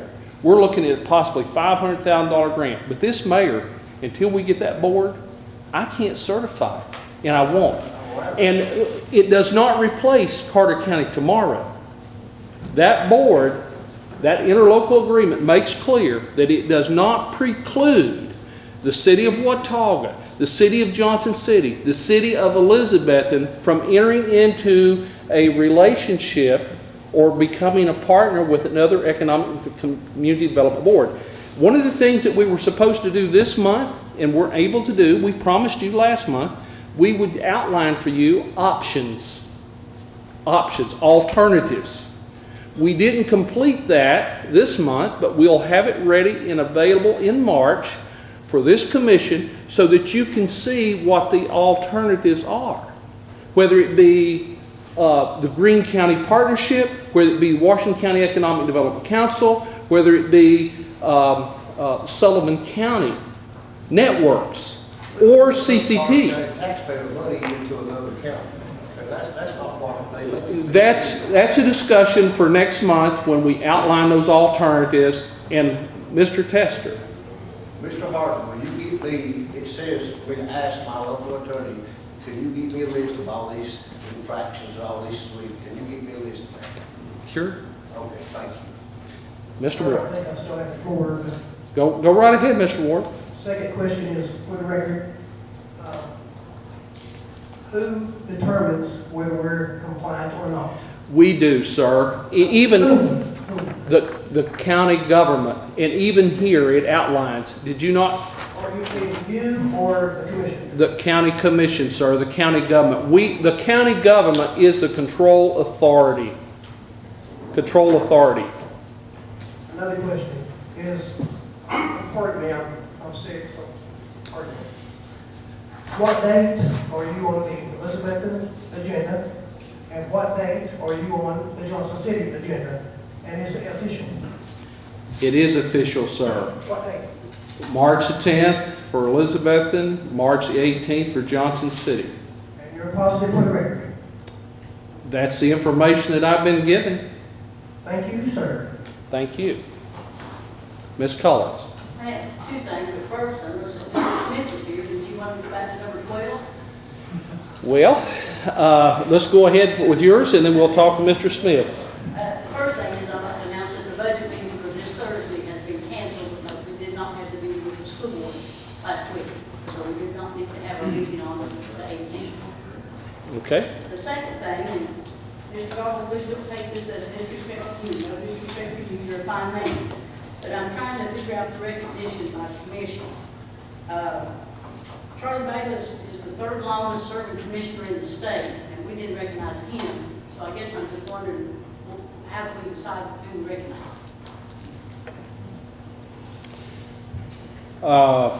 There is no, I guess, set standard. And Mr. Bayless, we did recognize him from the commission, Ms. Culler, not for your service. But at the end of the election, things were happening. None of the commissioners chose to recognize not only Mr. Bayless, but Mr. Sisk and Blankenship. But besides that, there was one mother. We had some of the longest serving commissioners. 52 years for Mr. Bayless, 44 years for Mr. Armstrong, thank you.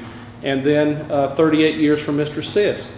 But the commission at that time did not choose to or make any recommendation that we recognize them, ma'am. Well, I think that we need to make some kind of adjustment for that. And one for, and either recognize them or going forward have a precedent that we do. Because like I said, he's the third longest serving in the state of Tennessee. Thank you. Now, Mr. Commissioner Von Cannon. Are we through with this subject? We're through with this subject. I just have I want to say something good, so you go ahead. I just have one simple question Okay. concerning Carter County tomorrow. Seems like we have some people in here that are proponents of it and some that are not. My question is, do they realize or recognize the fact that they are in violation of this statute? And if they do realize that, or if they don't realize that, why not? And why are they not trying to rectify the situation so that they can be a viable economic development council? Well, that's a good question, Commissioner Holder. Now, I mean, we have members here on the commission that are part of Carter County tomorrow. Maybe they can answer that, just for our informational purposes.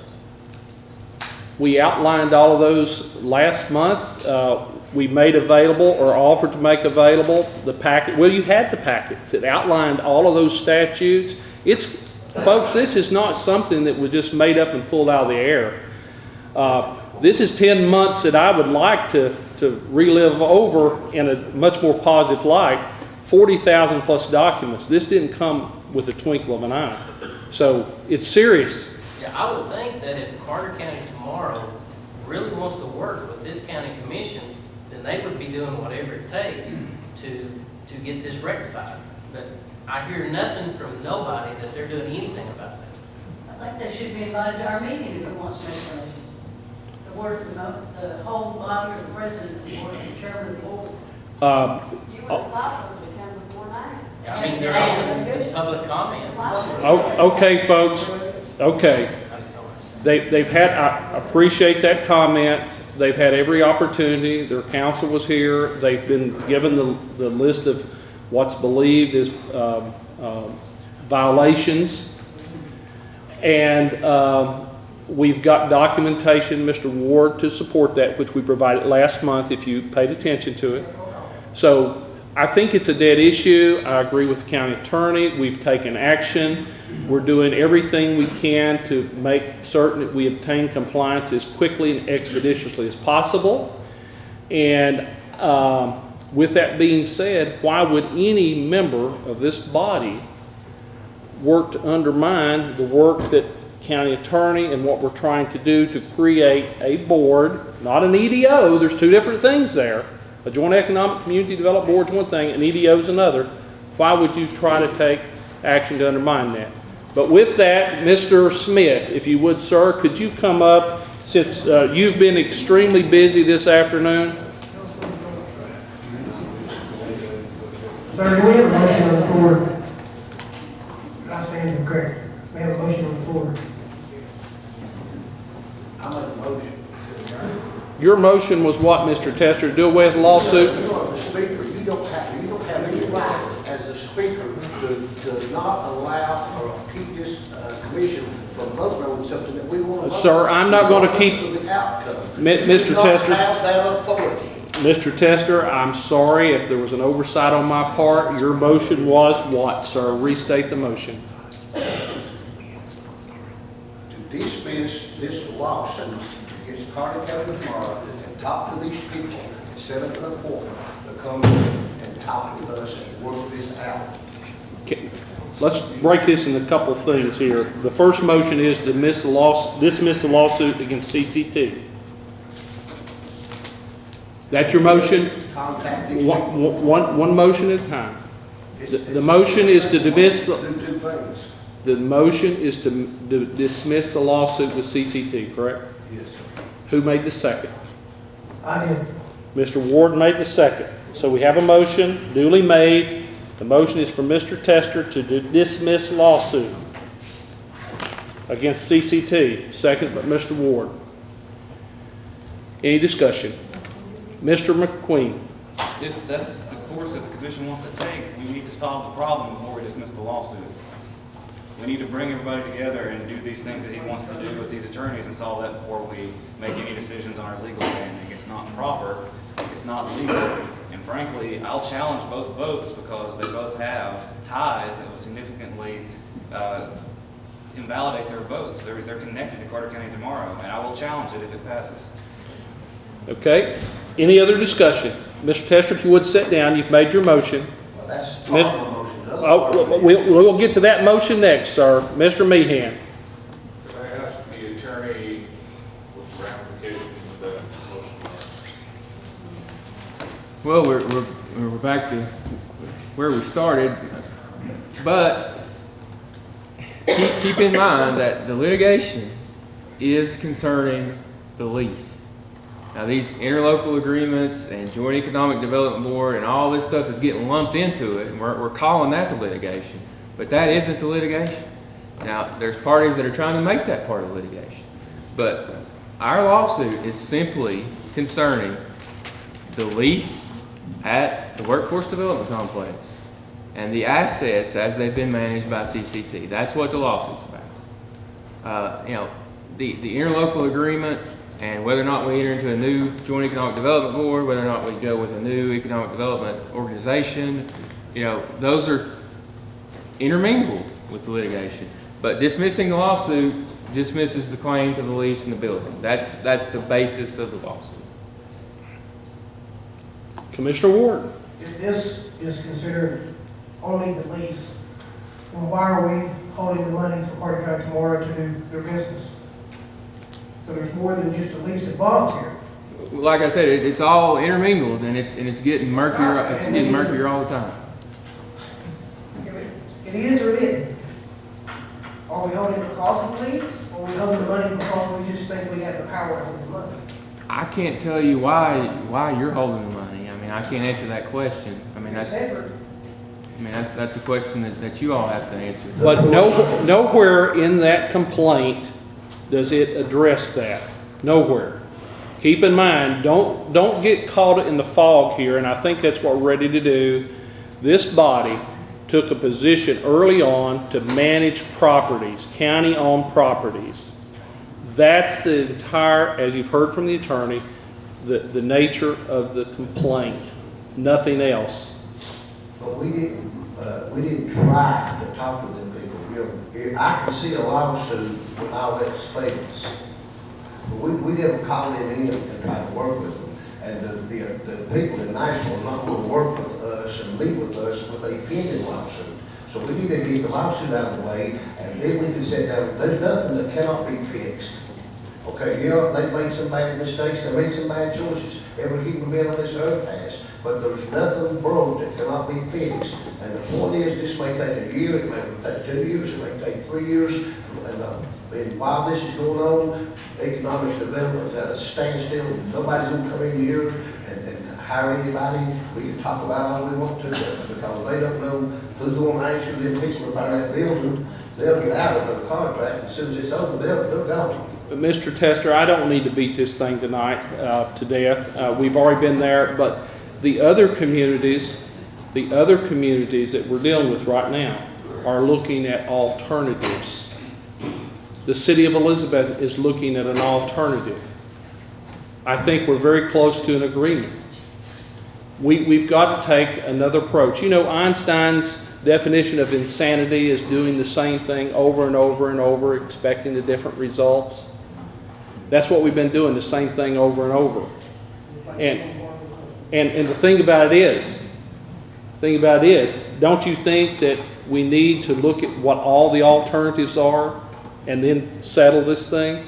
But again, your motion was to dismiss the lawsuit, which has nothing to do with the Carter County Tomorrow end of it. It's maintaining the validity of the lease, and that's what's going to be asked of the chancellor.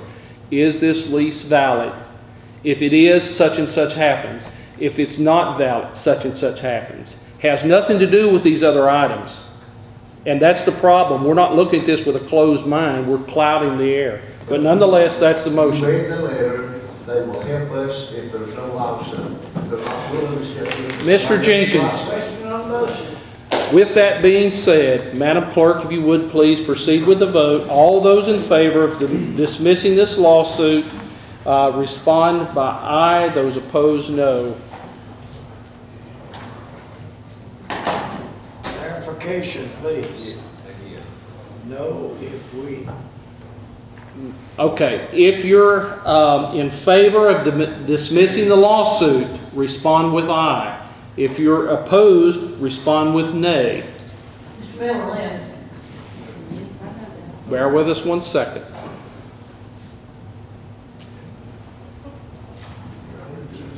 Mr. Meehan, if you would, please.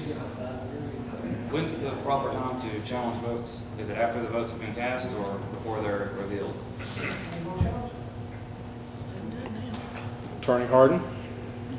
Well, I guess I need a little more information. What are you saying? Challenging the votes of the 2 members that sit on the board of Carter County tomorrow because they're hopelessly biased. They do sit on that board. And the vote of L.C. Tester because a direct relative of his is on that board in an officer position. Hey, I'll be happy to read my statement if I need to. Well, you can't read a statement to dismiss a direct conflict of interest if one exists. And that could be challenged later. You know, it's nothing that that I can decide for you at this meeting, but it's something that can be challenged. You know, it's not a decision I can make as to whether there's a direct conflict of interest, but there is a challenge that can be made. Mr. McQueen, reveal the vote. 6 ayes, 15 noes, motion fails. Now, Mr. Smith. Good evening. I thought I was going to come back to the empty courthouse. I asked you to kind of bear with me. I did not get a chance to put together a presentation on the mass notification system. I got called up as I was sitting down to do that. However, I'll be happy to entertain any questions and give you some feedback. This past weekend, we actually had a pretty good test of the system. I got some feedback regarding some adjustments that needed to be made. I made those this morning. Some folks were getting the calls too quickly, and if you don't confirm, it will just continue to call until you finally do confirm, or it runs through the entire broadcast cycles. So I made some adjustments on that today that should improve that. The website is actually on the Elizabeth City website. The county is in the process of getting it on theirs to show where to sign up for on the public side. A bunch of folks have already done that, and I do appreciate that. There is also a county employee side that we're working to put all the structure together in place so that we can contact the employees separately from the citizens alert. The employees will still have to sign up if you want to receive the public alerts from the weather system and community info and things like that. So with that, I will entertain any questions you may have. My question is, how many of you have signed up? I have, and it works. I got those responses this weekend, the weather alerts and before, so I appreciate it. It basically just takes like a username and password to log in. Yes. Now, it does have other information that it asks for. It asks for the contact information, obviously your email, cell phone, whatever method you want to use to be notified by. As a matter of fact, Mr. Kennedy from the Finance Department pointed out this morning that emails actually have more detailed info in there, and that is absolutely correct. The phone calls that you receive just says, what, for example, one that we had most common this weekend was that a winter storm warning was in effect for our area, and that was true, but it didn't give you any amplifying data. The email actually gives you more. There is also an application for your smartphone called Contact Bridge. It also provides all the amplifying data, and I found it to be pretty user-friendly. Anything else? Yes, ma'am? Do we have 2 lanes of road open in Romeau? We do not. Don't we? How bad is it? Unfortunately, the TDOT brought up a track code that had a rock hammer on it. The engine on the track code apparently, they believe, blew a turbo. And so they're bringing the mechanic up from Knoxville tonight to take a look at it and see what it's going to take to repair it. If they can't repair it within a reasonable amount of time, we're going to go rent a piece of equipment to replace it and finish up as soon as possible. Are they sure that they need a vehicle or even back in under? Yes, ma'am. They are sure they're going to be very fortunate because that was a tremendous rock slide, and we are very blessed that no one lost it. Without the plastics, I had the experience to make that rock disappear. I gave them some options that were fairly simple, but I don't know why it doesn't seem to be real receptive. No. One second. Before you do that, I do want to thank the commission for approving the funds mass notification system. I think it's one of the best things that you have done. I am remiss because I did not thank you when I talked to you before, but I do appreciate it, and the more we learn about this system, the better we're going to be able to utilize it. And I've already been told some potential uses that I never even dreamed of. So it's going to be a learning process. We'd like to thank you for all your efforts. That's an amazing system that you put together there. Could you just quickly tell everybody where's the easiest place to find that website to go out there and get logged in and set up? Right now, the easiest place is probably on the City of Elizabeth's website because they already have it posted there. The county's in the process of adding it to ours. The Elizabethan Star also did an article on it that had the link that would take you to the sign up. Yeah, that's where I found it. Okay. It's pretty easy. Do you have a question for Mr. No, sir. Mr. Any other question for Mr. Smith before we dismiss him? Thank you, sir. Mr. Von Cannon and then Mr. Johnson. This has been an exercise in democracy. Either that or an exercise in hyperphagiopia. However, something like several years ago, before I was on the commission, I met Robert Grove. I had been sent out by Extensive Christian Home to try to work with other religious organizations because we were within 6 weeks of the growth. And I went to the Buffalo Baptist Association, the Cardigan Christian Men's Fellowship, and somewhere along the way I got somebody I found out about the church in the country, realizing that when I read the Bible about Nazareth, he had long hair, so Willie Campbell would be the only man that could be in Nazareth. And anyway, Mr. Gall took this at heart and got a group to come to the home, Extensive Christian Home. They began to bring toiletries, they began to bring goodwill, if nothing else, to the church, to the school. Then we got a benefit dinner started, and we started bringing the bus over. And we didn't charge anything, it was just a contribution.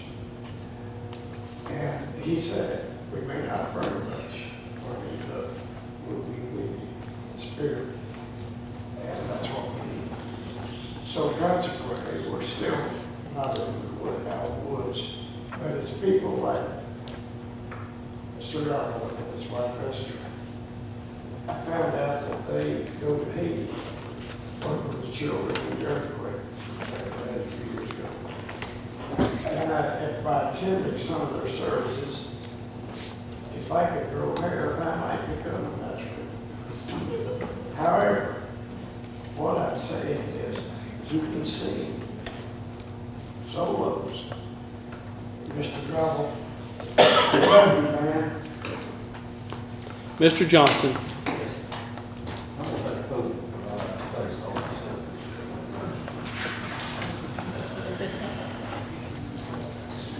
We'll make this brief, fast. We have most of the end of it. Number one of these, you're on the license opinions. NCIS is over. NCIS, New Orleans will be over in 20 minutes. I want to speak about the subject is going to be on resolutions. And I'm going to give you a little background first, and then I'm going to present a motion. My background is, one, we as a commission have selected to have night meetings to accommodate the mass of our constituents, which is fine.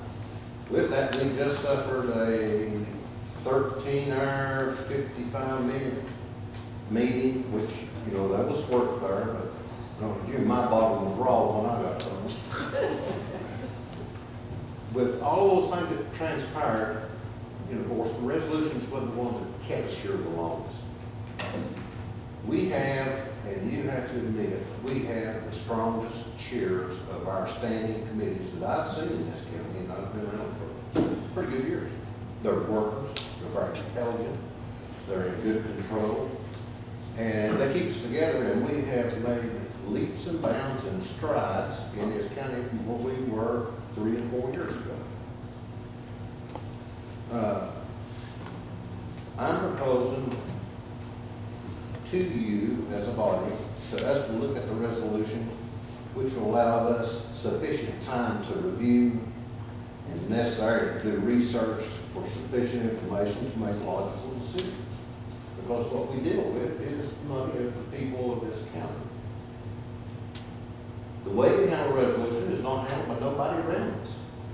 No municipality, no county government throws resolutions on the floor without first going to the standing committees for review presented by the author or the writer. And then the chair of the standing committee makes its presentation to the full body at release. It will cut a lot of questions and give a lot of good answers that will eliminate some of this time where I can be watching NCIS. Okay? I have personally confronted the majority of our commissioners here and just posed the question.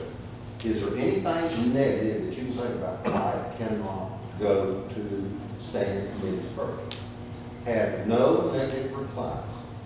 I was concerned it might be an emergency financial situation, and I directed the same question to our financial director, of which she had no negative reply. But I'm afraid, mayhem may be around here. So, with that said, I'm going to make a motion, Mr. Chair, that all resolutions prior to being placed on the agenda will be presented by its originator to the appropriate standing committee for review and approval, and be presented to the commission by the standing committee chairman or chairperson, with the only exception being financial emergency, of which the director of finance and the chairman or chairperson of the financial management committee may take for the commission. I'll second that motion.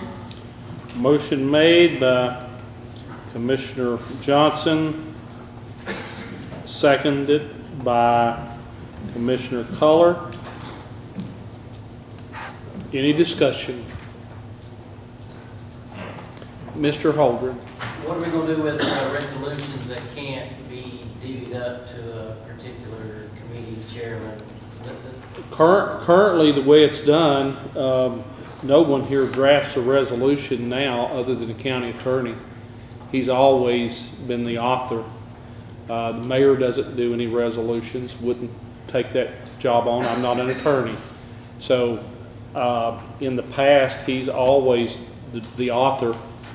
Are there any instances that you know of that someone other than you would draft? There may be a request from a chair coming to county attorney to draft, but at no point in time has anyone tried to circumvent a committee or anything like that. And there are certain circumstances where time is of the essence, and you may not be able to get that to the appropriate committee.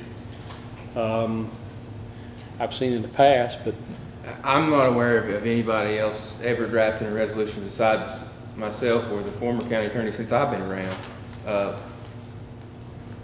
I'm certainly happy to draft any resolution anybody asks me to. There's no, you all as a commission, you as commissioners have the authority to request a resolution be drafted, and I'll draft it. I guess it would be up to us at that time then, or up to you as the requester to take that through the proper channels through a subcommittee first, if that's the way you want to handle it. But I don't know if we want to get into other people drafting, because all the resolutions that are passed are signed off on by me, saying approved as to form, and if somebody else drafts something, there may be something I want to change before I'll be comfortable approving that form. So that's the only question I would have. Are you specifically saying that you think other people should draft the resolutions, or just that they should go before a committee first? Mr. Attorney, it wasn't even mentioned of anybody Okay. drafting. Okay. My comment is, before a resolution hits this floor, amongst these commissioners, that it be taken by its originator to the standing committee for review, questions, answers, research, the approval from that committee, and stood here by the chairman of that standing committee to make a presentation to the whole body. Hasn't, I don't care who writes it. Okay, yeah, I've got no. It don't come in here till it goes through. I don't have a problem with that, other than to say, that, you know, there are some certain situations that would have to be exceptions where we're under the gun to get something approved, to be compliant with something. And those requests usually come from the mayor's office because he's the one that's aware of them. There's emergency situations. Right. But no, I've got no problem with that. I've got no problem with that. Mr. Peters? Let me clarify something here. Is it not the responsibility of the committee chair to ask for a resolution, or can just anybody on the commission ask that the county attorney draw up a resolution? Shouldn't a member go to a chairman and do that? Didn't we go through that once? Well, we've been all over the board, to be honest with you, but in the past, anyone of this committee that has a need could contact the county attorney. County attorney would review, and I'm certain he would consult with that person. If it's something totally off the wall and outside the scope, I'm certain that he would recommend against it, and at least I have known him to do such. But that's part of the process I think we're trying to address with these new rules, and you know, if that needs to be one of them, fine. Whatever the process is, if it needs to be brought up in committee and then the chairperson forwards to me whatever the request is to draft it, fine. I mean, I get a lot of requests that way, like say a highway committee meeting, and there'll be some requested action of me and the chairman will relay that to me. That's, you know, fine. If you want to make that the set process, fine. You know, I guess we've just been kind of loose with it traditionally, and whoever asks for a resolution, I'll draft it. I personally think if I have a resolution concerning, say, something to do with highways, I think it should be that I go to the highway chairman and talk this particular matter over, and if he feels like that we need to go with a resolution, or at least contact the chairman of that particular committee that I'm concerned with, and go from there. That's just. well, there are some extenuating circumstances, and there are things that come to the mayor, for instance, by way of statute or time limits, constraints. Then I send that directly to the county attorney. They're in your packet 5 days in advance. That gives you plenty of opportunity to review, ask questions. If you've got a concern, you can call the county attorney direct. He can advise. You can call the mayor. He will advise. You've got that window of opportunity to ask any and all questions that you so desire within that period. Mr. Von Cam. This is a great motion, except for one thing's wrong with it. It should go to the Rules and Bylaws Committee, negating exactly what he's trying to get done. But he did a good job. It wasn't perfect, but it was a good job. Any other discussion on this motion before we take a vote? Mr. McQueen. If he would accept a friendly amendment to suspend those rules in special call meetings like the one we had, because that's one instance I can think of where we had to draft a resolution on the spot for special call based on what happened in that commission meeting. So if that rule, if we could just have a friendly amendment to suspend that rule in special call, that would negate the emergency situations angle. Well, not necessarily. You know, just like I was saying earlier, if something comes up, time's of the essence, and it comes from the mayor, it'll be in your packet. 2/3 of the commission can vote to suspend any rule. I mean, you can't suspend a state law, but I mean, whatever rule we have in place, if there's a rule that says you have to have 2 readings or 10 readings, I mean, that can be suspended at any time in any meeting by 2/3 vote. So, you know, if that happens, we can suspend that at the time.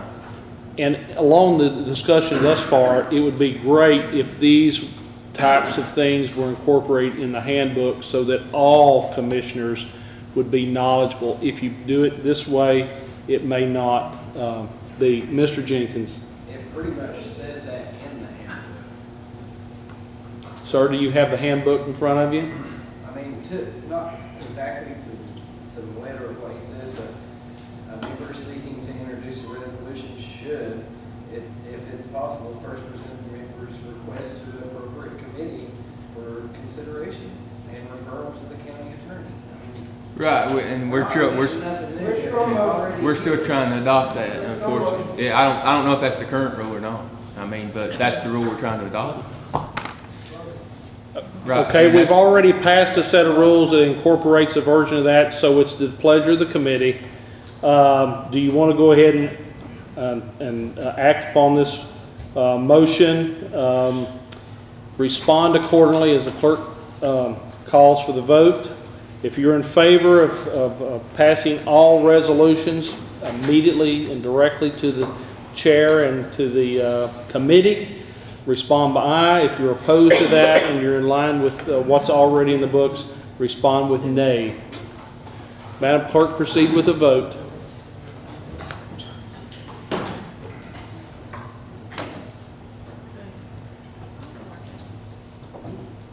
Reveal the vote.